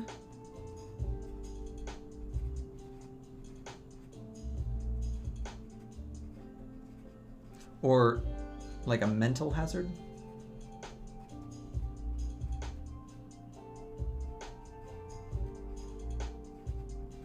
What is a mental hazard? A mental hazard would be something like addiction. Addiction is a mental hazard. So if somebody goes into this world and suddenly they, going into this world, maybe it could be done in one of like two ways. Maybe you could have it done in a very physical way, where somebody goes into the world and maybe they end up getting like injected with plant spores or something. If they don't go back into that world at some kind of regular interval, those plant spores end up poisoning them. That could be something where I'm trying to think of like a better way to communicate that. That's like the first thing that comes to mind. But I'm thinking of these kinds of setups where you essentially have a character who must constantly put themselves in danger because basically because there's a greater danger to them not putting themselves in danger. Of course, that's how all like plot conflicts are set up usually.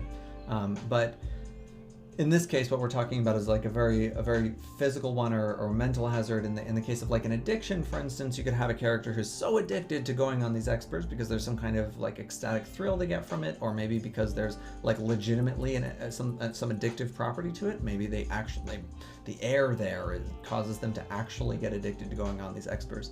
And so they experience this addiction, they experience some kind of mental hazard that forces them going, or maybe it causes them to have some kind of like mental episode that every time they come back to the real world, they risk going insane or something like that.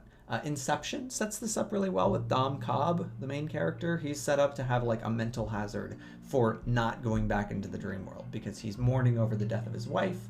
And so every time he's, the only time he can see his wife alive is by going back into the dream world. But of course, he also has a practical reason for going into the dream world. His practical reason is to commit heists so that he can steal people's inner thoughts and their memories and whatnot. And so he masks his real reason for going back into the dream world, his mental hazard reason for going back into the dream world, with a practical reason saying, no, I have to, do these dangerous heists. I have to do these, go into the dream world, even though it's super dangerous and it's always a threat to me. I have to do it because it's my way of making a living. It's this one last heist, and then I can, hang up my hat forever or whatever. Now, these are, and the sentient hazard really is a physical hazard.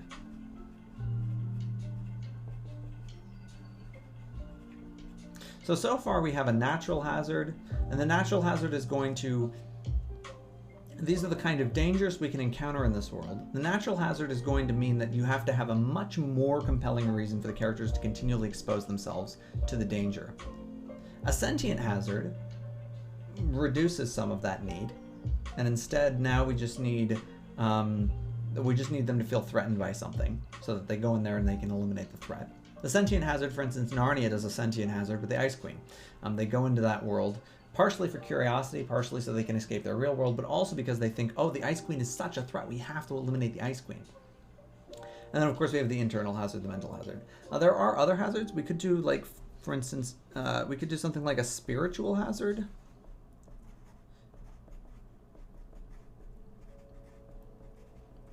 This would be something like an avatar where we have an avatar kind of does it more like sentient hazards or natural hazard. It sort of blends it a lot, but the spiritual hazard is something like, there's a threat that if we don't go in there, there's some kind of more existential threat to the balance of certain elements or something like that. There is a potential threat of permanent change to the way things are if we don't go and do this. Now, in a sense, in sort of in a vacuum, that's what all of these are like. There's a threat of permanent change if we don't go and do this. In the case of the mental hazards, for Dom Cobb, for instance, it's the realization that his wife is dead and he has to live with that forever, and the fact that he feels guilt over it. In the face of the sentient hazard, the change that could exist forever would be those whatever sentient violent creatures that exist in the expert world would come over and kill everybody. And that would be a permanent change. They don't be dead. In the case of the natural hazards, the permanent change could be something like if they're going into the natural hazards, they've got some kind of practical reason that they're getting medicine, so they have to expose themselves to dangerous plants and dangerous animals, but it's all worth it because of the collection of some valuable resource. Well, then without that valuable resource, there would be a permanent change to their current way of doing things because they would then have a scarcity. Maybe everything could go like, shit could hit the fan. A spiritual hazard would be something a little bit more internal to one character, though, and it would probably be something that would only affect people who had actually gone on experts. So it could be something that causes them to lose faith in the world. That's a little dramatic. It could be something, though, that causes them to lose their humanity in sort of a meaningful way. It's sort of difficult to tease that apart from a mental hazard in the sense that maybe it causes someone to become psychopathic, and you might say, oh, well, they lost their moral self, they lost that spiritual value to like doing good things. But I think there's room to distinguish between these. It would just be kind of, it would be easy to claim that one is the other. But I think you can make these different. Either way, though, I think these are probably going to be all of the hazards, the types of hazards that we could potentially encounter in the expert world. And with that, we now would have to make that choice. What kind of hazard do we want our characters to have to deal with? And also, what kind of hazard makes the most sense for them to be dealing with? in the case of our themes, for instance, we have, that's not themes. This is themes. We have these themes of loneliness, self-discovery, and abandonment and companionship. So with these themes, what hazard makes the most sense? Well, probably not the sentient hazard. That's not really going to be a driving force. If we've got this fear of, you know, the other and conflict and like we have to kill them so that we can survive, that's not really going to be helpful to a theme of loneliness or abandonment and companionship. That's going to be maybe helpful to some kind of theme of war and destruction or something like that. So we're left with natural hazards, internal hazards, a mental hazard, and a spiritual hazard. We have already sort of shaped the internal hazard, but that still means that we're left with, because the main character wants to go there to find Tenna, but we still are left with the kind of explanation that we need, like Dom Cobb has, which is that he goes into that dream world so that he can commit heists and steal people's ideas. And we could have something similar to that. We could have some kind of functional mechanism by which going into this world allows the character to get ahead in some way. That would probably not be great for getting sympathy for our character and going into this world, though. Although, it could allow us sort of a turnaround. If they're going into the world, if they're going into this expert world for unsympathetic reasons at first, and then you find out there are very sympathetic reasons for going into the world, that can be a really big turnaround where suddenly you're brought closer to this character that you were sort of at first held at arm's length from. A natural hazard would also, I'm sort of leaning away from the natural hazard, to be honest. The only thing that I could think would be medicine, but that would mean that they would need the medicine for saving somebody or something like that. And we've already set up that the person that, like, there's already this sense of like saving someone, even though he's not really going into the world to save Tenna, his friend that he lost. There is still a sense that he's going in there at least maybe to like save himself or something like that. So it doesn't really make sense for it to be like this need to save more people. There's too much saving going on. So I think the natural hazards, I would sort of put a tentative X through that. And I would say that maybe we're best off with an internal hazard. And then we have to shape what that internal hazard will do if they stop going into the expert world. If they stop going into the expert world, what's the threat?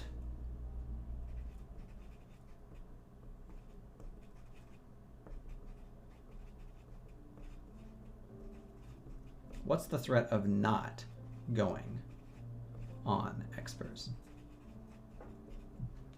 These expedition journeys. And what is that threat? That's going to be essentially the central plot point that will answer all of this. What is the threat of not going on expers, other than not being able to find Tenna?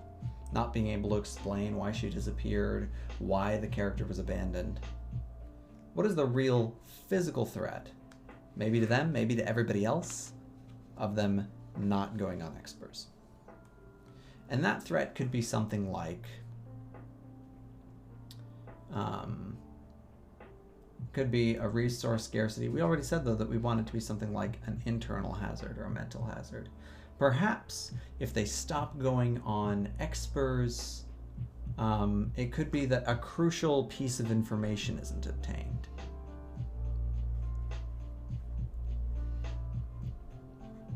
So a valuable piece of information, maybe. They need to learn something in order to keep everybody together. They need to learn something. There's if they can just get this one thing answered, this one measurement, or if they can just discover this one thing, maybe there's one kind of creature. And this is, it sounds like a very weird plot point, but this actually exists in a lot of novels. If you think of novels where they have to find the one thing, there's like, oh, it's mythical, but there's a horn, and if you blow the horn, then it's actually going to cause, it's going to end the reign of the evil queen or something like that, or it's going to destroy the entire ice wall, right? Game of Thrones, for instance, there's a horn potentially that if it's blown, then it will destroy the ice wall. A MacGuffin, exactly, yeah. You have that one thing, that one giant MacGuffin that essentially motivates going into the Esper world, and finding that will allow them. It will give them this. It propels them into the Esper world to find it. That's the point. It's the plot driving element that gives the character practical reason on top of their personal reason, their character motivation. So we could have crucial information, or I'll just sort of put loosely MacGuffin.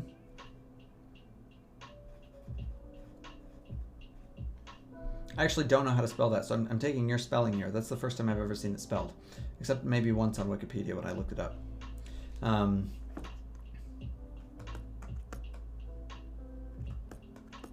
We've got our MacGuffin. We've got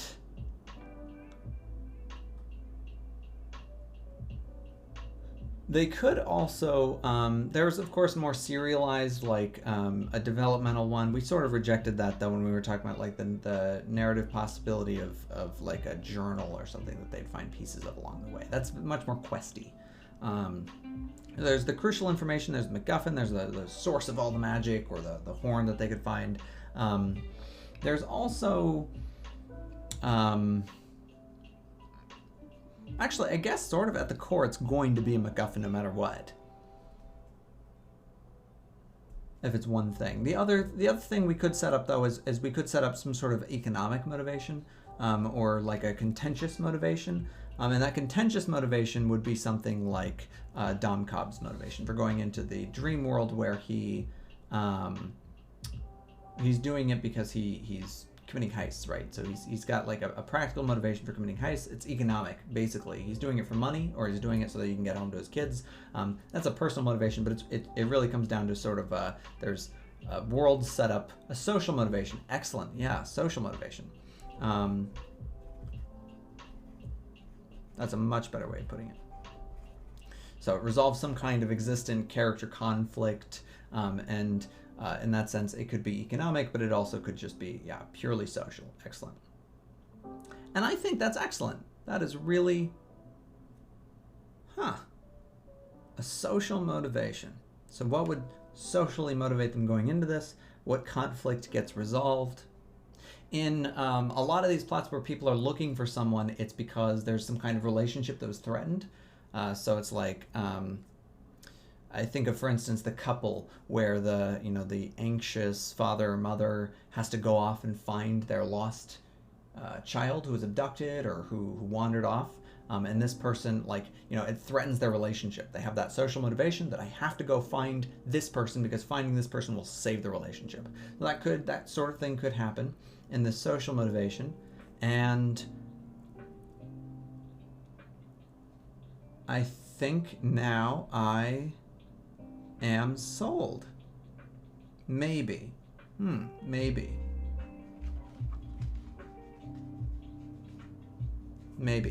So one social motivation that comes to mind for this is the potential for, I do like relationship dynamics, but then I also remembered that I wanted my characters to be something in the vein of like between 10 and 12.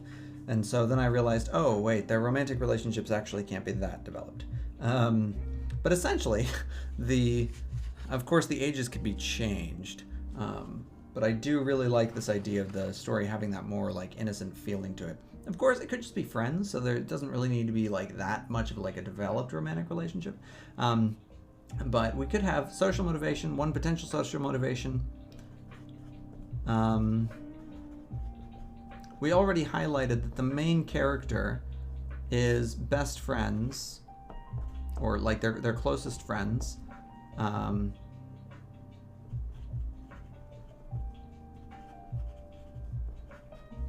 JC and Cam. And of course their other best friend at one point was Tenna. Tenna could be the one who like sort of completed this friend group, so maybe the friend group is falling apart and this is what keeps them together. It also could be something that Tenna had a relationship, and I was thinking more with like JC. So Tenna and JC had some kind of relationship, and the main character, in trying to preserve this relationship with JC, maybe they like JC, but JC and Tenna had this relationship, and the main character, not wanting JC to feel that way, is also trying to resolve their own grief by constantly looking for Tenna. But of course, keeping that hope alive is going to be causing a lot of grief for JC. Now that would create a very immediate drive, or like an obvious motivation for the main character to be going into, it's file economic under social, but it can obscure how broad it really, yeah, definitely. It is super, and it is broad. I think there's reason we could like distinguish between economic and social motivations.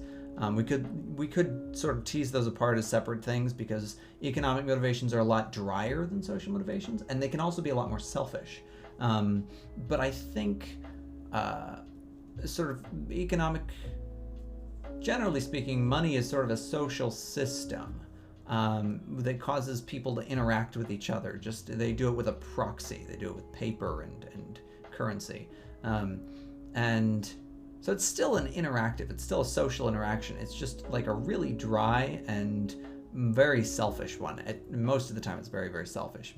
Absolutely, though, you're totally right. It absolutely obscures how broad it is. So one way that we could set that up, we could have the JC Tenna dynamic. So I'll put that here. JC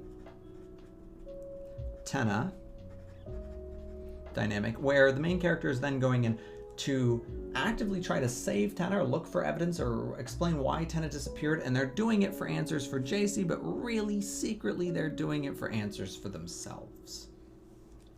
Then the book would be about this developing relationship between JC and the main character. The real story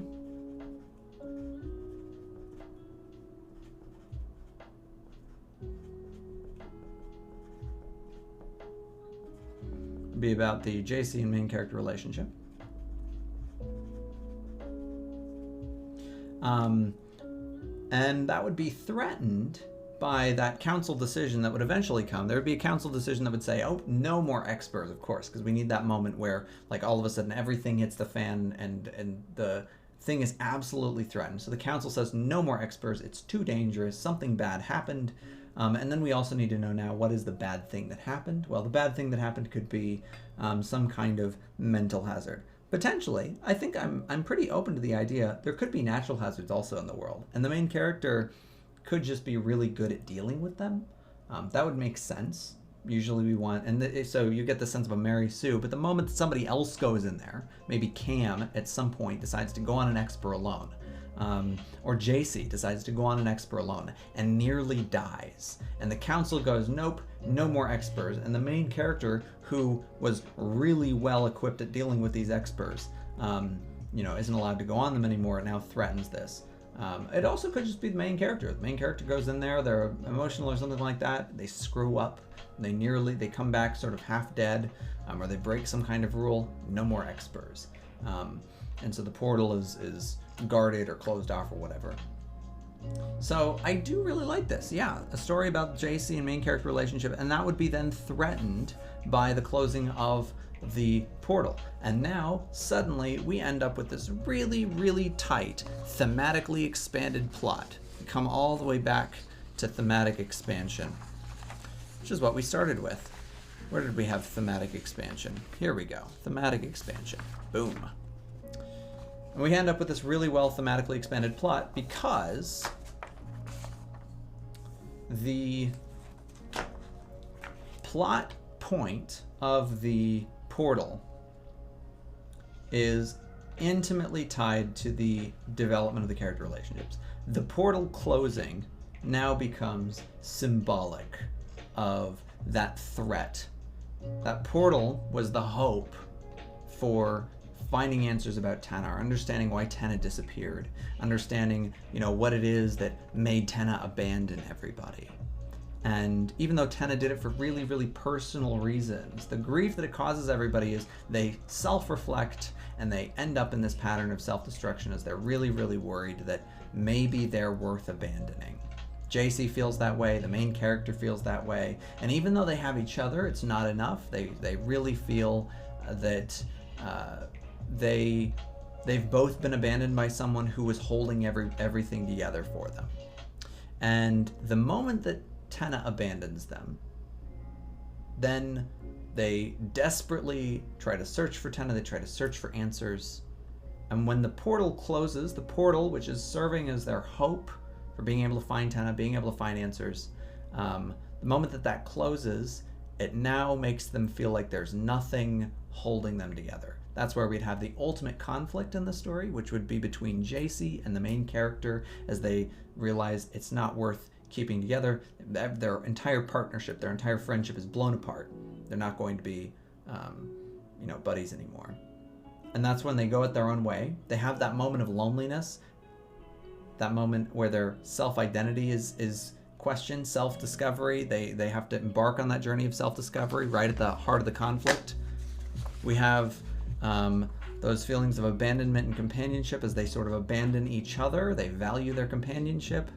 And then they experience that duality of loneliness. The self-destructive aspect, as they immediately embrace it, they're immediately faced with the self-destructive aspect, but then they have to restore it. As they're alone, they sort of realize who they are and they have to come back to terms with it. How Tenna affected them. We get this sense of the self in others, where we experience ourselves through other people and we learn about ourselves through other people. And suddenly, when other people leave us, we then realize what aspect of ourselves we suddenly feel like we're missing.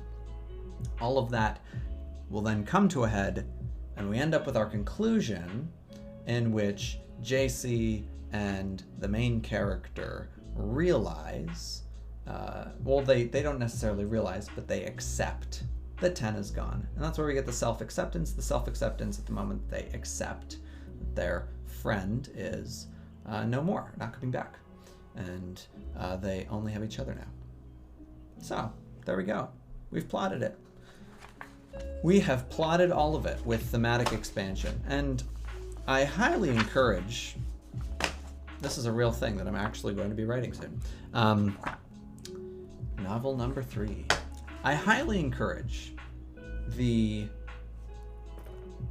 use of thematic expansion. Even if you tell your stories chronologically, which most people do, that tends to be the case, but it doesn't have to be the case. You can tell stories completely non-chronologically in thematic expansion, as biblical stories often are told.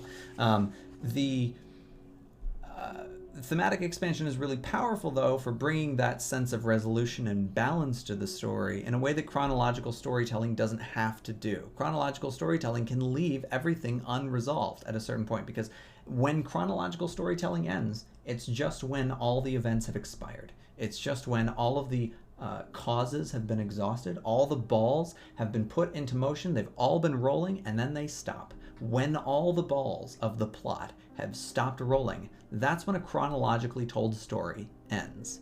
And it's not always powerful. It's not always interesting. Take, for instance, Game of Thrones, the television show, because the books haven't ended yet. But the television show absolutely ended terribly. All the balls stopped rolling. It definitely exhausted its storytelling. But without that feeling of thematic unity, without that feeling of thematic resolution, where all of the themes were expounded on, explored to their fullest extent, and then brought balance by sort of having their counter themes, weighing them back towards some sort of healthy medium, then the story doesn't feel resolved. The story feels like it's missing something, and it's missing something really important. It's missing the theme. It's missing a sense of personal resolution. It's missing a moral. It's missing some kind of message to walk away with. It's missing a sense of importance. And chronological stories, if you just rely too much on telling stories chronologically, that's what you can end up with. With thematic expansion, you should always, or not always, you should try often putting the theme front and center and asking how the theme can be best delivered, as opposed to asking how how the events happened. What is the chronological order of how the events happened? This is not always important. In fact, it's often far less important than how the theme is delivered. There are a number of ways that you can tell biblical stories in a way that sort of perverts their moral theme by telling them in a different chronological order, by telling them actually in the real chronological order that they happened in. The Bible actually, in a lot of the stories, the biblical stories, you'll find that the order that it's told in is not the order that it actually happens in. There are a lot of points in the Bible, and what's coming to mind is, I think the story, is her name Diana? No. Crap. Well, the story of Job, there we go. The story of Job is told. The story of Job is the one where the guy basically, to tell it crudely, God and the devil have a bet over whether or not Job is a good person and whether or not Job is going to give in to temptation as the devil continually attempts to tempt him. And God is like, no, Job's a good dude. And the devil's like, prove it. And so they sort of, and you don't really see, it's not like there's like a conversation between God and the devil in the story, but this is basically the crude version of it, is they have this bet, and then the devil puts all of these trials and tribulations before Job. He basically ruins his life completely. He ends up broke and alone, and it's terrible. But Job never renounces God. And that's sort of the message, is like, Job never renounces God. Job is a good guy because he's always going to be true and loyal to God. Even when the devil has essentially given Job all the reason to abandon God, right? Because his life absolutely sucks. What else does he have to lose? And Job is like, no, God is everything. So telling that story chronologically would be far less effective than telling it in the thematically expanded way that the Bible delivers it. The Bible delivers it with a moral up front about not abandoning God, about valuing that above all else, and then it tells you this story about how Job was given this trial, and yet he didn't abandon God. It will repeat it, and often these biblical stories feel repetitive because of how much they keep repeating these thematic messages and expanding on them. They'll say, and then this happened, but Job did not abandon God, and then this happened, but Job still did not abandon God. That's why they have this very repetitive flow to them, but it's also a little bit poetic. That poetic feeling of biblical storytelling happens because of the thematic expansion in it, where you end up with this theme constantly being reminded to you, and also each time it's reminded, there's a little bit added to it. There's a little bit more depth or a little bit more breadth to it, as there's another reason for this not to be the case. Why hasn't he abandoned God yet? Oh my God, he's got literally every reason. Oh, there's another reason to abandon. Oh, and another reason to abandon God, and he still hasn't abandoned God. And that's why this theme is so powerful, because consistently we're given this case that he's not abandoning God. So that thematic expansion is put front and center over the chronological storytelling. If you just told that story chronologically, right? Because the chronological version of the story would be his life got bad. The devil came in, made his life bad, and tempted him, and then his life got worse, and then his life got worse, and then his life got worse, and then his life got worse, and then his life was absolute shit. And finally, he didn't abandon God. And that's not very powerful. That's not a very powerful way to tell a story, because all you end up with is just this sort of gradual, steady decline, and then the conclusion is, oh, this guy's kind of an idiot, maybe. If that's like really the only thing on his mind at the end of all of these terrible events is that he just didn't abandon, right? It's only powerful if you're first given this motivation that constantly he's going through the story. He's like, and still I'm not going to abandon, I'm going to hold on to this. If he's constantly reminding you of that, by the end, it's really powerful, because you think, oh wow, he kept true to himself. It ends up defining this character. It's why the story of Job is so meaningful to so many people. It's because of the thematic expansion, not because it's told in a chronological order. And in fact, it isn't told in a chronological order. It's told sort of out of order chronologically, and the order of thematic expansion for the story sort of revolves around the least to most egregious thing that happens to him. And it doesn't happen chronologically in order. There's like certain, and I don't remember exactly the trials that he ends up facing, but there are, like, instead of saying that first his wife died, and then he lost his job, and then he ended up moving to a terrible place. It's like, no, he moved to a terrible place, and then he lost his job, and then his wife died, right? That's the worst order for it, even though that's not the chronological order for it. And it makes the theme more powerful as a result, that through all of these terrible things, he still didn't abandon God, right? The episodes are told out of order, but they're told in a thematic order that makes sense for delivering the most powerful version of the story. That's why thematic expansion, super important, highly endorse, absolutely recommend. And we'll be exploring more of that later as we continue to write this story, Exper 4, in the coming days, weeks, months probably. It took me 7 months to write the last story that I wrote, which I just finished very recently. 7 months though was, for a fantasy novel, it was 63,000 words. So I anticipate this one probably being about, and we'll next time we'll be working on the blurb for it and the, what are those called? Basically, we'll be working on the elements that we need for a query letter, because I always advise writing those first. It keeps your book more focused, and it helps you to really make sure that you keep those themes tight. The sellable points of the story, that's what you want to be making sure that you focus on early on, so that when it comes time to write the query letter, you've given a lot of thought to this. You already know how to do it. And that process of trying to pursue traditional publishing, or if you're trying to pursue indie publishing, or even if you're just trying to put your story online for self-publishing, it's a lot easier to sell it either to readers, to an agent, or to a publisher. Selling the story is going to be very important if you want to sell a story, which I think you should want to sell a story, because if you put all that work into it, you should be rewarded. You should seek some kind of thematic resolution to that. You should seek people to enjoy your story, and you to enjoy the fact that people are enjoying your story. And often that can be compounded a little bit with money. So no reason not to be looking to make some of that off of your own work. With that, what we will do here is we're gonna raid someone. And we're gonna raid someone good. But first I have to know who we're gonna raid, because I don't know who's online. Who's online? Coffee Quills, wonderful. We're gonna raid Coffee Quills real quick. So, the Magician's Show. What is the Magician's Show? Is that on like a streaming platform or something, or is this a Twitch channel? Also.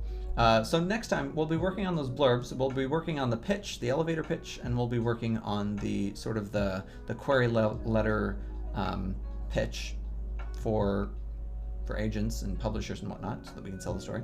And then after that, what we'll do is we'll do some more detailed plotting and so that we can write a plot summary of the story. And then, and it's not going to be concrete. It's going to be something we can sort of like a working living document, because we're definitely going to change things along the way. And then we're going to start embarking on actually writing the story. I try to set a reasonable pace for myself, usually just about 1 or 2 chapters a week. That's my goal, but I sort of my chapters end up being really short. Sometimes I write 2 or 3 or 4 chapters, 5 chapters in a week. But generally it took me 7 months to finish a 63,000 word novel. I anticipate this one being something like 55 to 60,000 words, definitely not longer than the other one, if anything shorter. So I would think that we can complete this one in probably, I'm gonna say 6 months. I think we could do 6 months. The Magician's TV show. I haven't seen it. It does have some nicks, but I like the plot. It blends Narnia and college culture. Ah, okay. Interesting. Okay, I'm gonna have to check that out. The Magician's TV show. Let me make sure that I can find that with an easy Google search. Magician's TV show. The Magicians. Oh, The Magicians. I have heard of this. It's on Netflix. This is new, right? I think this is new. No, it's not. It's not new. It's 5 seasons old. Okay. Well, it felt new. Okay, I'm gonna check that out. You've given me something to check out. I'm excited, because I've actually run out of TV shows, like with real humans. I've been resorting to watching trash anime, and I do mean trash anime. I watched Masamune-kun. Oof. Don't recommend. Okay, we're gonna raid Coffee Quills here. I think I know how to raid people. Raid. Let's see, how do I spell this? Coffee Quills, Twitch. How do I spell this? Coffee Quills. It is one word. Coffee. Of course it's one word. All Twitch channels are one word, aren't they? Quills. There we go. I hope this works. Wonderful. Wonderful, wonderful. Well, peace and love, family. I will see you on the flip side in a couple of days as we start working on plotting that next one.